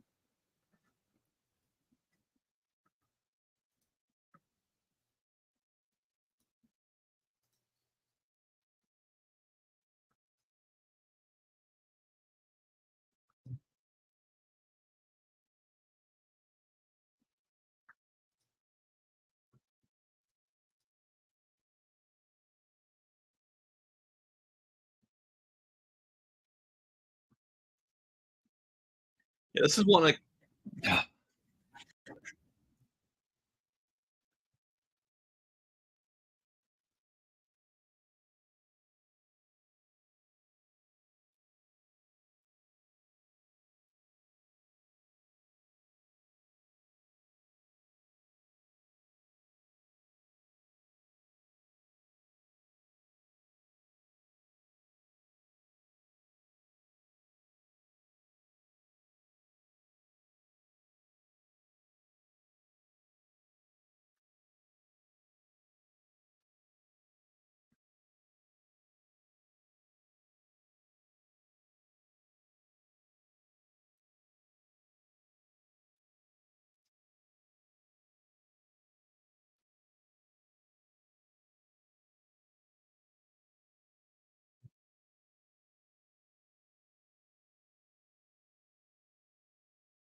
Plus 150.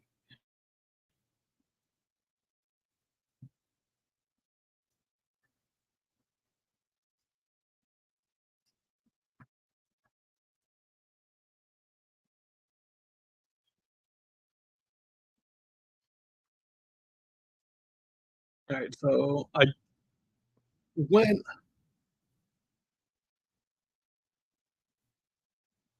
Enjoy your night, Wiggins.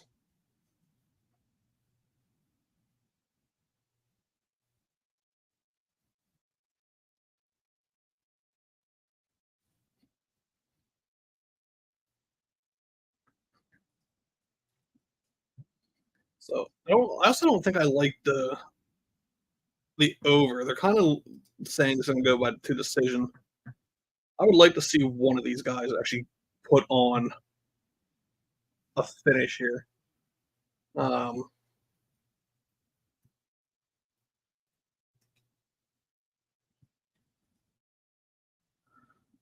didn't these guys fight prior? Yeah, Magomed beat Solomon Renfro last time out. He went to decision last time they fought. Um, this guy also beat Chris Curtis twice.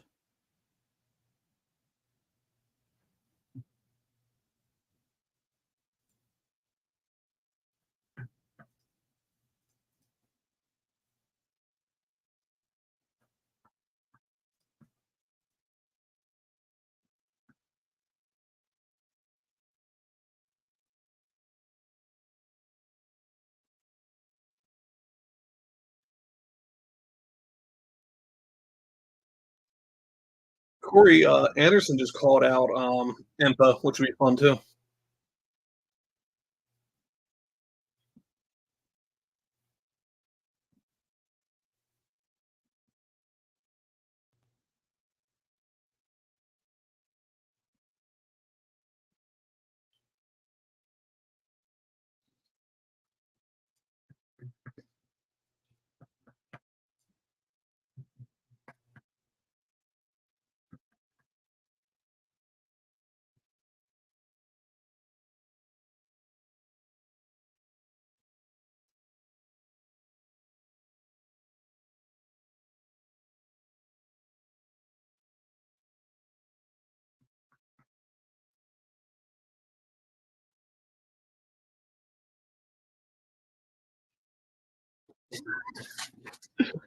Yeah, I mean, he's from Dagestan, so he's obviously going to be like the next champion.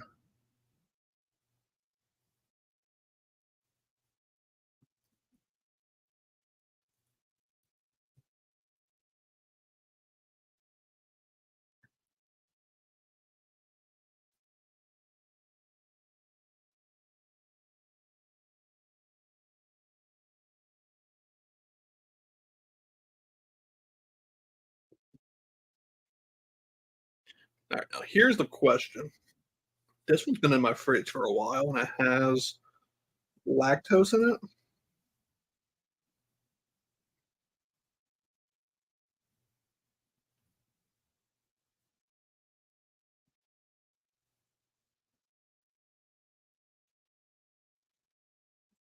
Maybe this one doesn't.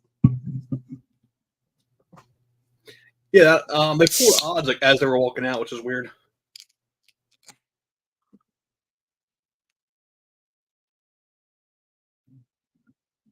I threw a little bit on uh, Sadibou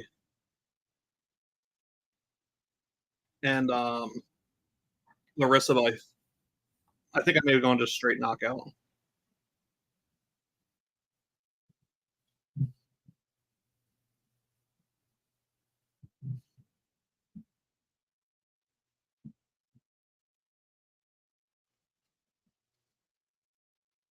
It smells normal, which doesn't mean anything.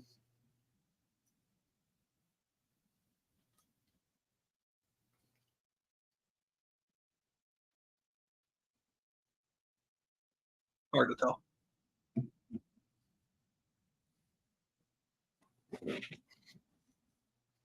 I mean, I don't know if it was just a great pour or there's like no real head on it either. So we'll see how it goes.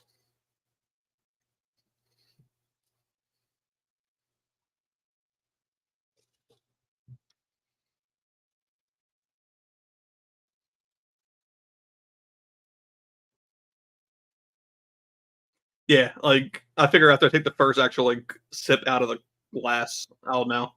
If that's the case. I have a thing of water down here. I'll just go back to that. I don't I don't really drink a lot anymore, except for going here. So I only have like so many things left in the fridge. I was gonna run out and grab.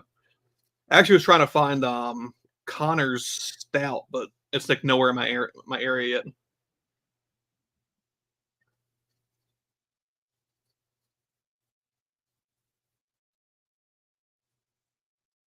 So nice positioning of the grip.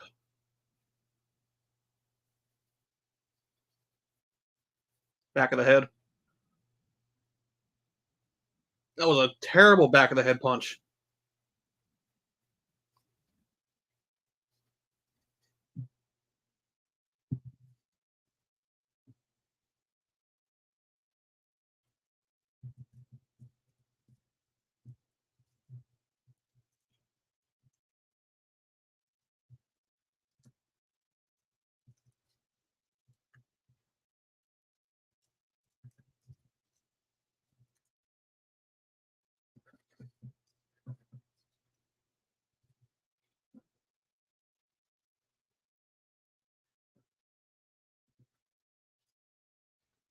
Yeah, that was like the first one hit, and like the referee like said to watch your target, and then he threw another one.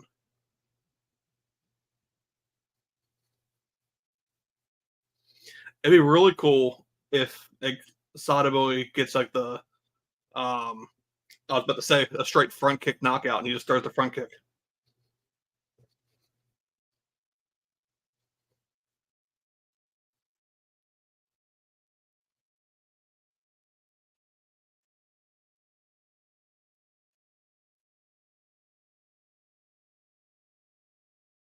I mean, it's one thing if Sadibou can keep this at like a kickboxing distance, that could be really good in his favor.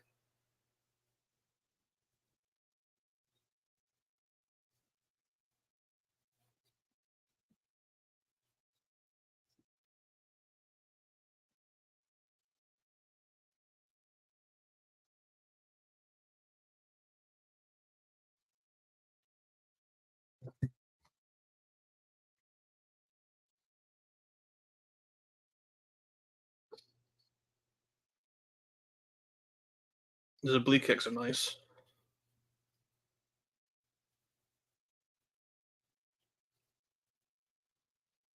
Ooh.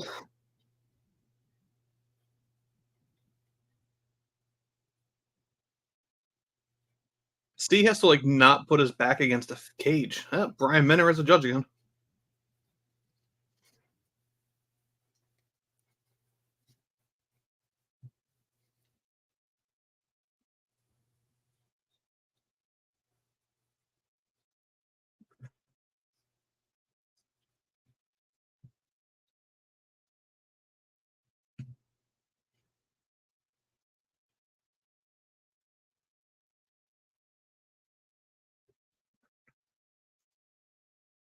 So I mean, I would give the first round to Maga Millions.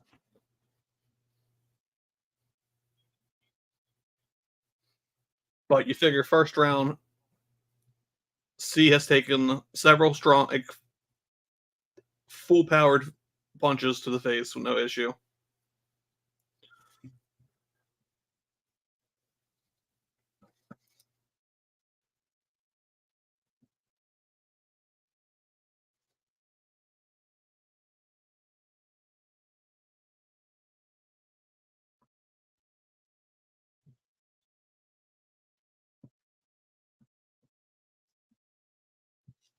So I mean, being able to take those punches is a good sign.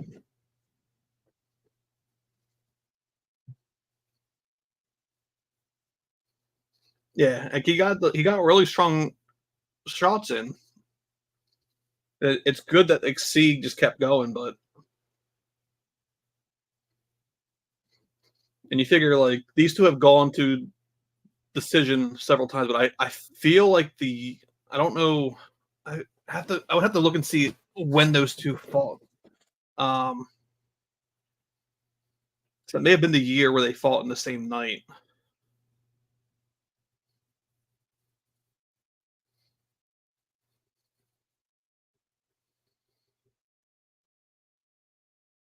Nice trip.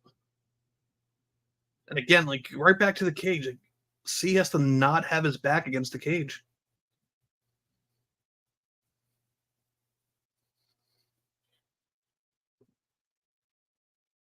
I mean, I agree with the odds so far. Plus 270 on C after the first round, minus 375 on Magomed after the first round.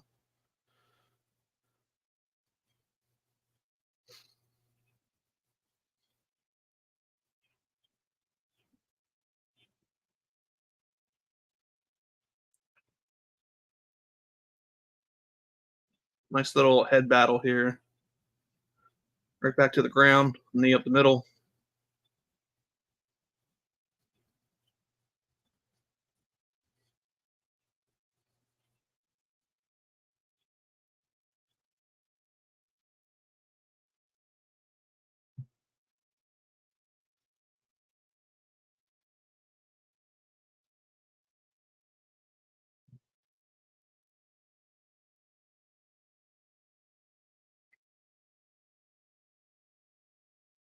Magomed's gonna go for another leg sweep.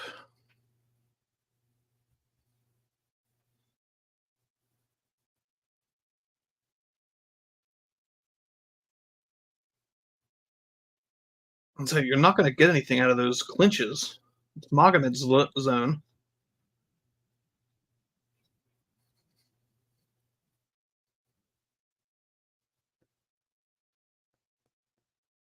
Ooh. What a fucking takedown.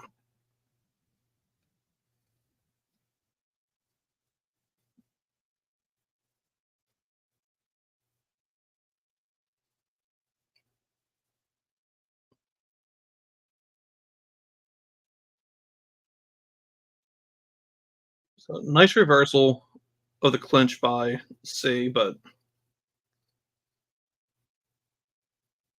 again, like if I'm C, I would want this at like a kickboxer range. Although even when you throw in the kicks, it's going to allow Maga to get those like those shoots to take you down.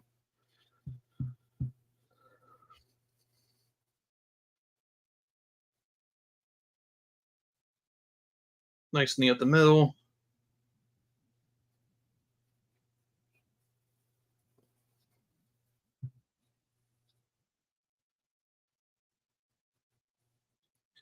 And he's biting on every feint of the kick, which is nice.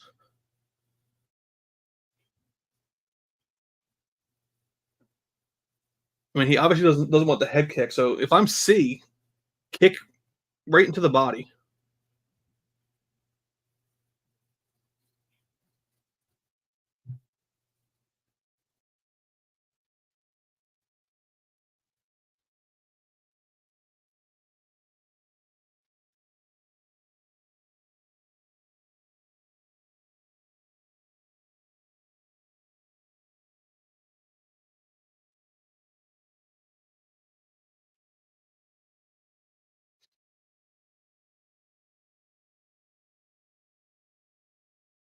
I agree with Ian Parker that currently we are looking at Magomed being up 2.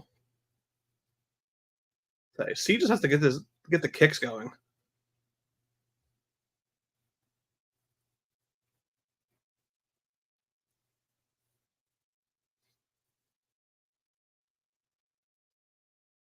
Don't make it a dirty mud. Don't keep it clean, see? Don't go against the cage.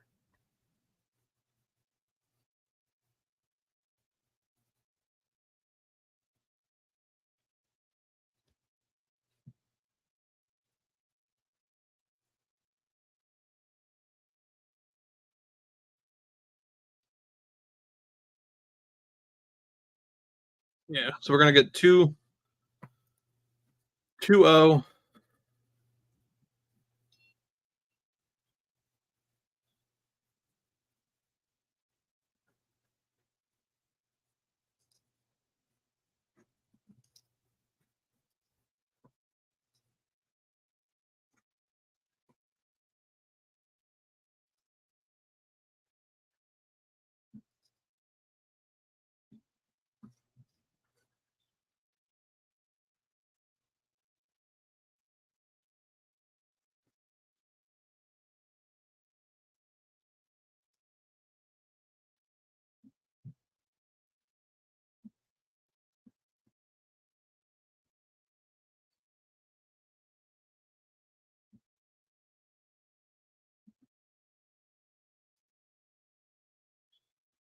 So I don't think the nose is broken. I think it's just hit.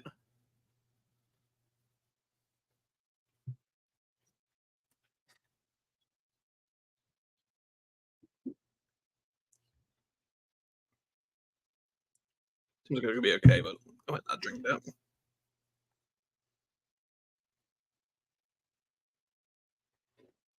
Third round.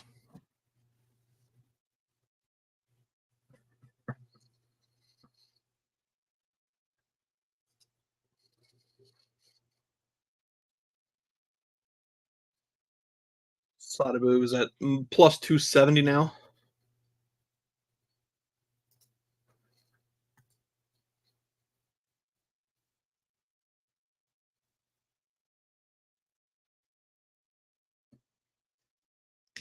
Nice head kick.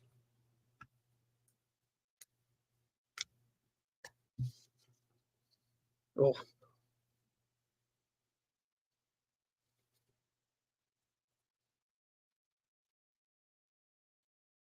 Another head kick. Again, he has to switch it up. Go head up and high and low, high and low.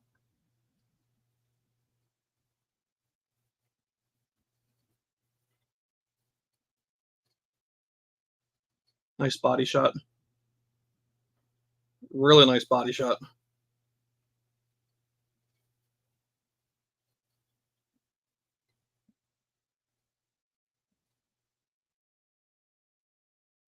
It's over.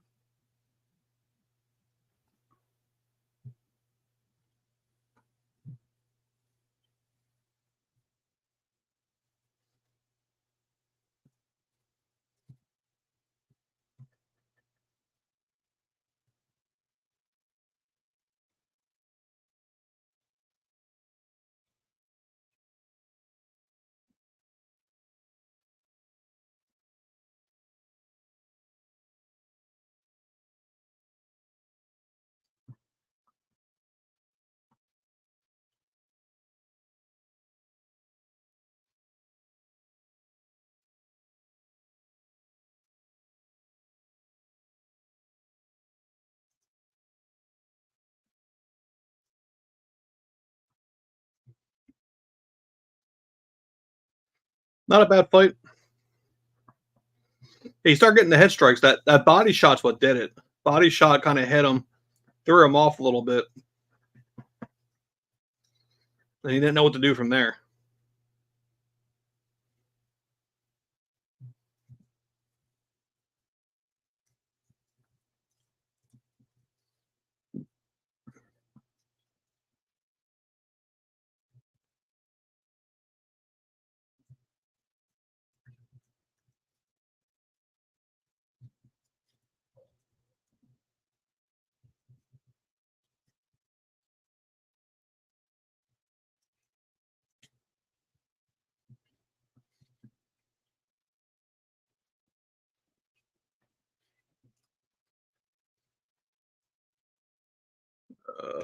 FanDuel.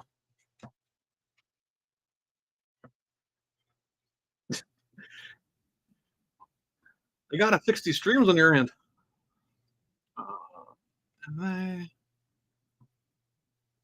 Does like FanDuel just not believe in PFL?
I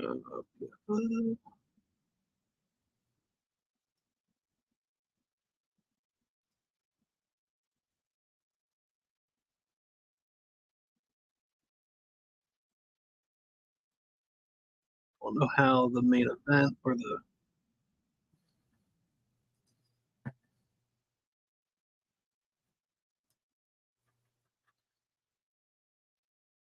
you can't parlay on FanDuel.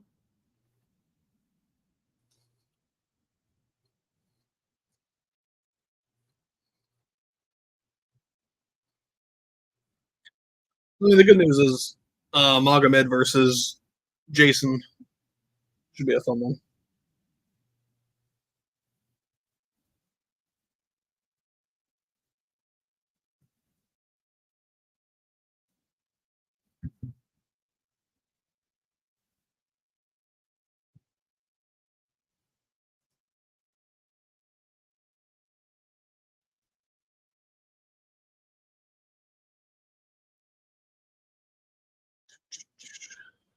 Let's see.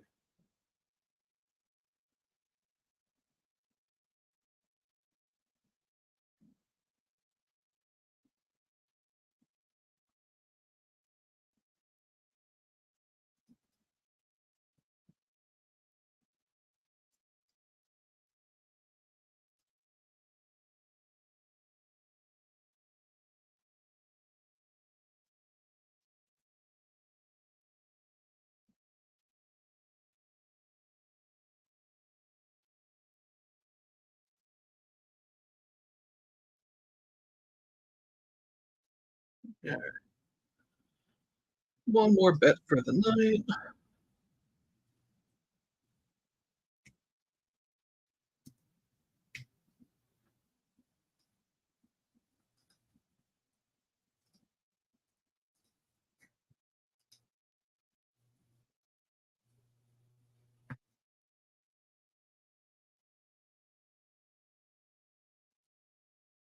Yeah, definitely just I think it grazed the liver, so it was probably a nice little like shock.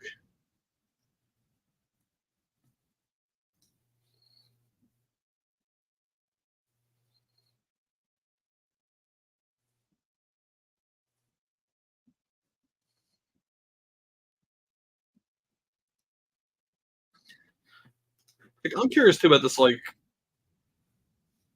champion versus champion. So if you just won $1 million, like, do you really care about beating the Bellator guy?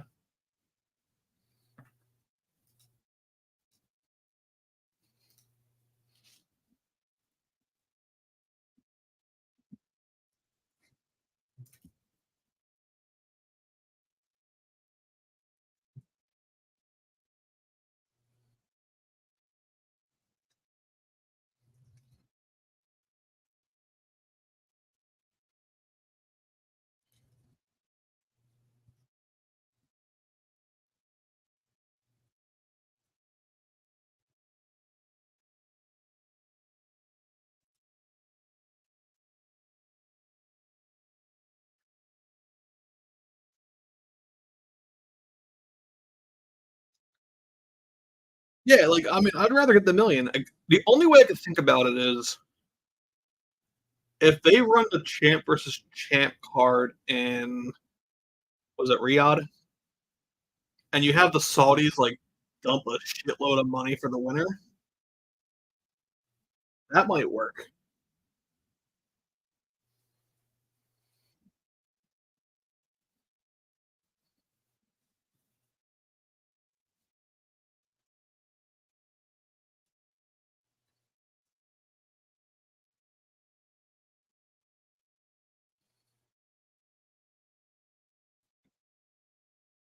Also, like, the Jason Jackson just kind of like spoil when the next card is.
I like that they are trying to tell me that I have 3 spins.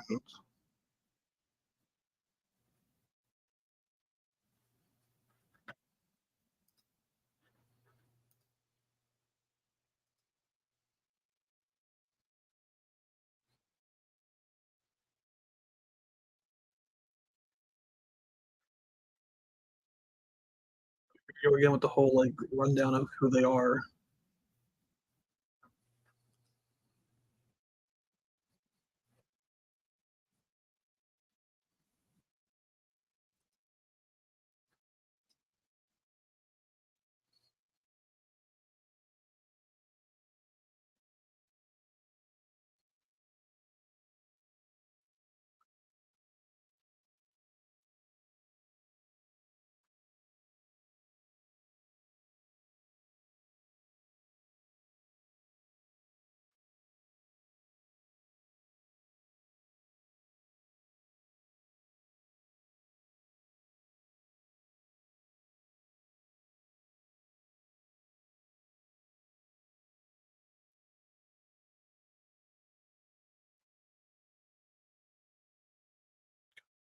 Don't care about her story.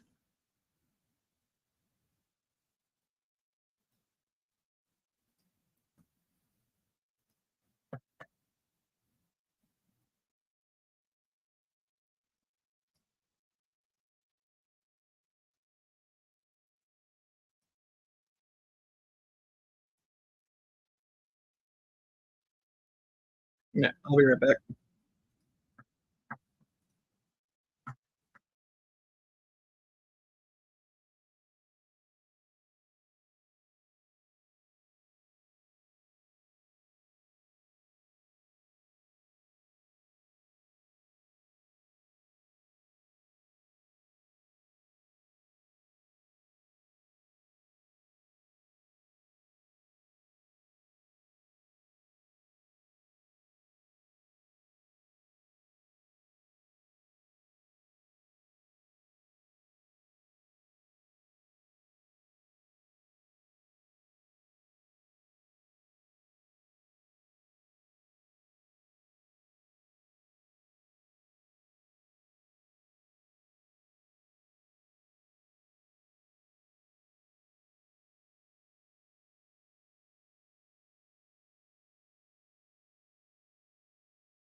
All right, Larissa Pacheco versus Marina. I have Larissa winning by knockout in the first or second round.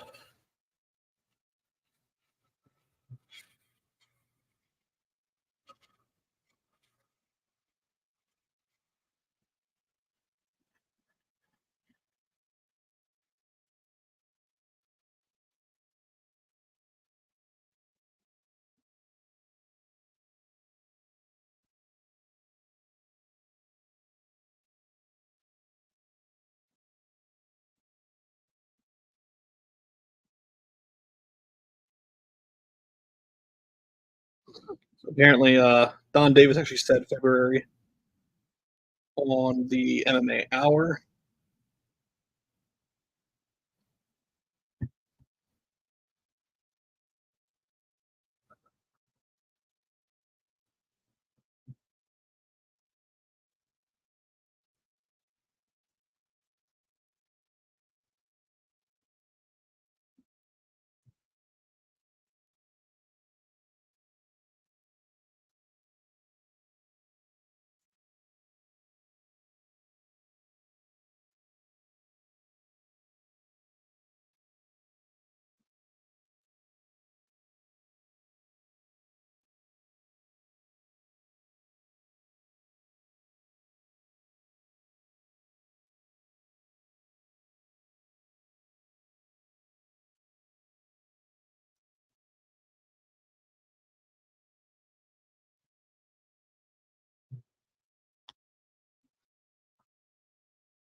Alrighty.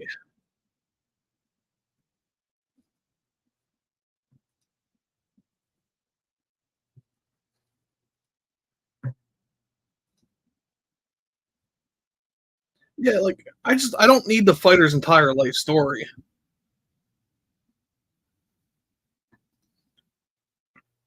Like that FanDuel was like, you have all these free spins, you should use them. And when you go to use them, it just fails. That's fun. But yeah, I'm sure I'm about to get a Campbell McLaren reply because I retweeted that tweet you sent me.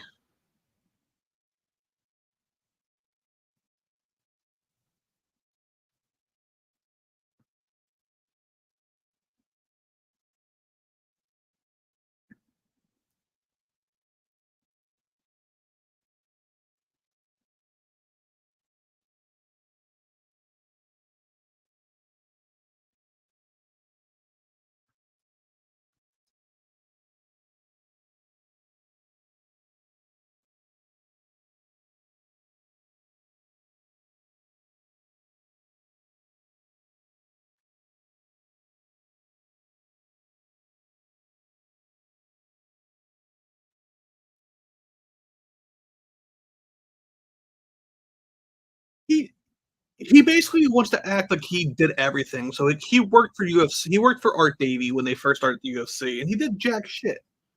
And that's why he's not there anymore, because he didn't do anything. Like, if there's one thing you want to not take credit for, it's the original UFC. You were scraping by, and that's why the Lorenzo and all that bought them. Whatever their last name is.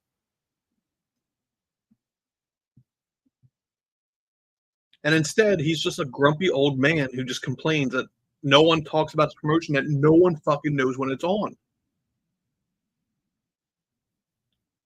Like, I'll actually go as far as to say I probably won't get a reply from him. I'll get a reply from their PR guy. His name's like Mike. And all Mike will do is basically complain and be like, if you were an MMA fan, you'll actually know.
All right, so I think this fight ends in the first or second round.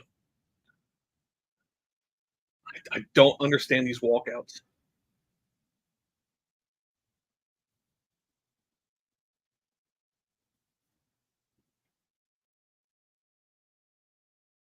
Well, the thing is, like, I don't even know when it's. I think I even added them to my like watch list on Paramount Plus. But even then, like, Combate Global.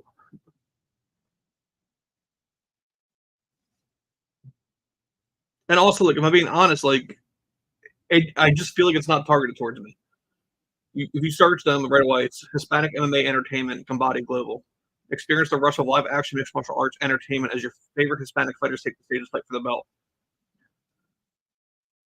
And like, I just don't get why like they mention that. Because if I watch like right now on Fight Pass, there's it just started. It's like what LUX and UWC. They're both on, and I think LUX is all down in Mexico. But they won't just do just Mexican fighters. Like majority of them will be. But all right, how to watch. There's a how to watch page, and if you go to their website and you click how to watch, you get an ad.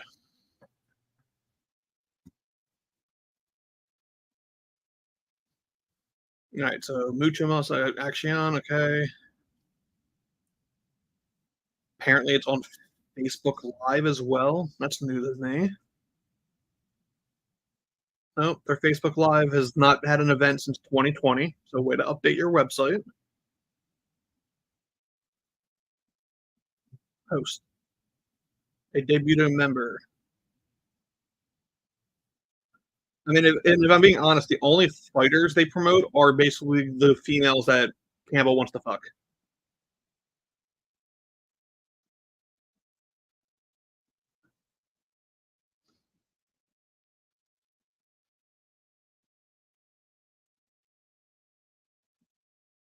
And I mean, and the worst part is like their production is really nice. Like the two cards I've been able to watch have been fun to watch.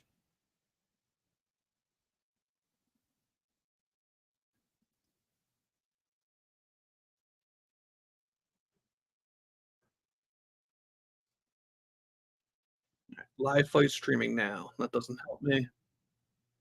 All right, so their next card is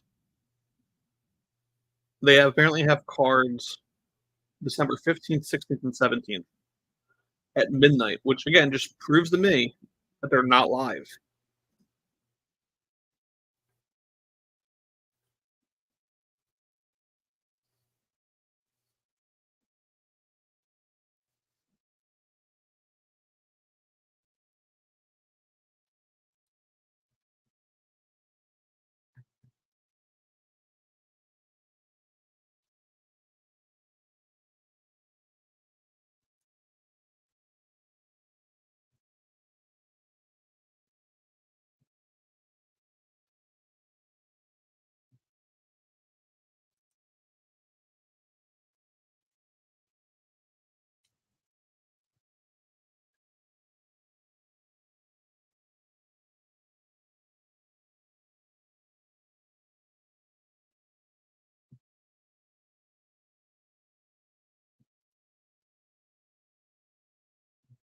Like, so yeah, 12/15, 12/16, 12/17. So Friday, Saturday, Sunday.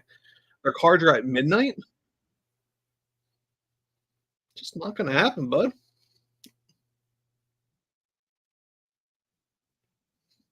And you also can't say like our shows are in Miami and then try to tell me they're live at midnight. The commission's not going to be there at midnight unless it's a pay per view. Yeah, she should basically walk right over her.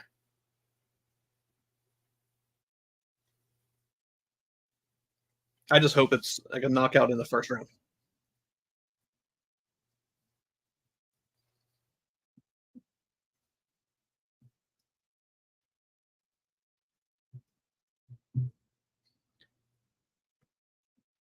I don't need Jake Paul to talk to me about the fights.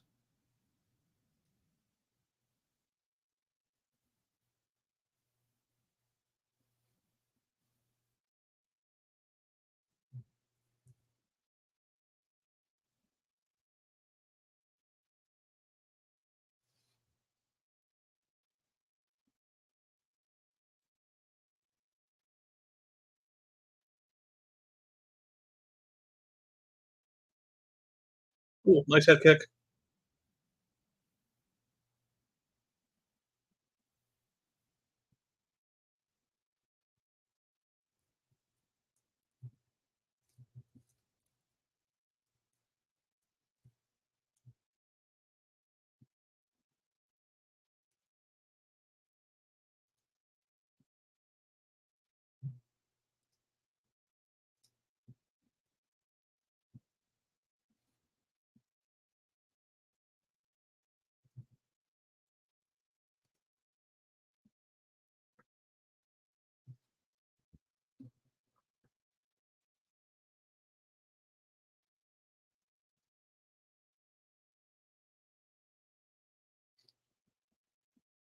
Yeah, exactly. That's what I'm expecting. She's doing the Chelsea Chandler like runaway game plan, which is not going to help. And she already looks gassed.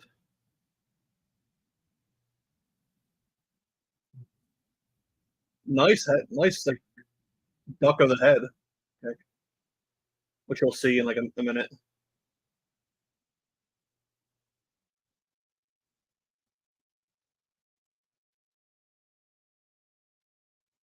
would be my luck that she'll get a submission instead of a knockout.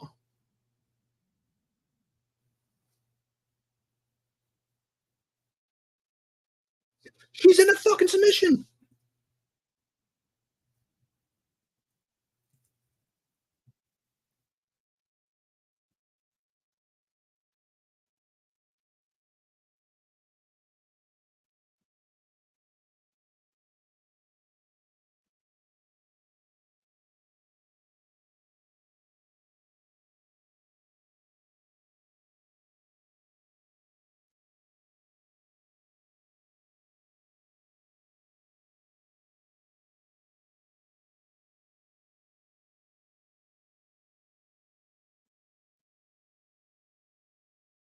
No fucking way.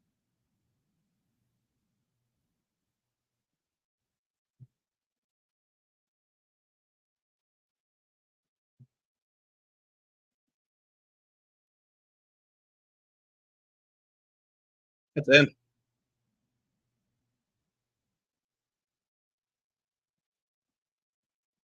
Jesus Christ.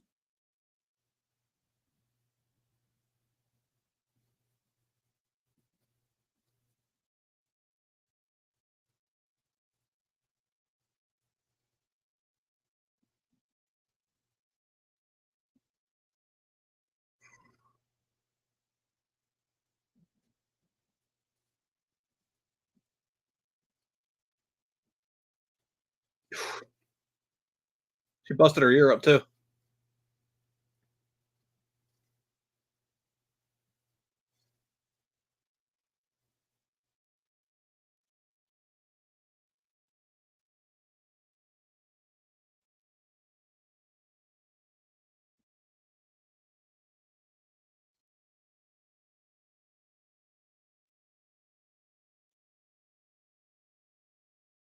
Jesus Christ.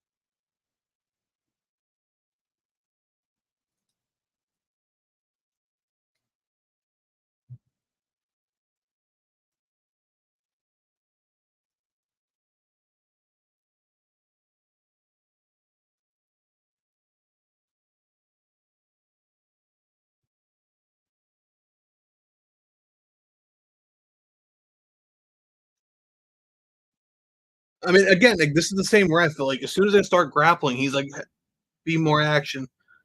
And then he lets her, like, take, like, 35 unanswered shots to the face.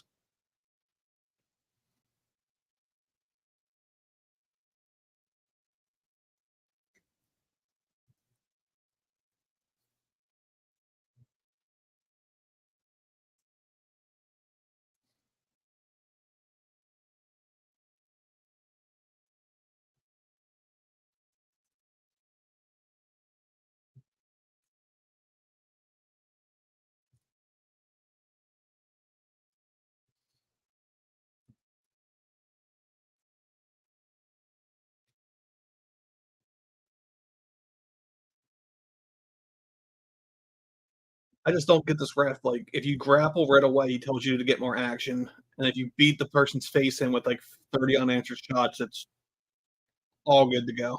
They're still awake.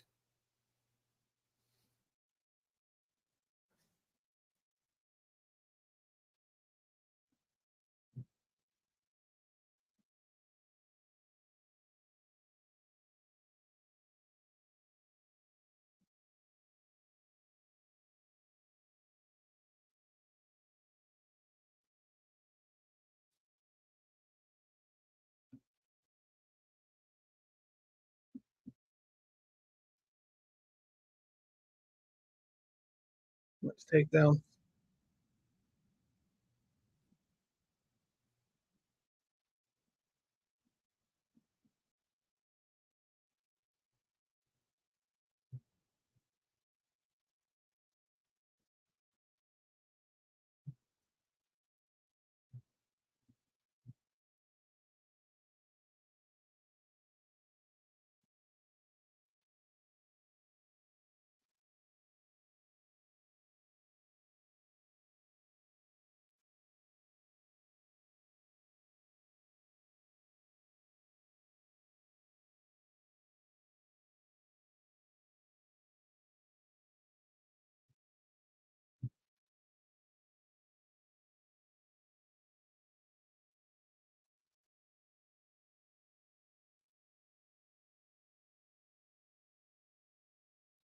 I wouldn't say they're slowing the pace down. Marina or Larissa's trying to make sure she gets clean.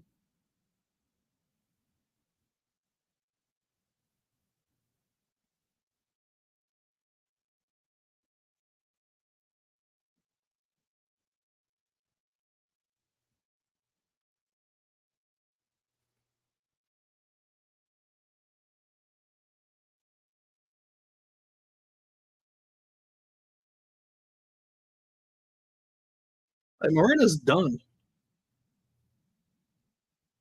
Her Hail Mary was that like leg lock.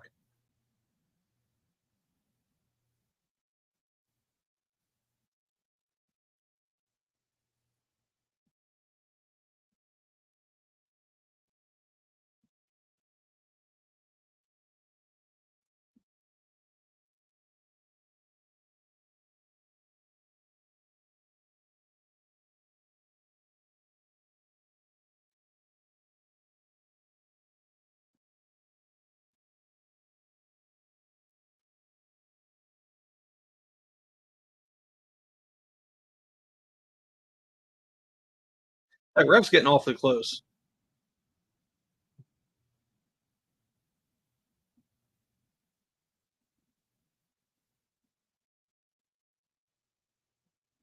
That's in. That's done. Yep, never mind. If you notice in the corner, Marina's husband's Sergey was a Prevac.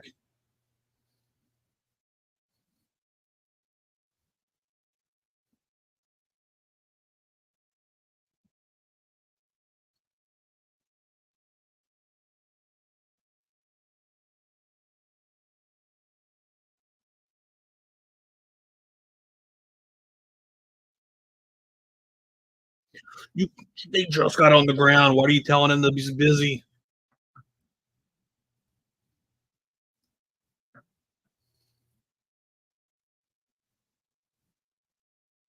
What are you doing standing them?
I just don't fucking get it. This ref is so fucking terrible.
I mean, is he going to stand him up now because they're grappling?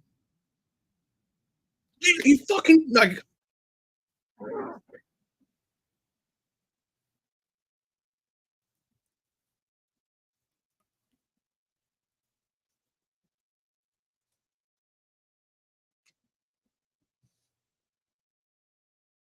How do you get mount and then tell them to stay busy?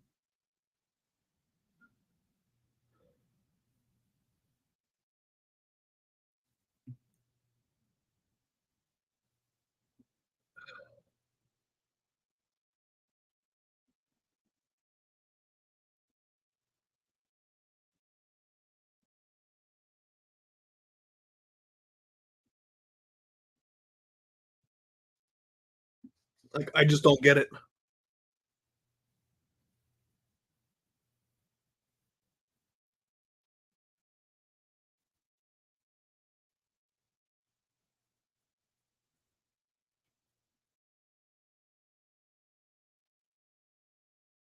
It makes no sense.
I just don't know how she hasn't knocked her out yet.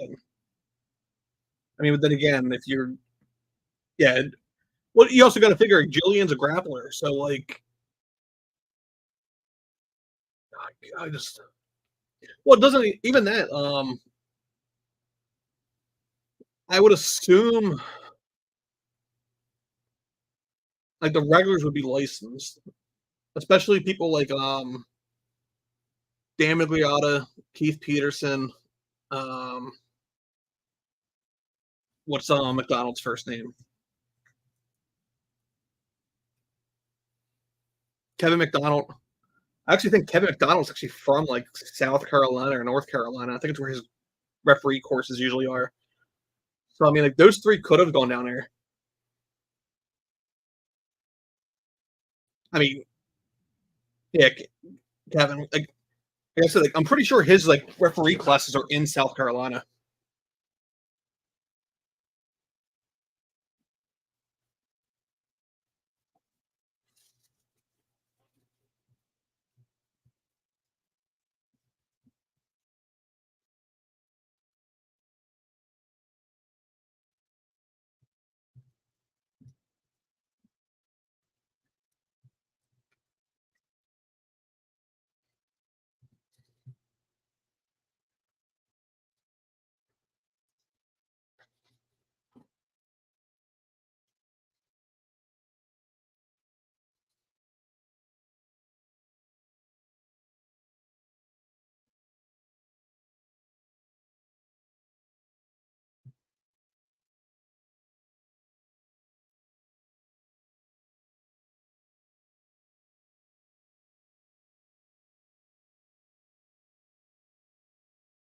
Like,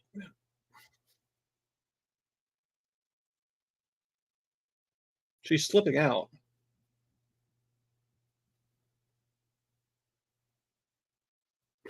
You don't gotta stand it. Dude, she's fucking standing.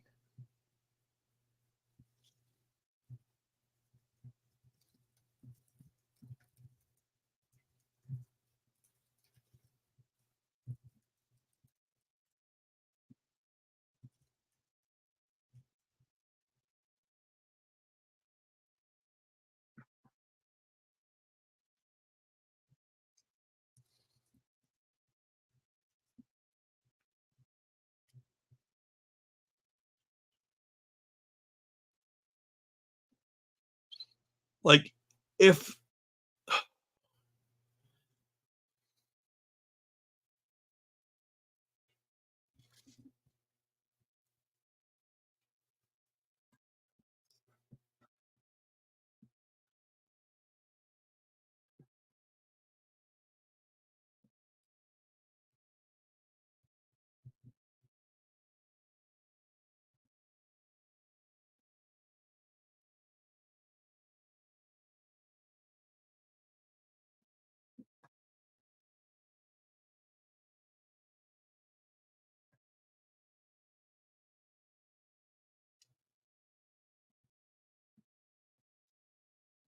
I just don't get like,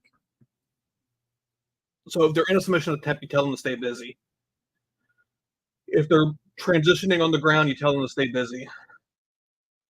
And then when they're Marina's on the ground standing up, he steps in to separate them to give her time to stand up. Like, Larissa's allowed to physically walk in and get her on the come up.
It just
So I've been doing research, so I've been quiet.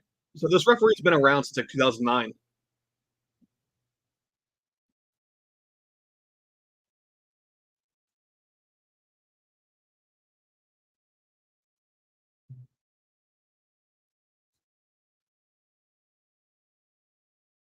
They're fucking working.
So this referee actually refed GSP versus Dan Hardy. Like this motherfucker's been around forever.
I just don't. I don't get it.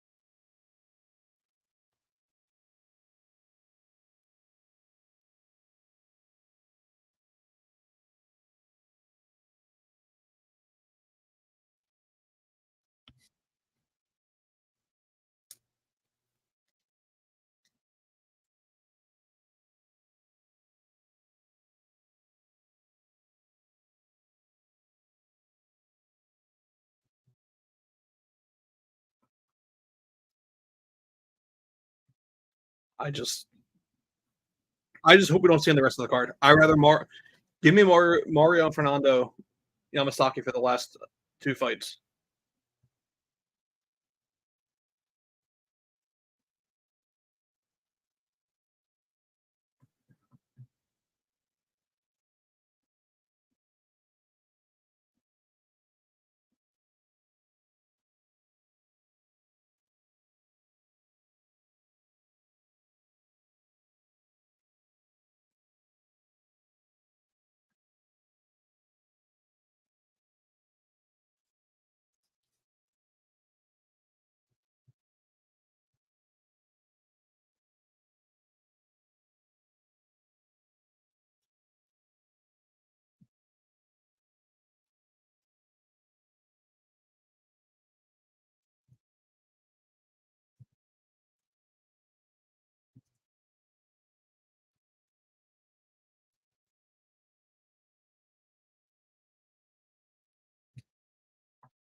I just don't.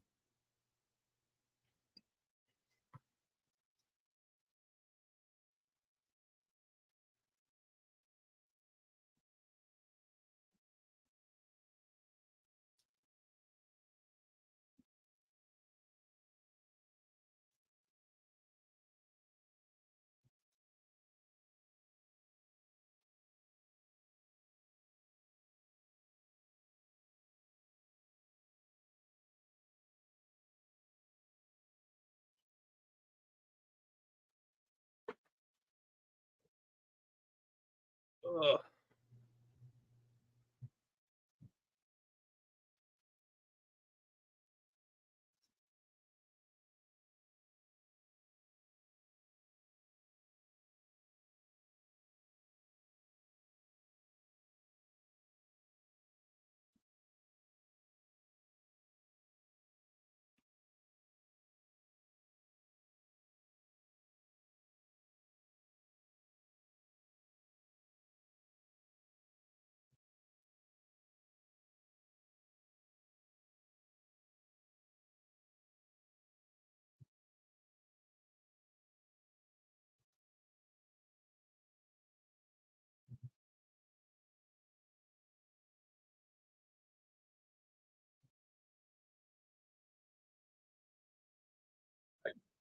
I don't want to see that referee ever again. That was fucking terrible. Like,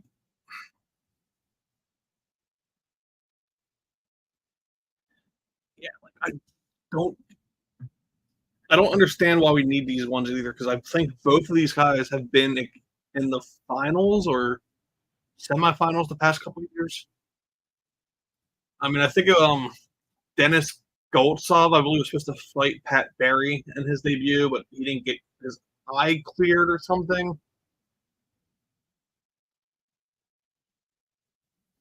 And then I Renan Ferreira, um, and he was in there for a while because he fought Jamel Jones.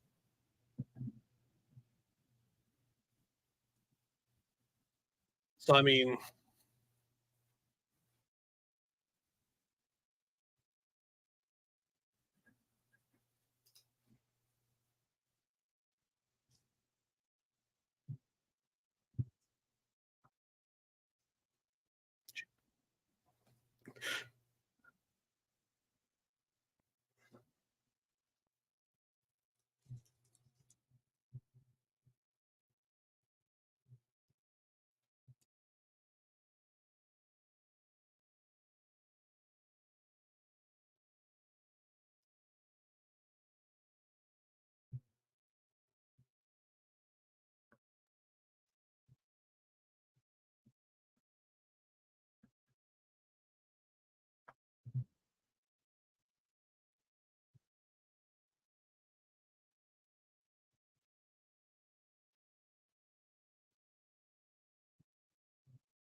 just I don't need to see Renan Ferreira work out at a beach.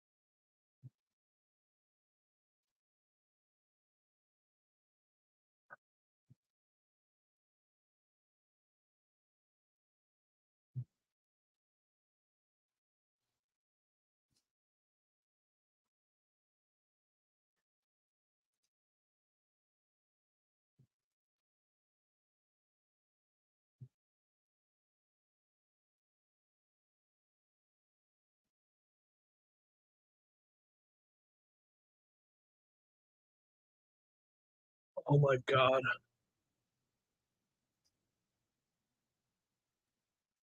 Like we're only the third promo for this fight.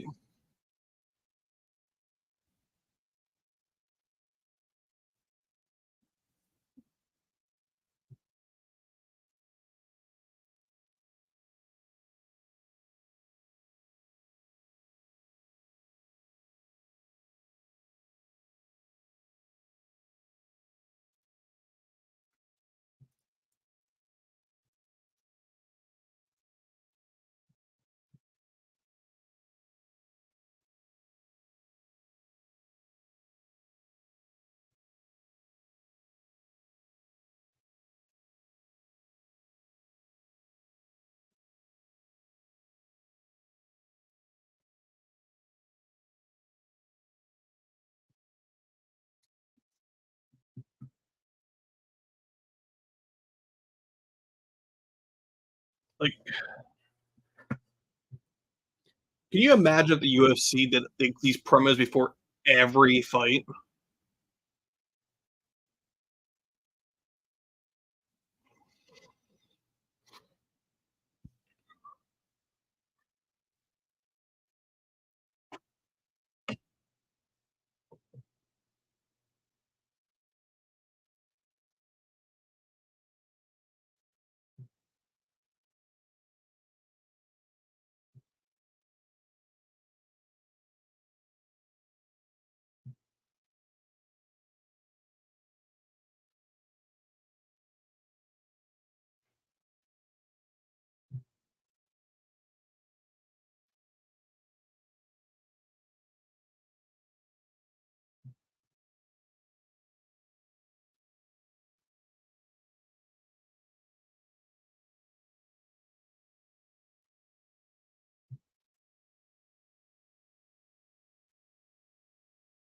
So, so the heavyweights don't walk through the crowd. Nope, there they go through the crowd. That makes sense.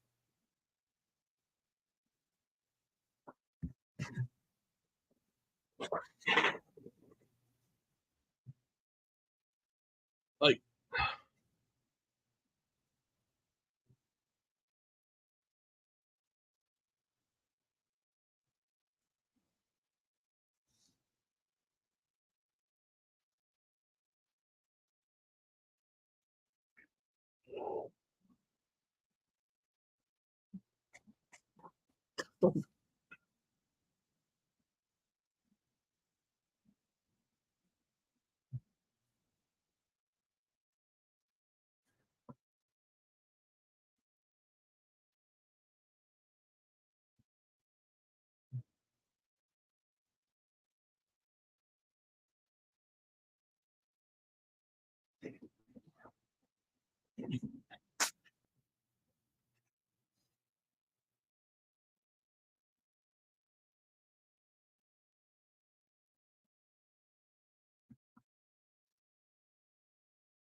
seriously thought there's like a phone call ringing on there, but it ended up being just on my phone.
Okay.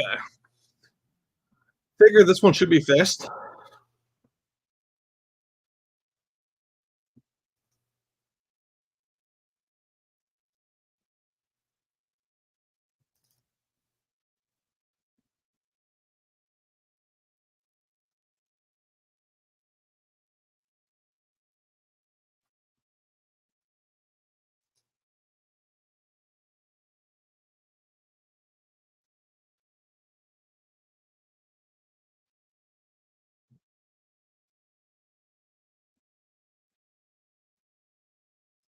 So heavyweight underway. Got minus 280 on Denis, plus 210 on Ferreira.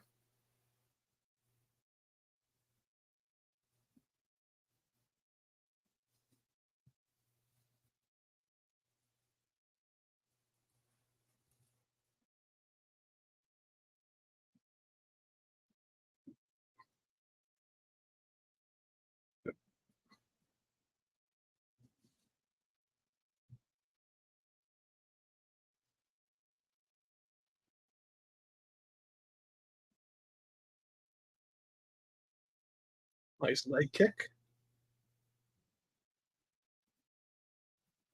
Yes, we understand.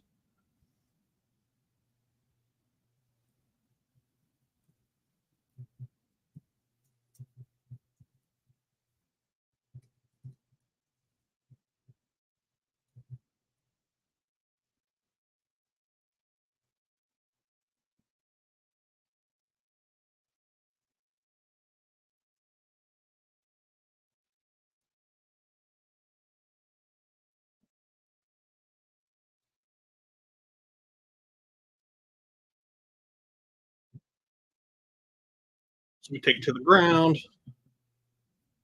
If we had the other ref, he'd be trying to stand him up already.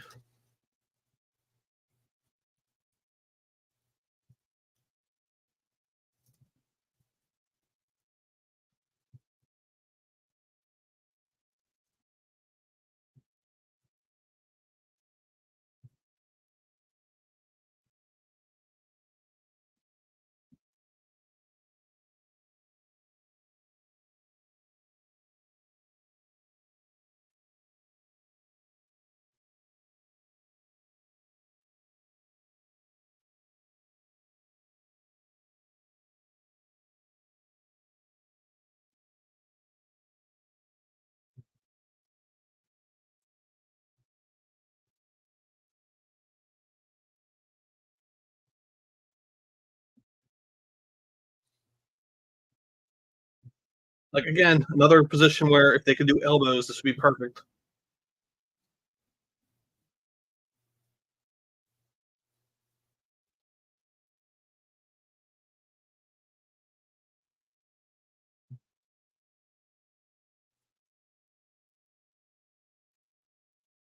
Like this is that's like the downside to PFL too. Like, I mean, you might as well like basically rush the ground game because if you can't really elbow, like you have to like put yourself in at risk to actually do any ground and pound because you have to basically stand like, prep yourself up to rain down punches. And at that point, if you have anyone with ground as actually mission game from their back, it's going to grab your arm and yank it.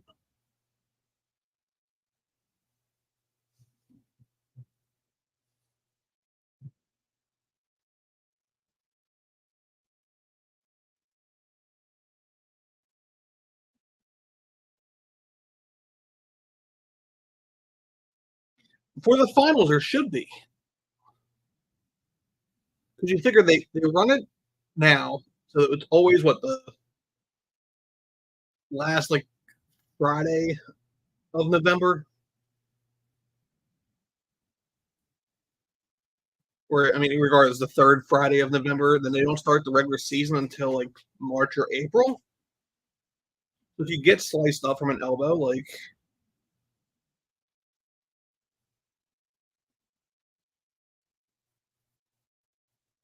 I say that, but yet like Invicta does the Phoenix Rising tournament, or they used to, and they didn't like ban elbows in The first set of rounds. He really wants this Ezekiel choke.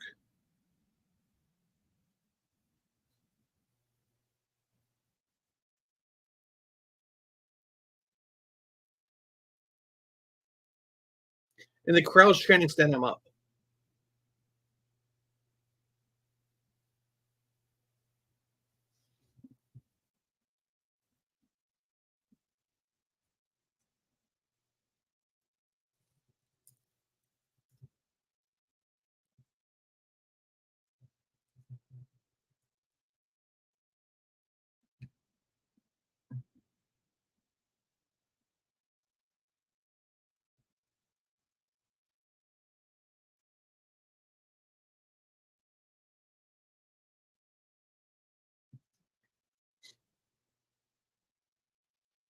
Like the crowd chanting, stand him up because he's in mount makes no sense at all.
Nice.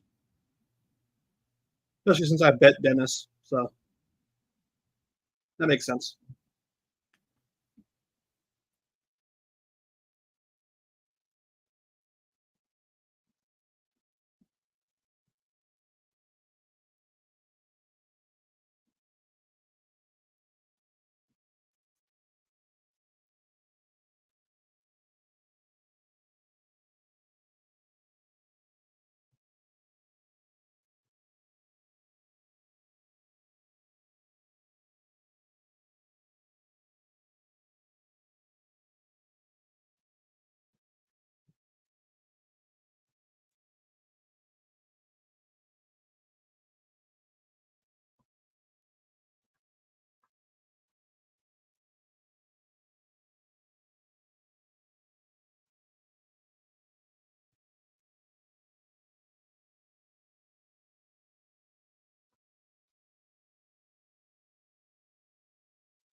Yeah, like that's a smart move.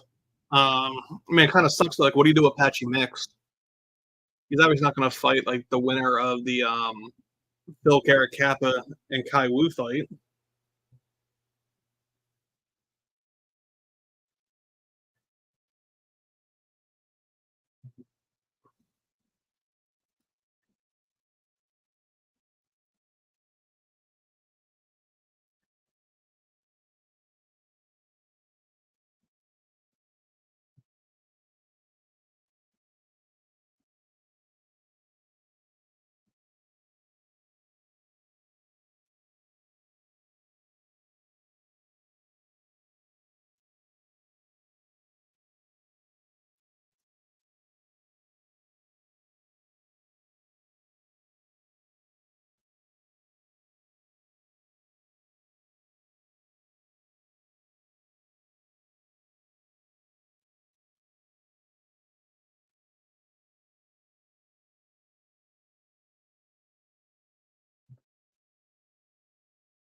Yeah, I mean, you figure if they could at least add in maybe bantamweight.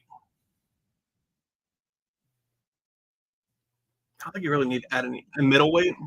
You can then do the full pay per view as championship finals at least, or you do like you 6 on the pay per view and like one as a prelim headliner. So I mean, there's room there to actually make it work, but they need to get the pacing down just a little bit better. Like tonight has been good outside of the promo videos, but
so final fight of the night.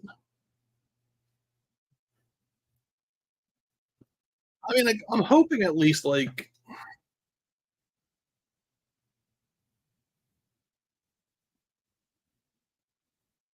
I'd be okay if they did like a catch up of like a highlight of the fights leading up to their finals.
Very confused because it says my one bill's been paid already, but I don't remember seeing it.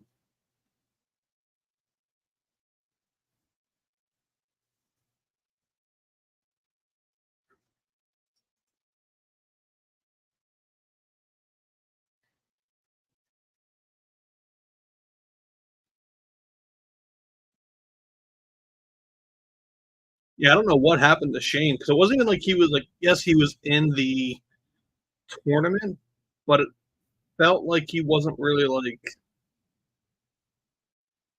in it. In it.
I'm really curious to see how he does tonight, though.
All right, so we get the walkouts now. We head into the final round, final round fight.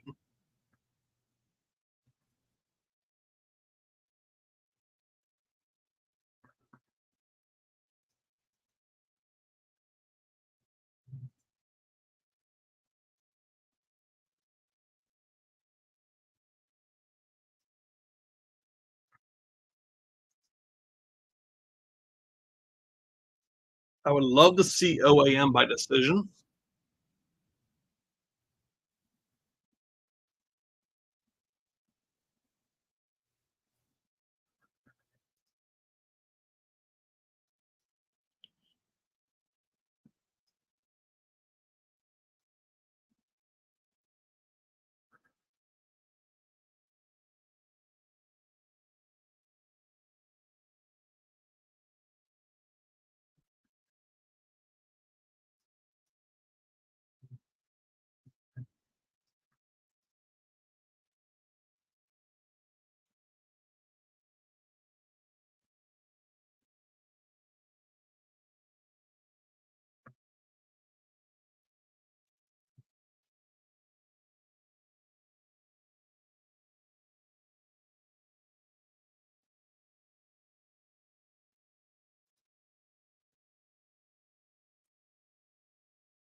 Yeah, I mean, that's all Chris does is talk, though.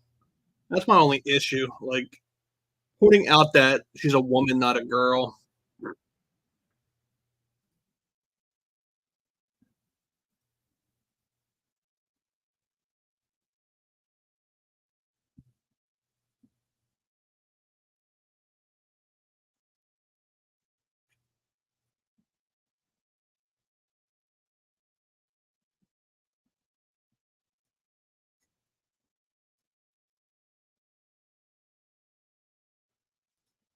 All right, so this should be a fun one. Ideally,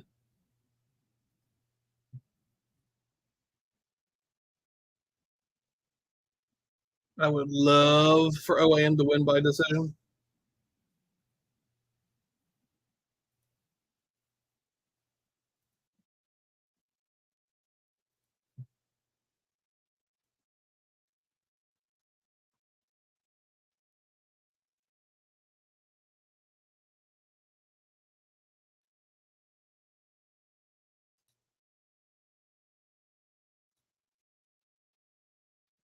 Like, I want to.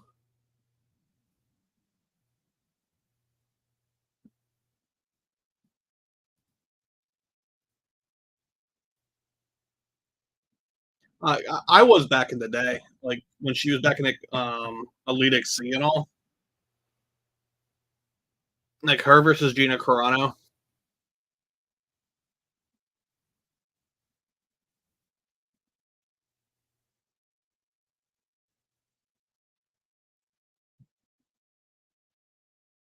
That was mainly because like she fought like Tyson, so it was a little interesting to see like a woman fight like that. But she's kind of like a Campbell McLaren. Like she just bitches all the time now, so it's not like can't be behind that. Like buying the website domains and using that as like your call outs each time is fucking weird.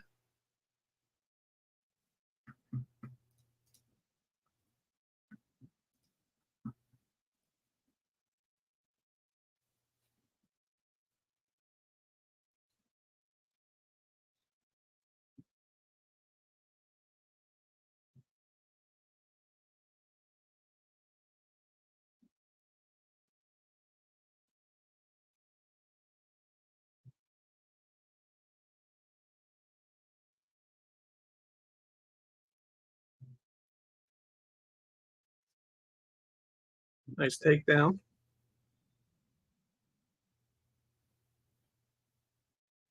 Another great takedown. Ryan Miner as another referee, as another judge.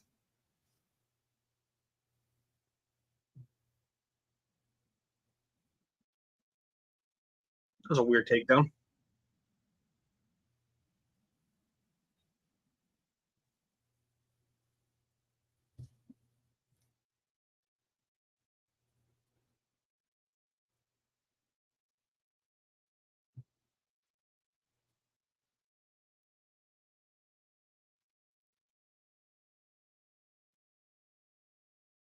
I mean, they're also. I don't think they're telling you like. Oh no, he's out. He's gonna go right back to it.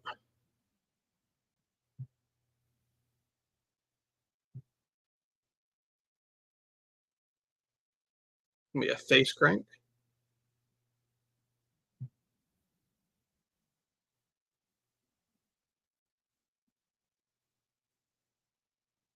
Be hard to shake him out when you're that close to the cage.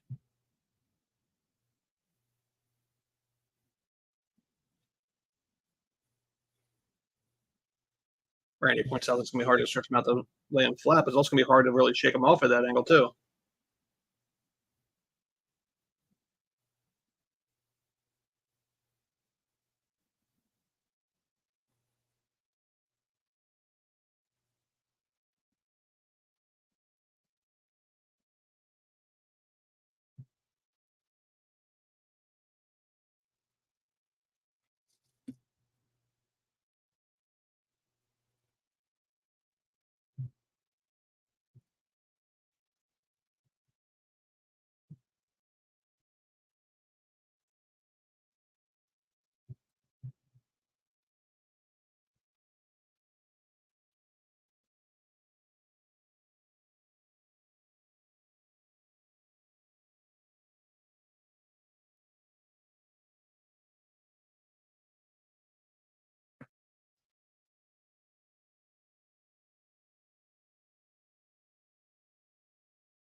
Yeah, I mean, thankfully we have at least real refs for the last two.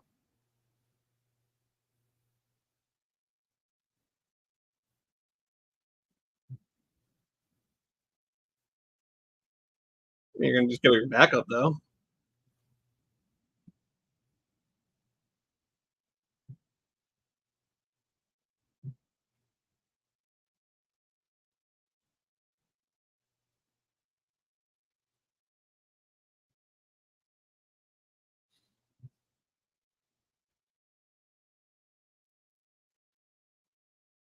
Thankfully, they're in front of Brian Miner, so at least he should be judging this one correctly, too.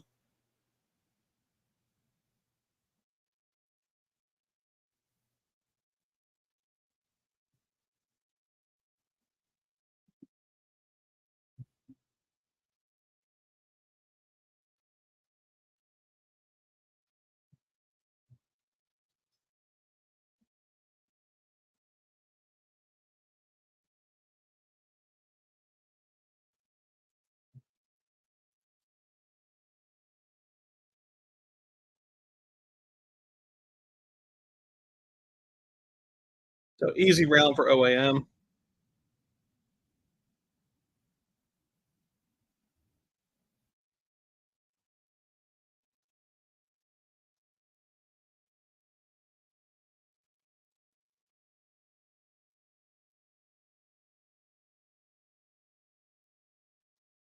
That's kind of how you have to get out of that hold.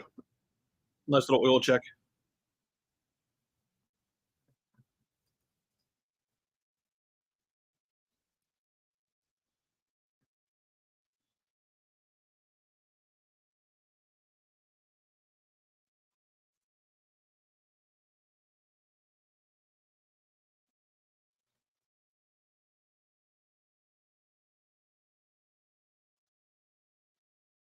Round 2 starting.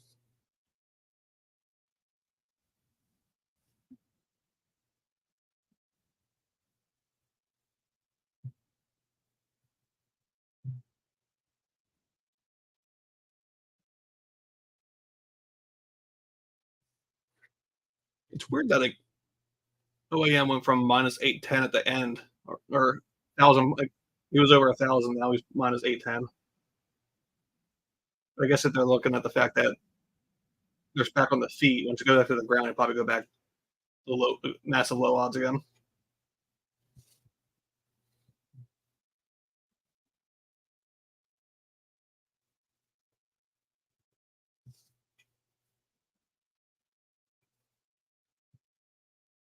Oh,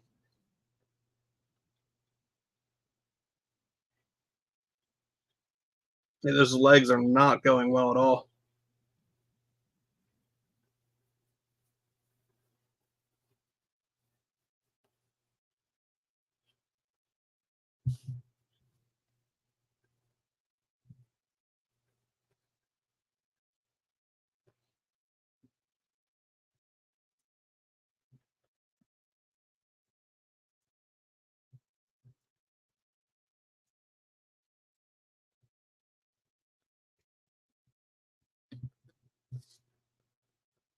He's doing okay, but those his legs are wobbly already.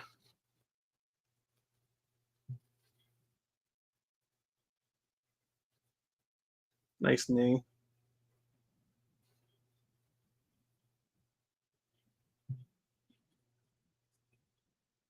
Nice takedown.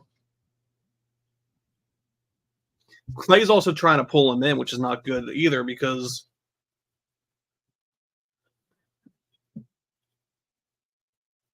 like he's going to leave himself all open and kind of gloat to bring him in.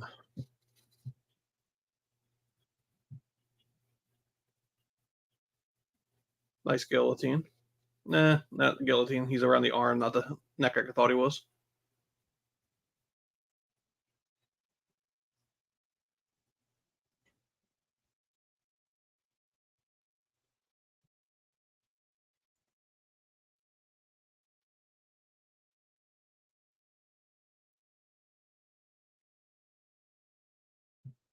Getting his back's not a good idea.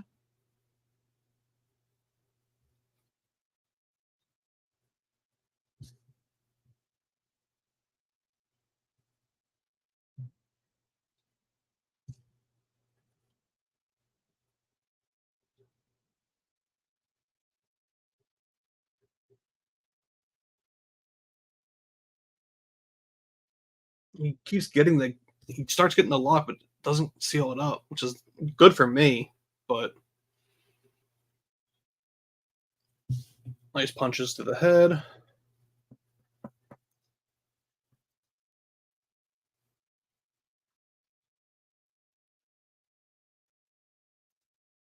It's a typical like striker versus grappler, which is nice. What is he? That's right. 90 seconds to go.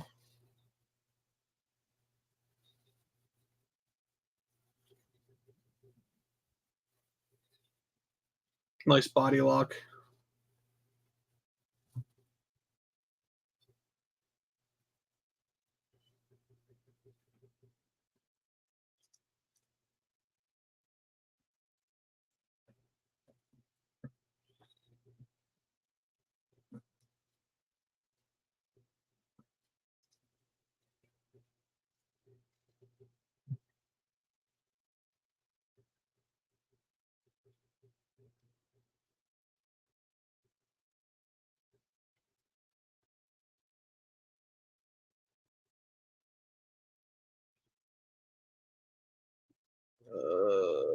Not gonna crank it. He has the crank, but he's getting out of it. 25 seconds to go.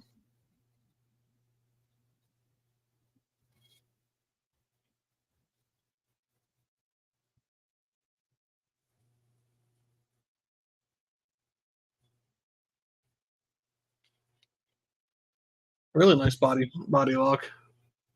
So obviously 2 rounds, OAM, 20-18.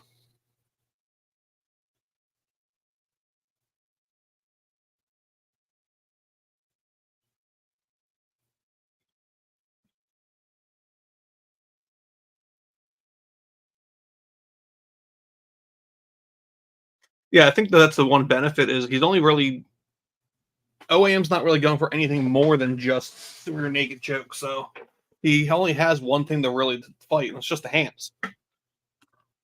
If OAM starts rotating and going for an arm instead of the neck, he might be able to pull it.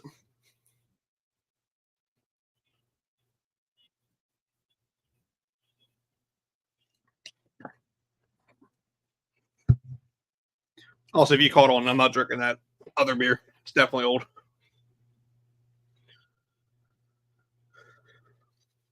Clay also looks a little.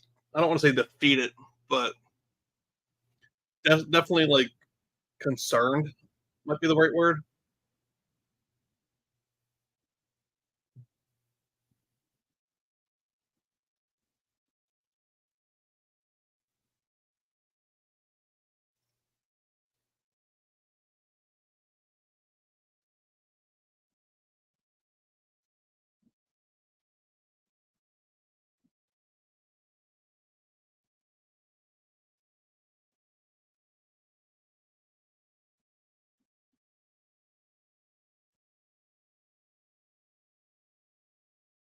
Nice knee. Nice knee from return.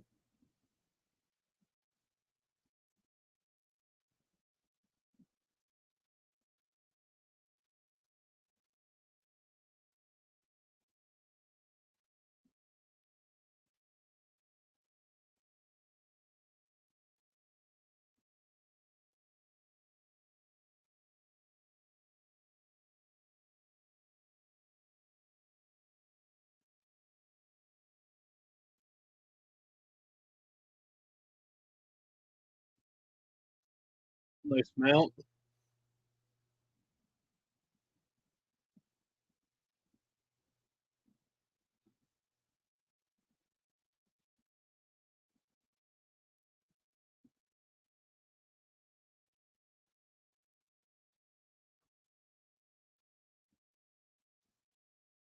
Nice toss.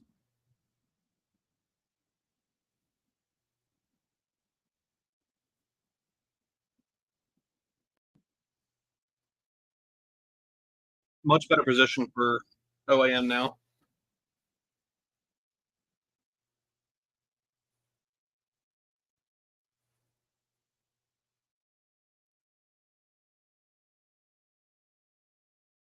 See, and again, this is another position where, like, if he could do elbows,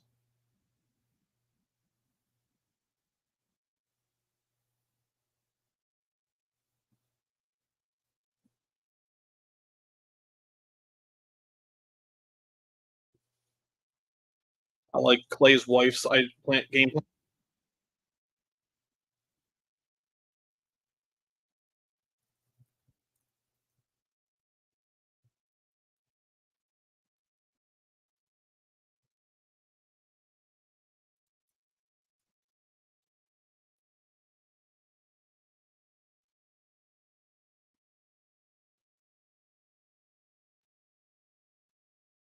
The split is a submission.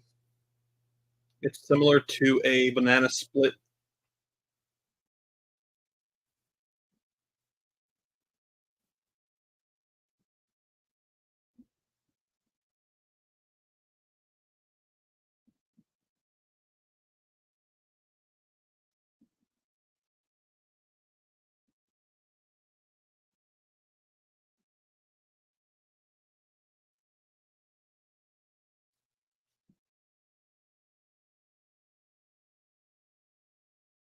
There you go.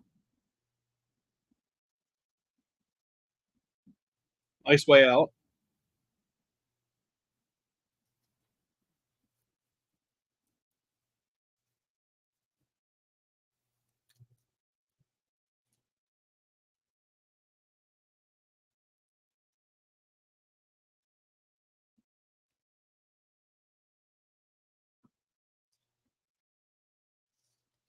I just love the whole get the fuck up.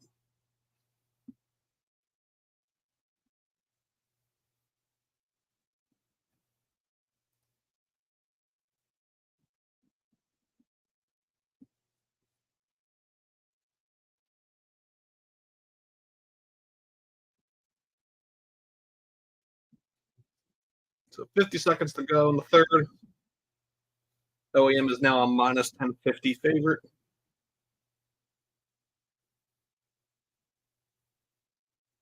Every time he punches OAM's body, he gets kneed in the gut, too.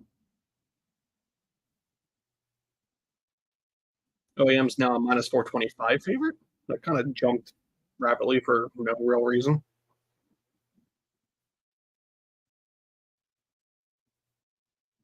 20 seconds to go.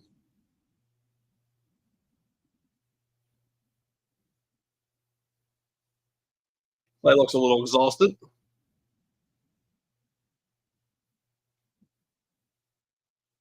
Ten seconds. Nice combo by Clay. We go to the corners again.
Fourth round starting.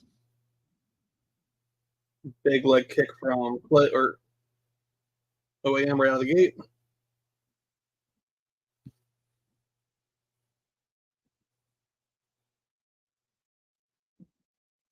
Clay really pushing the pressure this time.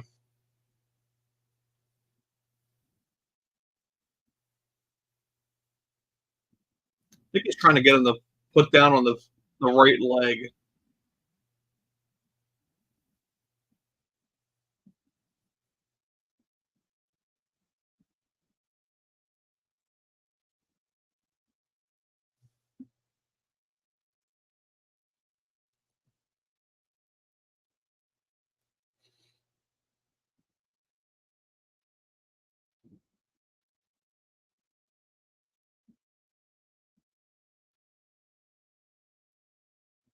So I am kind of just pushing through it. He's definitely hurt.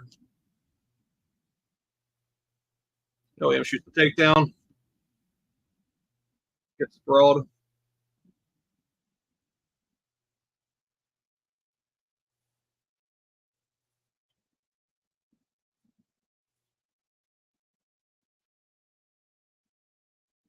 Don't know if that choke was technically legal.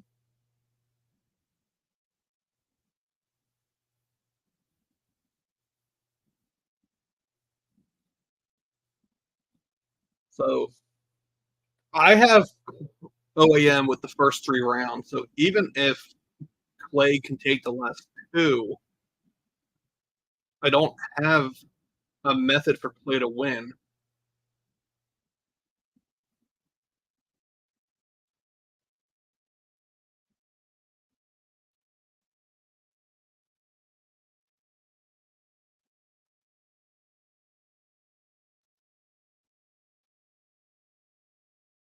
Odds are just dropping like crazy now. OAM is now minus 238. He was like minus 1050 at one point.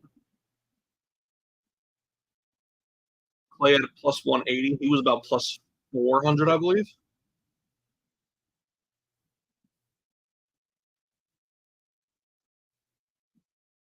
That's nice body work from Clay.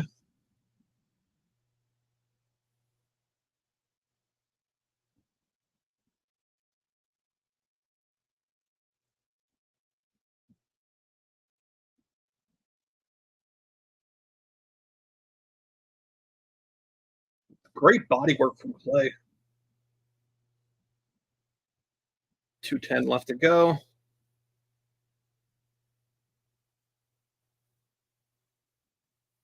With the compromised leg, though, OM doesn't have as much power going into these takedown attempts. If anything, OEM's going to need to start going to like trips versus takedown, double legs now.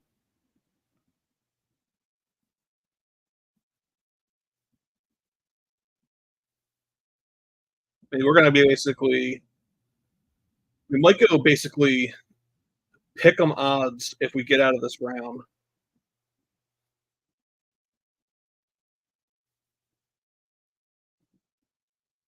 He's not even really trying to do this takedown anymore. He's kind of just leaning into it.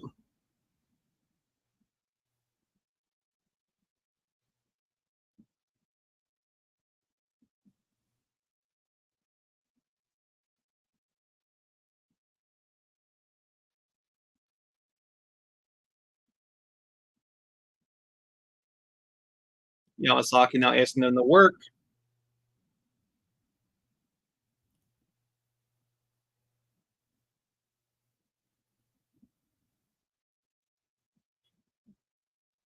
So fence grab, I didn't notice it, but good job for Yamasaki seeing it.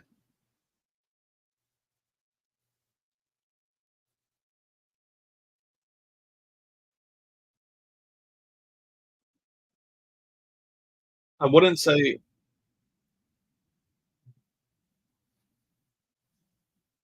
not sure about the preparation.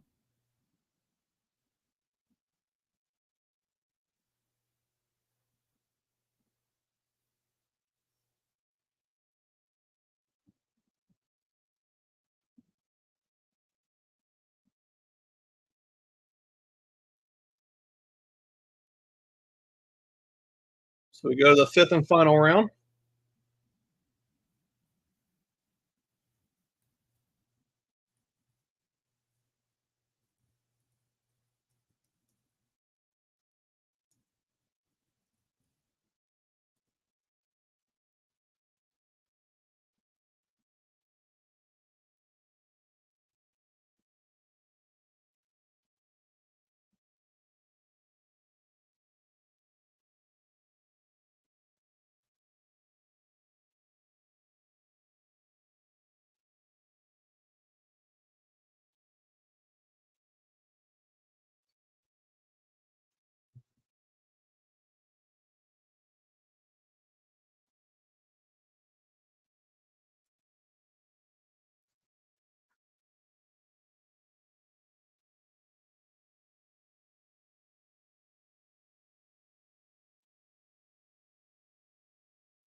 All right, so Jillian has a 2-2.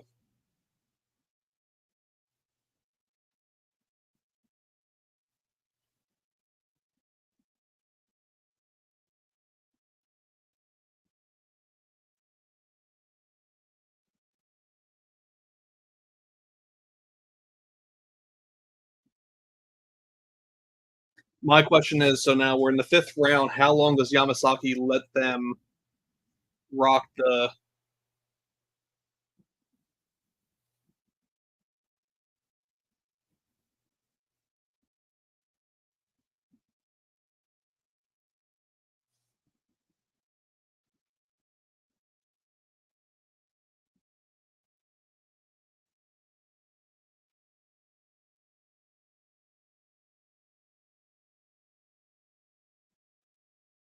So he has a nice hold.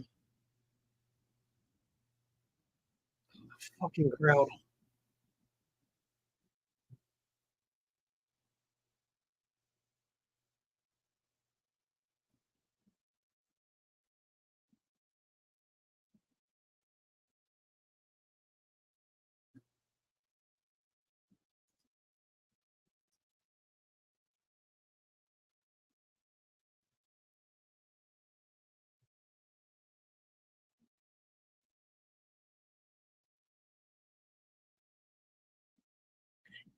It's a submission hold. You can't. Why are you telling them?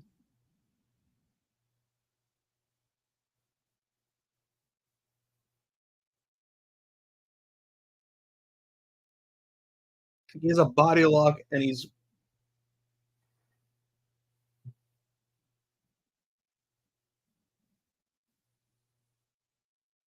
like, it's not on the ref. It's on Clay to get up. He's in a body lock.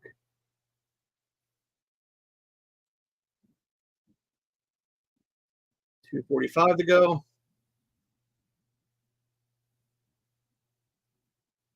240. Clay. That's on.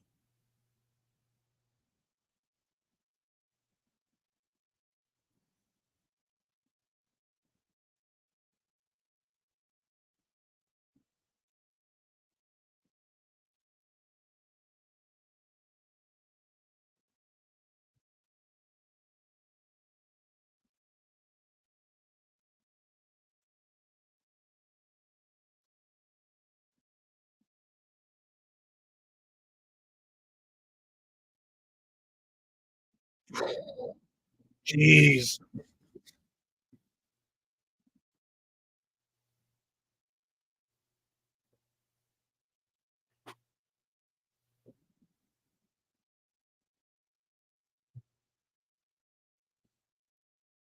So 140 to go.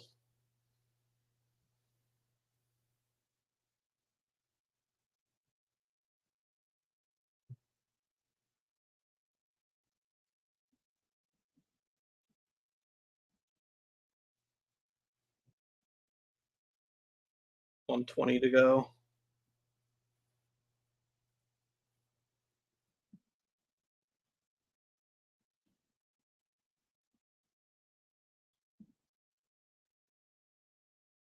So with the compromised leg, you just, I don't know when you're going to catch up to it, but it just basically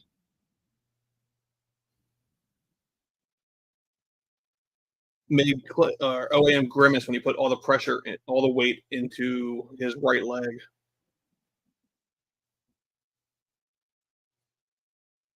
$45 seconds to go.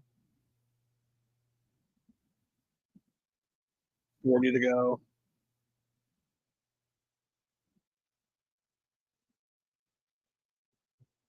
This is just an uncomfortable position. It's not really doing anything.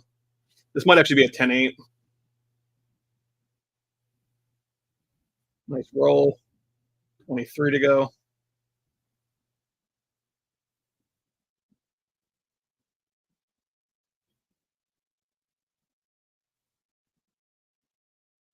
Twelve, 10, 9, 8, 7, 6, 5, 4, 3, 2, 1.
Randy gave it to Colin.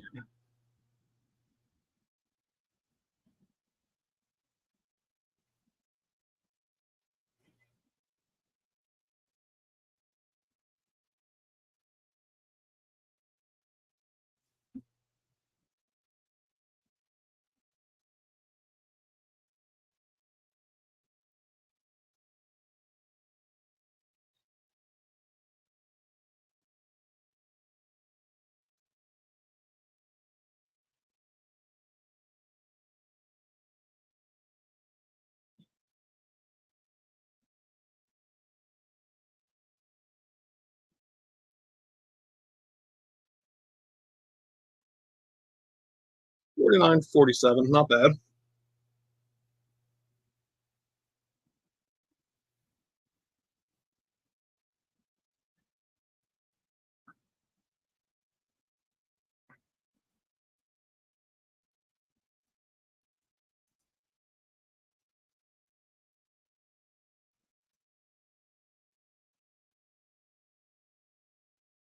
I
Yeah, I think Collar might be an interesting one for next year if OAM is not in the final, not in the tournament.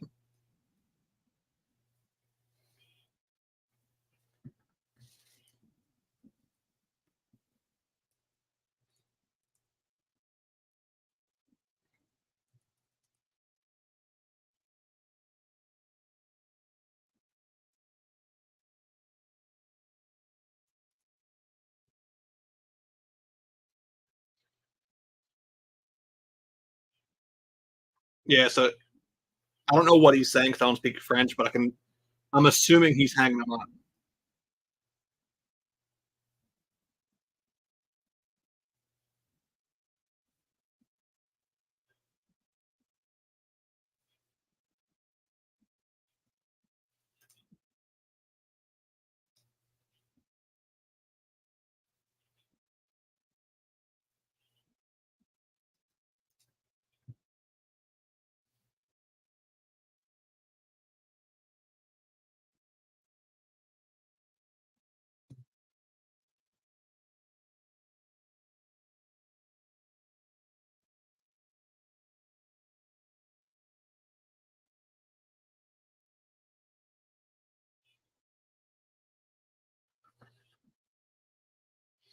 See, I think the next one might be. Let me see. I think it might be an LFA card.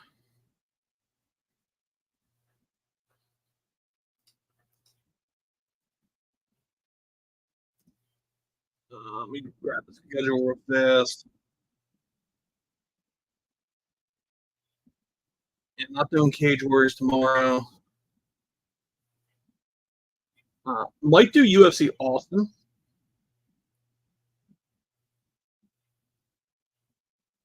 Probably skipping UFC Vegas 83. Actually, in December, there's the Maverick cards. I think December 2nd and 3rd, if not it's the first. Might actually be the first and second. So I'll probably do UFC Austin and then Maverick. But and then Fury FC 84 on December 3rd. If I don't have anything planned, I might do that one. Except one of the fights I was looking forward to just fell off. So, but yep, thanks everyone for tuning in. Like, subscribe if you are still here. If you're watching the replay, appreciate it. Have a good night.